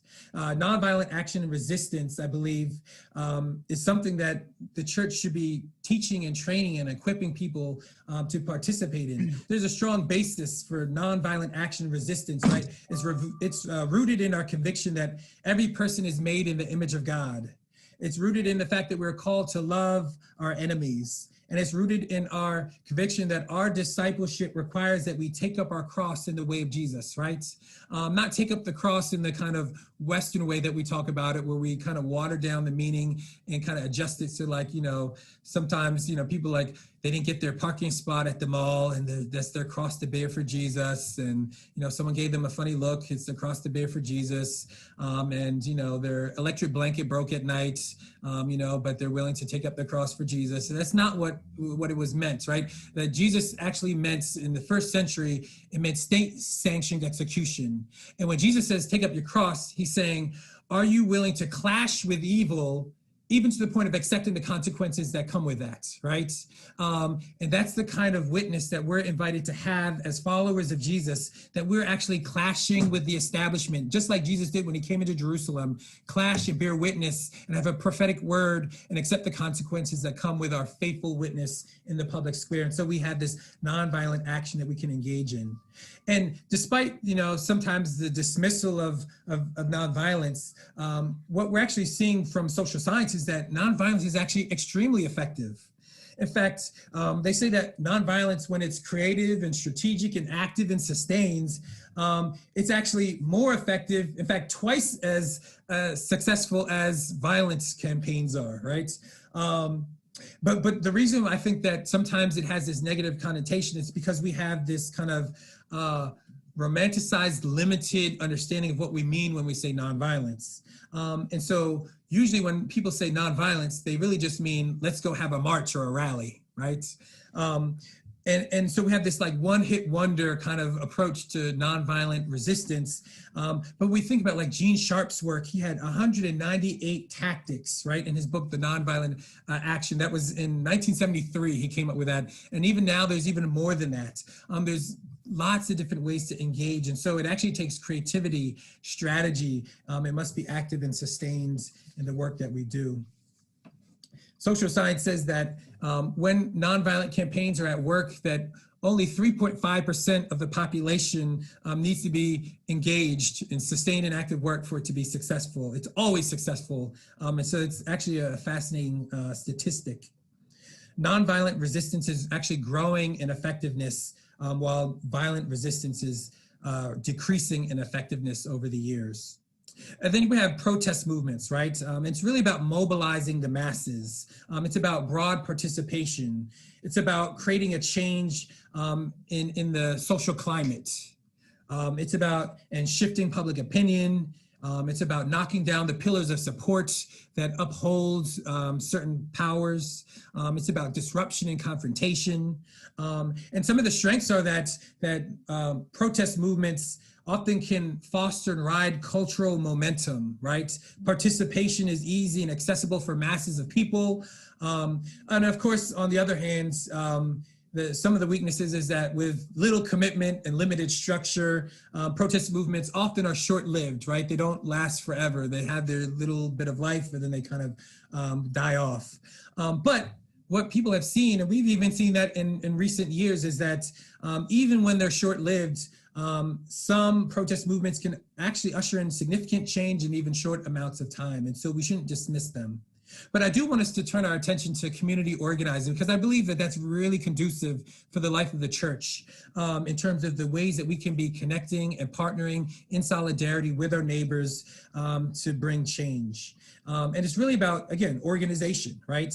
Its strategy is about building a committed power base of ordinary people through formal structures to leverage in pursuit of incremental social change over the long haul, right? How do we build a power base of people and use that to identify challenges and confront them one after the other, identifying the needs that the people have identified themselves and working collectively together to bring change. And its strength is precisely that it is a committed membership that's doing the work regardless of what is popular in society or not. Community organizing doesn't need the momentum of what's mainstream at any given moment. It's focused on tangible goals at the grassroots level and working for change and building its power base from that.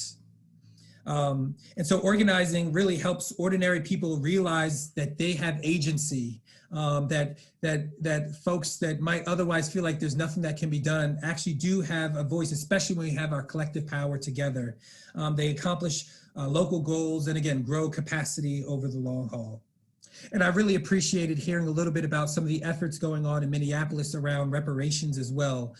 Without saying too much on the topic, I always wonder how Christians can read and wrestle with, the story of Zacchaeus, right? And not walk away and think, reparations are necessary and that's a part of God's Jubilee good news for society, right?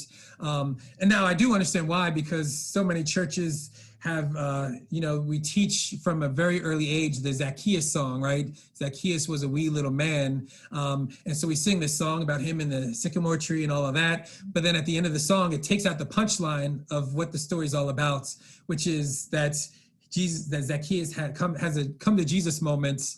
And in that moment, declares that he's going to give half of his wealth to the poor and then do reparations 4 times what he has exploited as a tax collector. He's going to give back to them, right? And so we have this really beautiful example of reparations there as well. And this is the kind of repair work that the church ought to be seeking as well. So when we think about all of these realities, we've got to really get serious as the church, both internally and externally, to be the change, to be the good news, to live that out, to make visible God's reign, right? So that literally the Jesus story is being told in our lives. It's visible for other people to see the Jesus story being told because we're living it out on the ground on behalf of our neighbors, so that the first are last and the last are first, that those on the edges, margins, and cracks of society, that the kingdom, the reign of God is bursting out and participating and growing in our society all around us.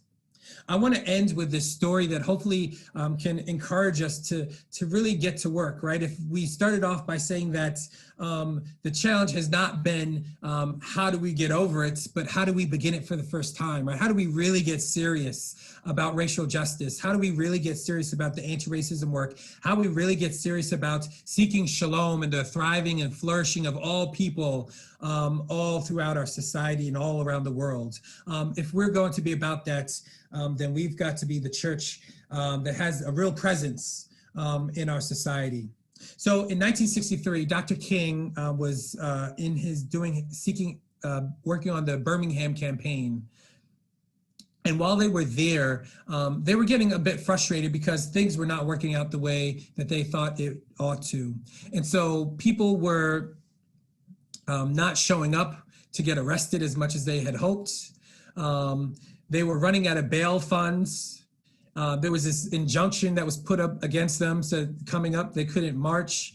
And they just weren't sure what to do. And then for them at that moment, they were actually, at this particular moment, right about to approach Easter and Passover weekend. And so there, Dr. King and a bunch of his,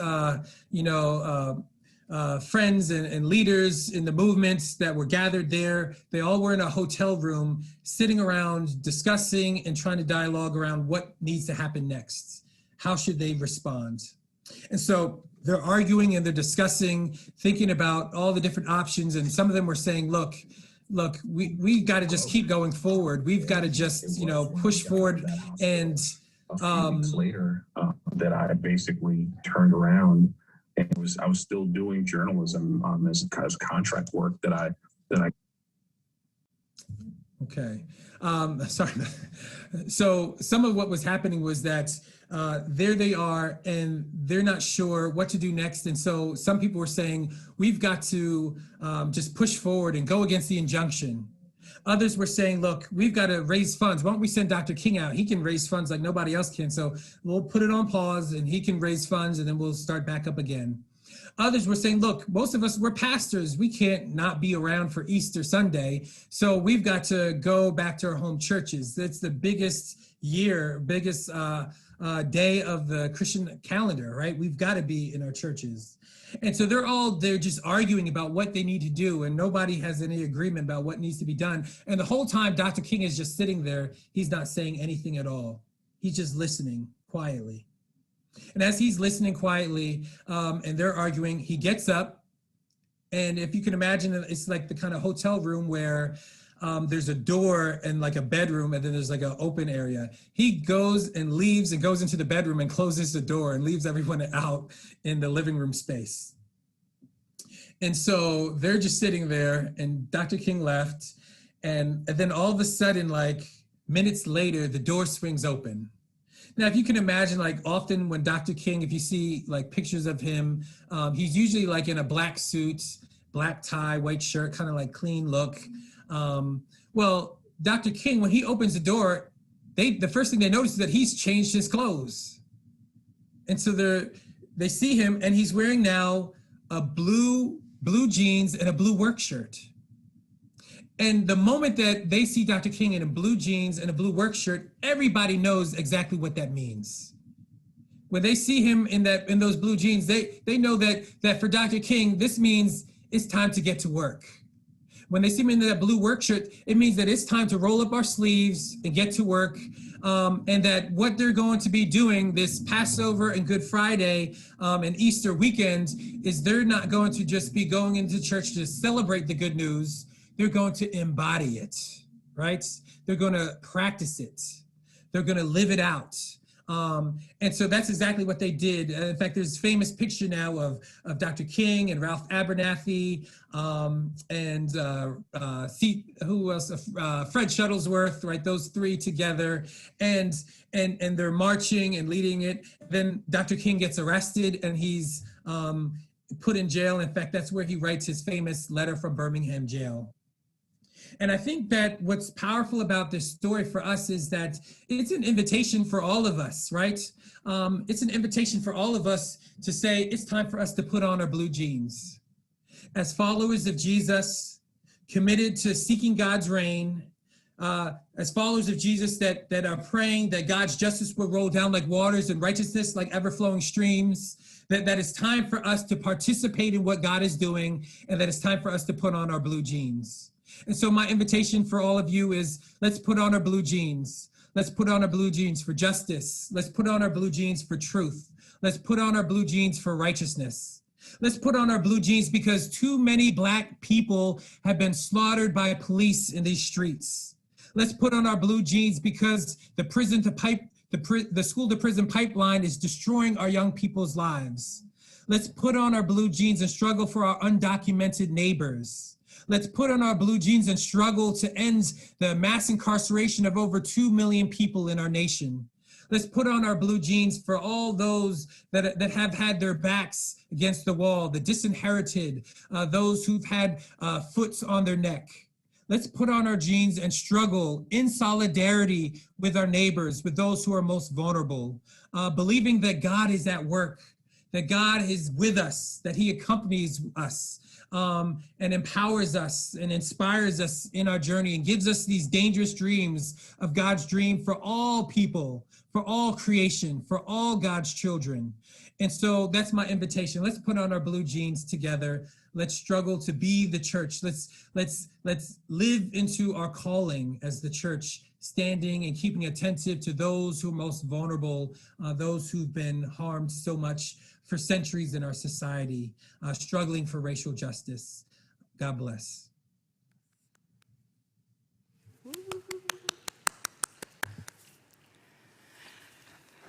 Wow, what a gift to, and I don't even know if you can hear me, Drew, but we are so grateful, not just for your witness tonight, which was so powerful, but your witness in your books, in your writings, in being a professor. I think all of us sat here thinking, oh, I'd love to sit in his class 3 days a week. And so just thank you for being such a powerful leader and witness in the work that the church needs to be doing as we follow Jesus, and that incorporates our work in racial justice in powerful ways. So look forward to reading your latest book.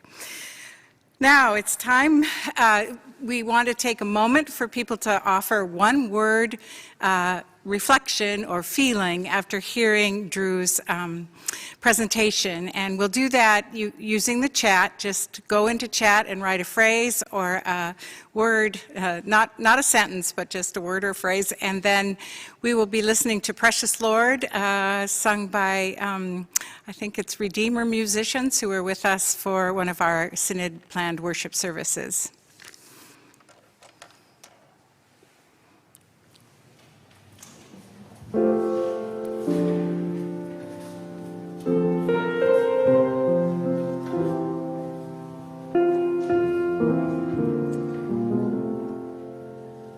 Precious Lord, take my hand and lead me on. Let me stand.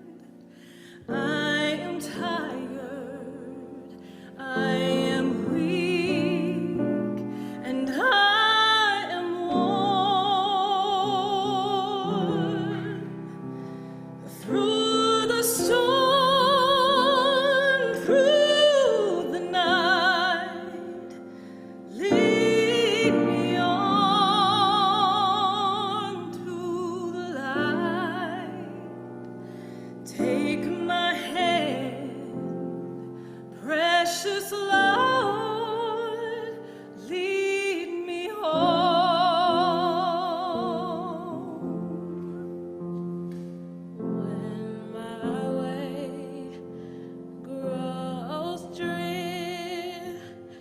Precious Lord, linger near when my life is almost gone. Hear my cry, hear my call, hold my hand lest I fall. Take my hand, precious Lord, lead me home.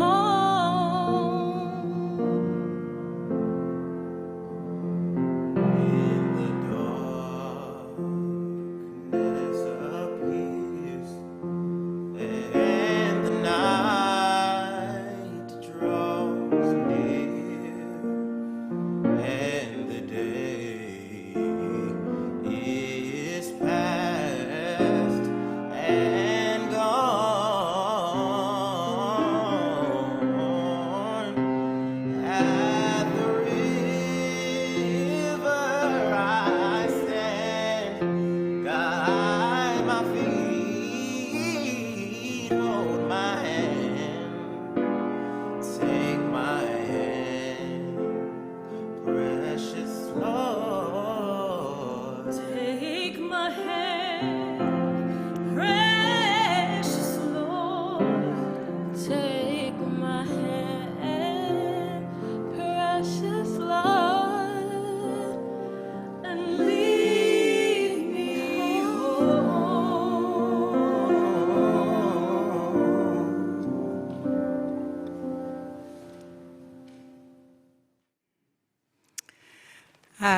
We will try to put together a word cloud of the words that you shared in chat, either sometime later this evening or tomorrow morning. And now we have a slide showing what our first practice vote revealed about us. First-timers for this assembly are 36% or 85 of us, and or 36% or 85 of us, and no, not the first time, is 63% or 150.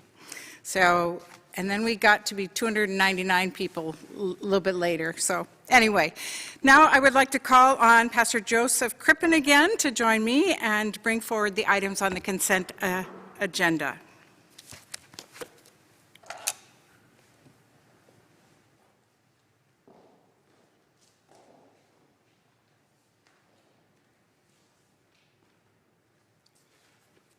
Okay, thank you.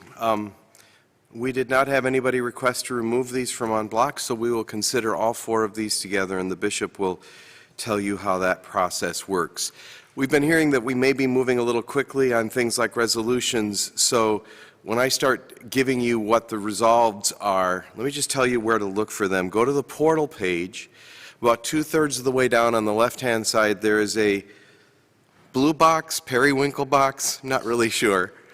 And all of the resolutions are there. And if you click them, you will be accessing a file that has them. And the ones that we will be considering all as one are resolutions 04, 5, 6, and 7. So if you want to go there, I'll give you 10 seconds to start looking, but I'll start reading in a moment here.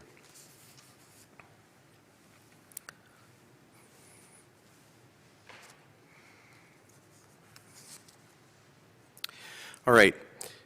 The first 2 of the 4 that we are considering as one concern the banning of nuclear weapons. And if you'll remember what I said earlier in the assembly, resolutions are directing our work as a synod. Memorials go to our greater church in the ELCA, which will become clear from the wording of the resolved. So the first one is RC 2021, or 2021, I guess, 04, resolved that the office of the Bishop of the Minneapolis Area Synod communicate to members of Congress who represent members of congregations within the Synod boundaries and to Minnesota U.S. Senators the request for them to take a leadership role in efforts to bring together the 9 nuclear nations to work toward the total elimination of nuclear weapons as stipulated in the Treaty on the Prohibition of Nuclear Weapons.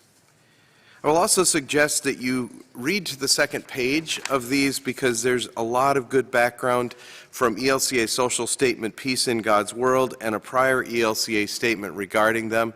It's a good piece of a resolution if we can tie it to previous teachings of this church. So I highlight the background. There's quite often background information that we include that isn't part of the regular, of the resolution itself. Second one, RC 2021-05 is related. And this one, make sure I got all my resolved. This one is a memorial, and you will see to whom we are directing it. Resolved that the Minneapolis Area Synod acting in Assembly memorialized the 2022 Churchwide Assembly to engage the ELCA United Nations and Advocacy Offices to take a leadership role in current opportunities to bring together the 9 nuclear nations to work toward the implementation of the Treaty on the Prohibition of Nuclear Weapons. And be it further resolved that the office of the presiding bishop communicate the intent of the ELCA United Nations and Advocacy Offices to take such a leadership role to the appropriate federal officials. And be it finally resolved that the Minneapolis Area Synod acting in Assembly memorialize the 2022 Churchwide Assembly to urge Portico Benefits, the ELCA Foundation, and other ELCA-related entities to divest from the companies that are involved in producing nuclear weapons if the companies do not stop making the weaponry. So that's 2021-05, also included in en bloc, and again on the second page you can see some background information to that resolution, or to that memorial. The third one in en bloc, which again, just a reminder, will be considered all as one, all 4. The third is RC 2021-06, and this one is addressing, it's a resolution addressing conflict-free metals and genocide in the Democratic Republic of Congo.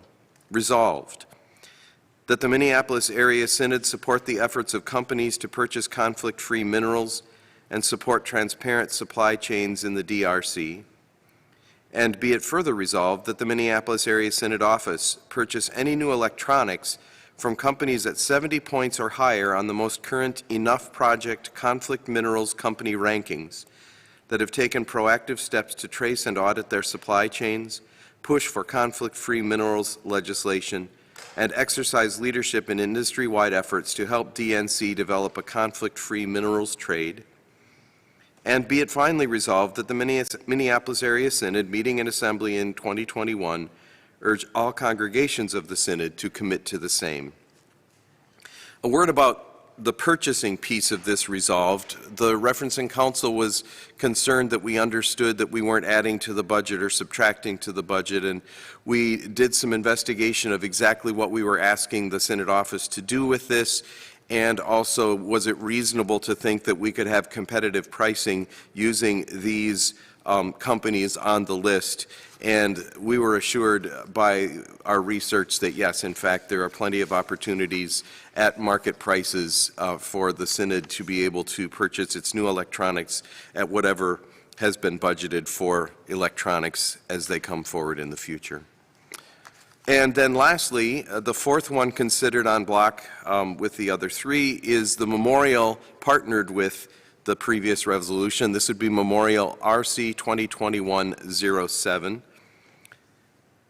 Resolved that the Minneapolis Area Synod and Assembly in 2021 memorialized the 2022 ELCA Churchwide Assembly to mandate that the churchwide office purchase any new electronics from companies only at 70 points or higher on the most current Enough Project Conflict Minerals company rankings, and by making this action known throughout the ELCA and to the public at large.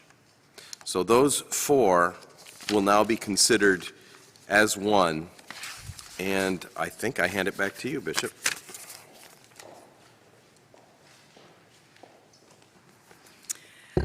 Thank you.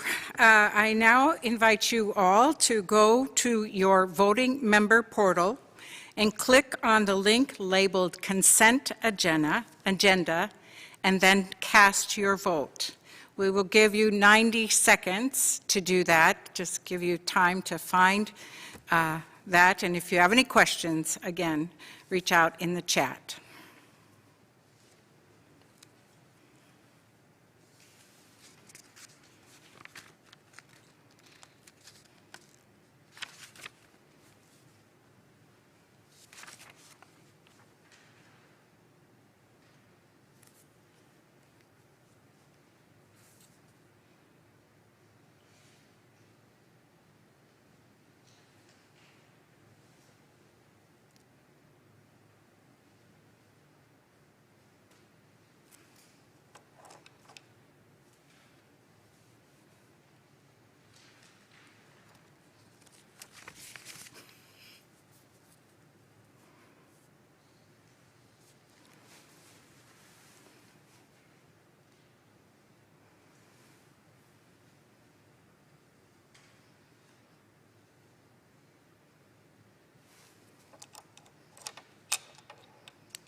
I cannot see. Okay. All right. We have a vote completed, and I declare the consent agenda adopted. Thank you very much. Now it's my privilege to call on our Synod Treasurer, Ty Inglis, for his report. Ty is an expert in financial matters. He teaches CPAs from around the country on the latest accounting regulations. Plus, he has a deep love for the church. Someone new to the Synod asked me this week if we dared have a numbers person speak so late on a Friday night, and I said, you don't know our numbers person. He gives some of the very most interesting finance reports I've ever heard. It's even later than we thought, so we wish you good luck, Ty Inglis, and we will consider a couple resolutions after his report. Please welcome our treasurer, Ty Inglis.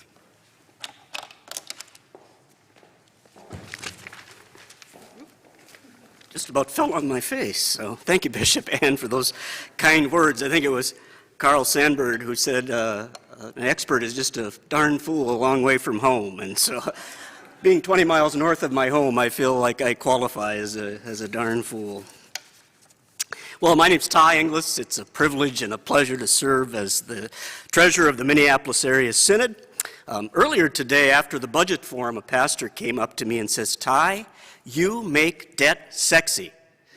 So I'm just teeing that up so that you'll hang with me on a Friday night and we can get through this report together. First of all, thank you to the 145 congregations and our synodically authorized worshiping communities for your generosity this past year, the fiscal year that ended January 31st, 2021.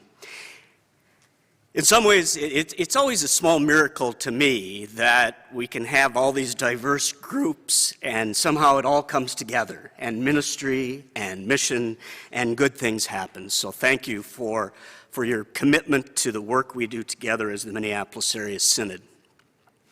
So let's look at the slides. Let's do some numbers.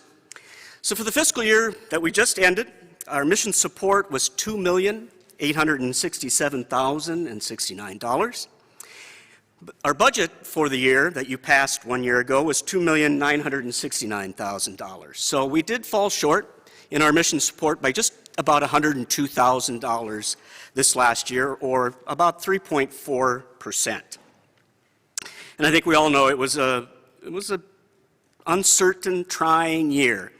I replaced singing Happy Birthday while I washed my hands this year with praying. So I did a lot of praying and a lot of hand washing in 2020. But we made up, we had a significant deficit in April, which was early in our year, of about $104,000. We made that up through October and then fell back again in November and December, about $50,000 each of those months. So we did end up that $100,000 short on mission support. And we'll take this $2,867,000 number and use that, we'll see in the next two resolutions that we'll be presenting. That will be our base for mission support for the current year that we're in and the subsequent fiscal year as well.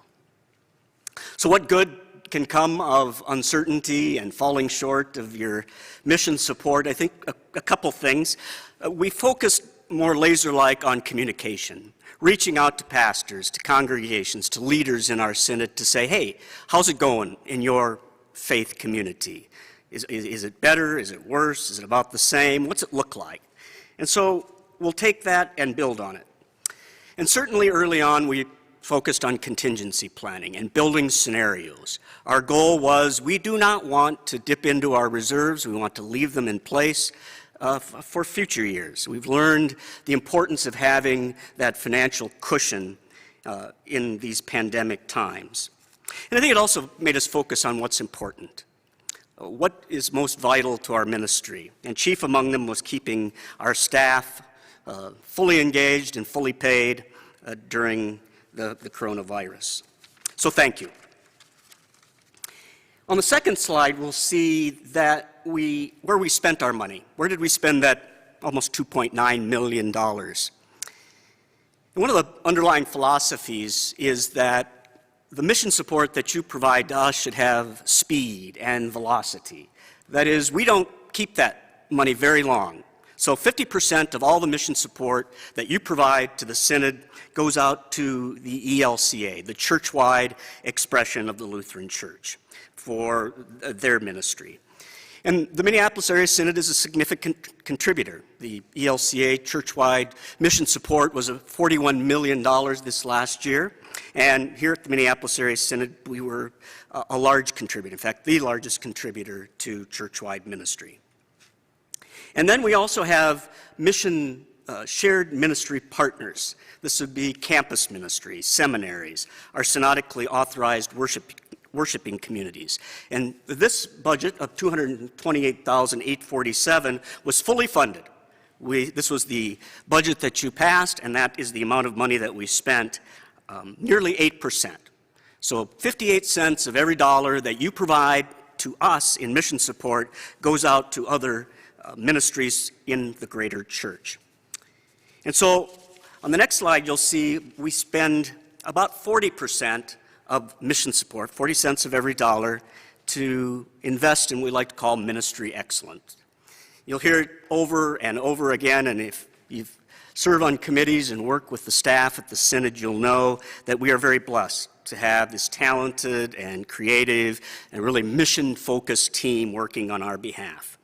And so during this financial shortfall, early on we did apply for a Paycheck Protection Program loan. We received it, and that has now been forgiven and is added to the reserves that we'll look at on the next slide. We were able to take advantage of some of the Family First Coronavirus Act about employee leave and in reimbursement of their salaries, where it benefited both the employee and the Synod. Our loan and interest were forgiven in the winter of 2020. And then on program and staff, we spent $1,149,000. The budget for that was about $113,000 more than we spent. So we actually saved about $10,000 a month during the pandemic. We kept the staff fully funded, but we learned one thing during COVID. We didn't meet, we didn't travel, and so that resulted in significant savings, and so we were able to make up the shortfall in mission support through savings and have a small surplus at the end of the year. So all in all, thanks be to God, we faced difficult, challenging times. We were diligent, we were disciplined in our approach, and were able to come through and improved our financial position during the year. Then finally, let's look at slide 4. What we just looked at is our operating budget. That's mission support and all the budget that you approve, the expenditures that you approve. And so here we do have operating reserves. This is $561,000. Our average expenses for the Synod are about $110,000 a month, so this gives us a little over 5 months' worth of expenses that we could fund even if we received no mission support. Not that that should happen, but not-for-profit guidelines generally would say you need 3 to 6 months' worth of expenditures, so this is a sufficient reserve based on the size and the reality of our current situation. We also have funds in our resurrection fund. You'll remember that we've sold 4 different properties over the past few years, and from that, the closing of those buildings, we've created this resurrection fund to bring new life, and we've received about $2.4 million. We've spent about $1.6 million of that so far in Ministry Imagination grants that many of you have received. We had a special COVID grant process for technology and ministry needs during COVID. We made a significant tithe to the Lutheran Church of Christ in Nigeria, which is our companion synod, to help them build a new building. Their prior facilities were threatened by the Boko Haram, and so they were able to physically move their building with the help of our gift, and also to help, I guess in our own small way, Jubilee. They had inherited some significant pension debt, and we know that pension debt can be very crippling. Not that this is very exciting, but we were able to help them extinguish about $18,000 of their pension debt. So we used that tithe for the church in Nigeria. We've also made gifts to honor the charism of those particular congregations that closed, along with helping out our new starts and having funds for what we call Synod macro grants that are expected to have a major impact. So. And we're really, for the Resurrection Fund, we've had an advisory committee, and want to acknowledge the tremendous work that group did in the oversight of these grants and approving them and making sure that they were well intended and well spent in accordance with the guidelines that we set. So thanks to that advisory committee. Victory Memorial was another church that closed up in North Minneapolis. We sold the proceeds went into this Victory Memorial Fund. Now, this operates more as a traditional endowment fund. We spend between 3 and 4% of the principal of this fund to support the charism of Victory Memorial, which was up in North Minneapolis. And so this last year we made gifts of approximately $27,000 to racial justice organizing, to Faith Lilac Way, which is a community up north, to River of Life, and then also to Holy Trinity and LSS for the work that they did during the COVID-19 crisis. So these are exciting funds that are all occurring outside of our general operating budget. And then finally, we also have just a number of other restricted and designated funds.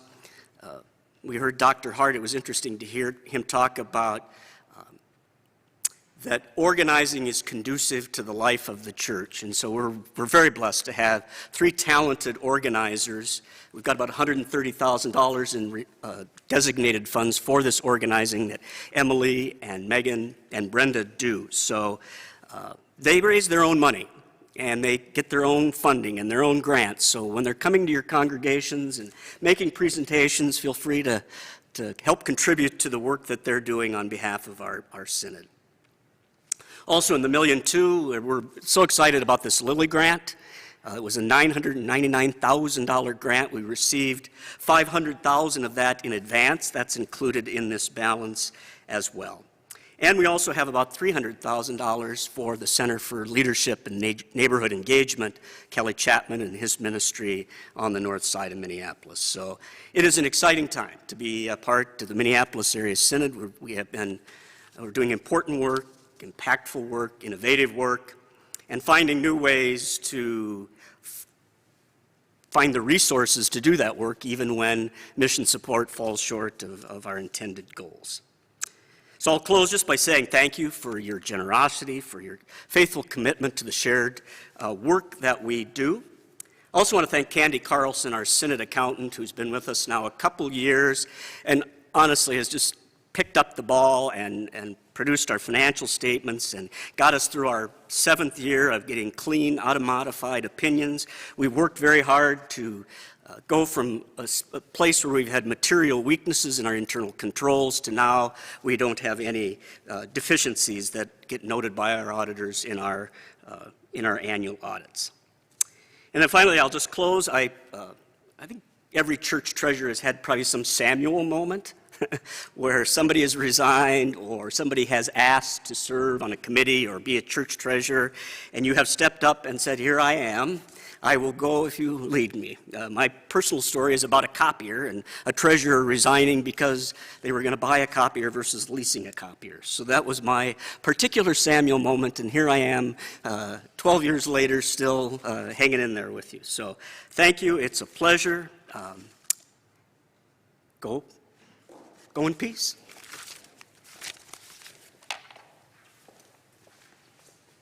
Well, we're sure glad about that copier decision, if that's how God called you to this work. We have 2 resolutions to vote on yet this evening, and then we will be closing the evening. So I want you to know that you can find the resolutions if you go to the portal, and the light blue box has the resolutions both for this fiscal year we're in and next year, fiscal year 2022. And on the back of the resolutions themselves are some more detail about the budget itself. So right now we will consider these resolutions, and I'll invite our treasurer to read the resolved on the first.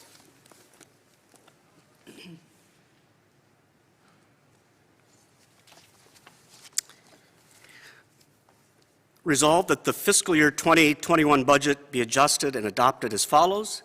Congregational mission support to the Synod of $2,867,000, with 50% designated as mission support for the church-wide ministries of the Evangelical Lutheran Church in America.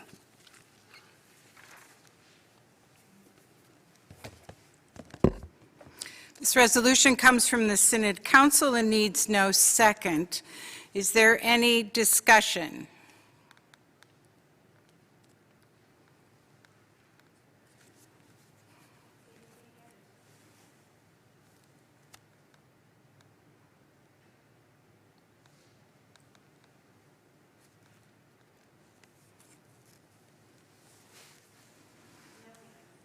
Okay, so we invite you now to please go to the portal and to cast your vote on Resolution 8, which is to revise the fiscal year 2021 Synod budget.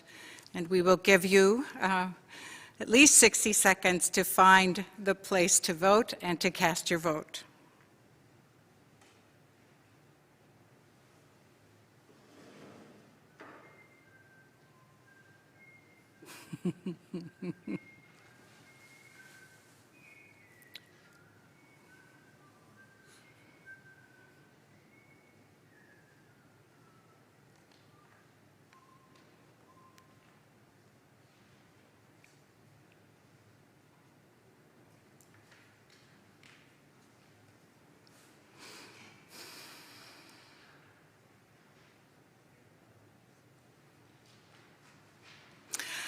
We have the vote results, and resolution number 8 has been adopted. Thank you. Ty, will you now please read the resolve for resolution 9?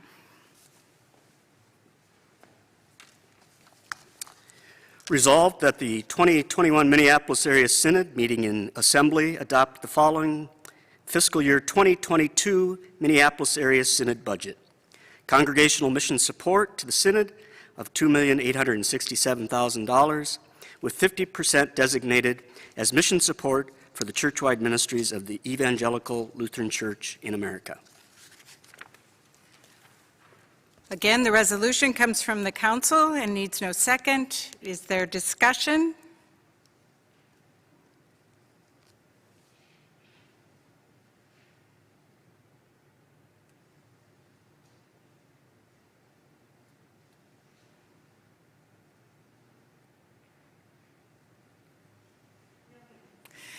Seeing no hands raised, I will recommend now that you go to the portal to cast your vote.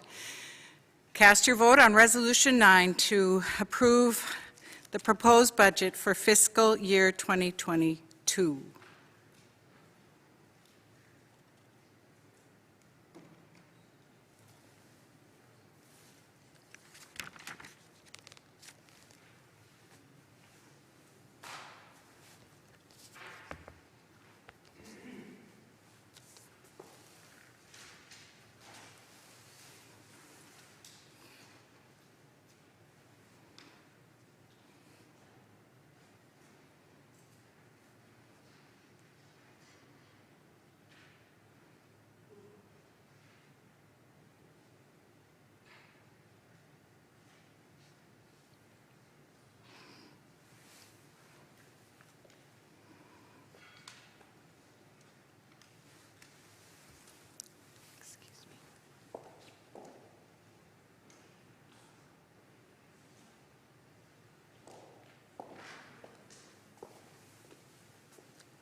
Voting is closed.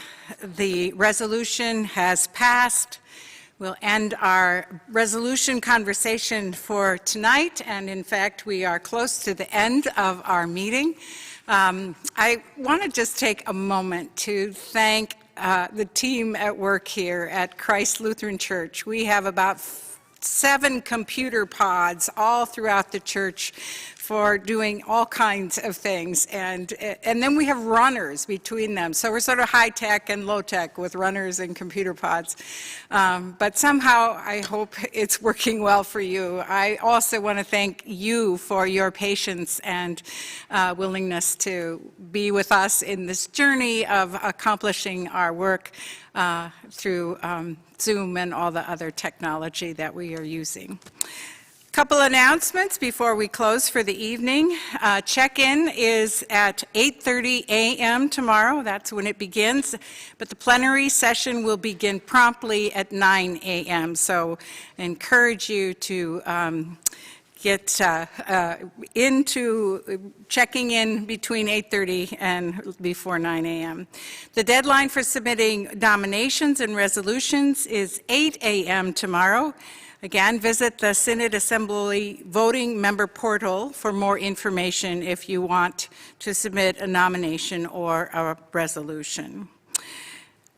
It is my privilege now to invite our brand new Director of Evangelical Mission to come and lead us in our closing prayer.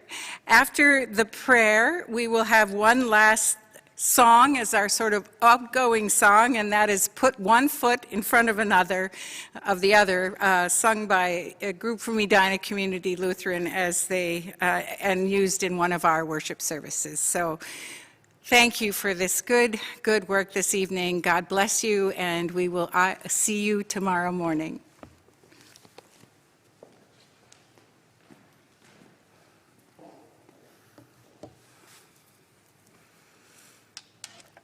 As we prepare for rest this night, I'd like to share a prayer from Cole Arthur Riley.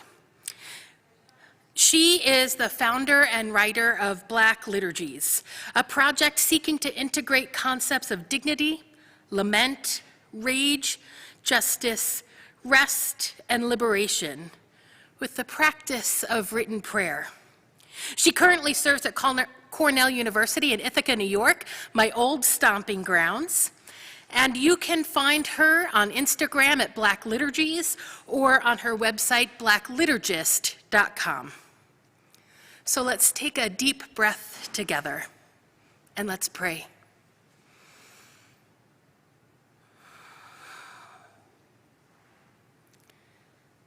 God who rests, it is difficult for us to imagine a Christ who, having all power and capacity to heal others, still at times walked away, who napped unapologetically in the face of danger.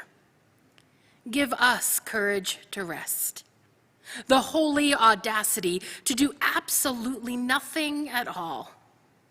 And as we do, allow us to hold vigil for the tombs of the world, while honoring that we are neither savior nor slave. Grant us a slowness that allows us to feel what hurts and makes healing possible. Let our rest be our liberation. Amen.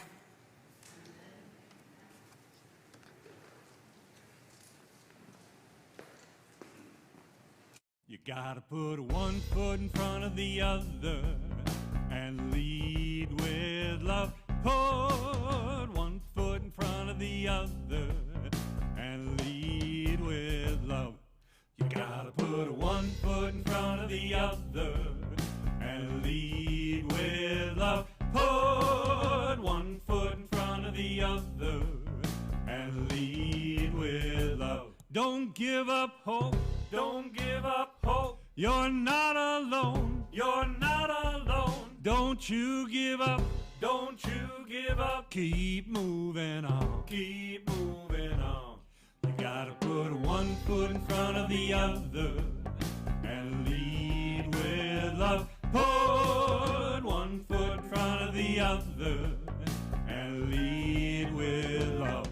You gotta put one foot in front of the other and lead with love. Put one foot in front of the other and lead with love. I know you're scared. I know you're scared. And I'm scared too. And I'm scared too. But here I am. But here I am. Right next to you. Right next to you. You gotta put one foot in front of the other and lead with love. Put one foot in front of the other and lead with love. You gotta put one foot in front of the other and lead with love. Put one foot in front of the other and lead with love.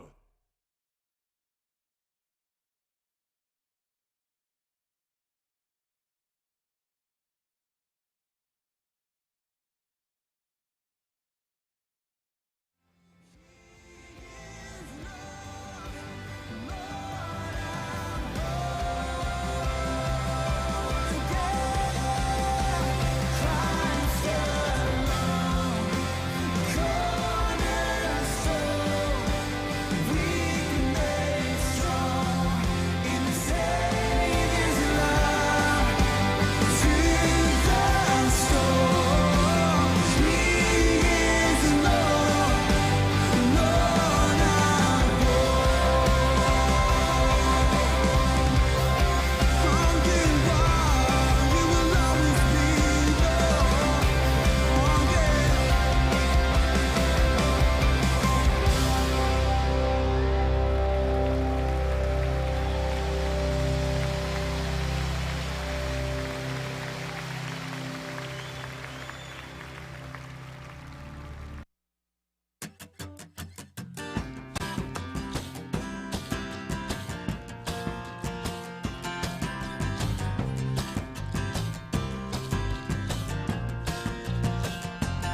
Anybody here looking for revival in our own hearts and across the land? Anybody looking for a revival? Lift up your voice and say amen. Lift up your voice and say amen. Anybody here looking for revival in our own hearts and across the land? Anybody looking for a revival? Lift up your voice and say amen. Lift up your voice and say amen.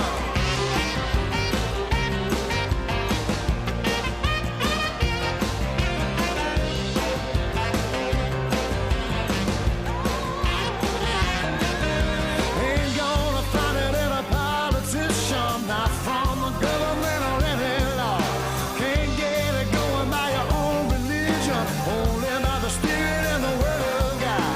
Only by the Spirit and the Word of God. Come with me. Come on with me. Anybody looking for a revival in our own hearts and across the land? Anybody looking for a revival? Lift up your voice and say amen. Lift up your voice and say amen. You can work all you want, but you might not see it. Give all you got, but it can't be bought. Try everything, but you best believe it's only by the Spirit and the Word of God. Only by the Spirit and the Word of God. Come with me. Come on with me. Anybody here looking for revival in our own hearts and across the land? Anybody looking for a revival? Lift up your voice and say amen. Lift up your voice and say amen.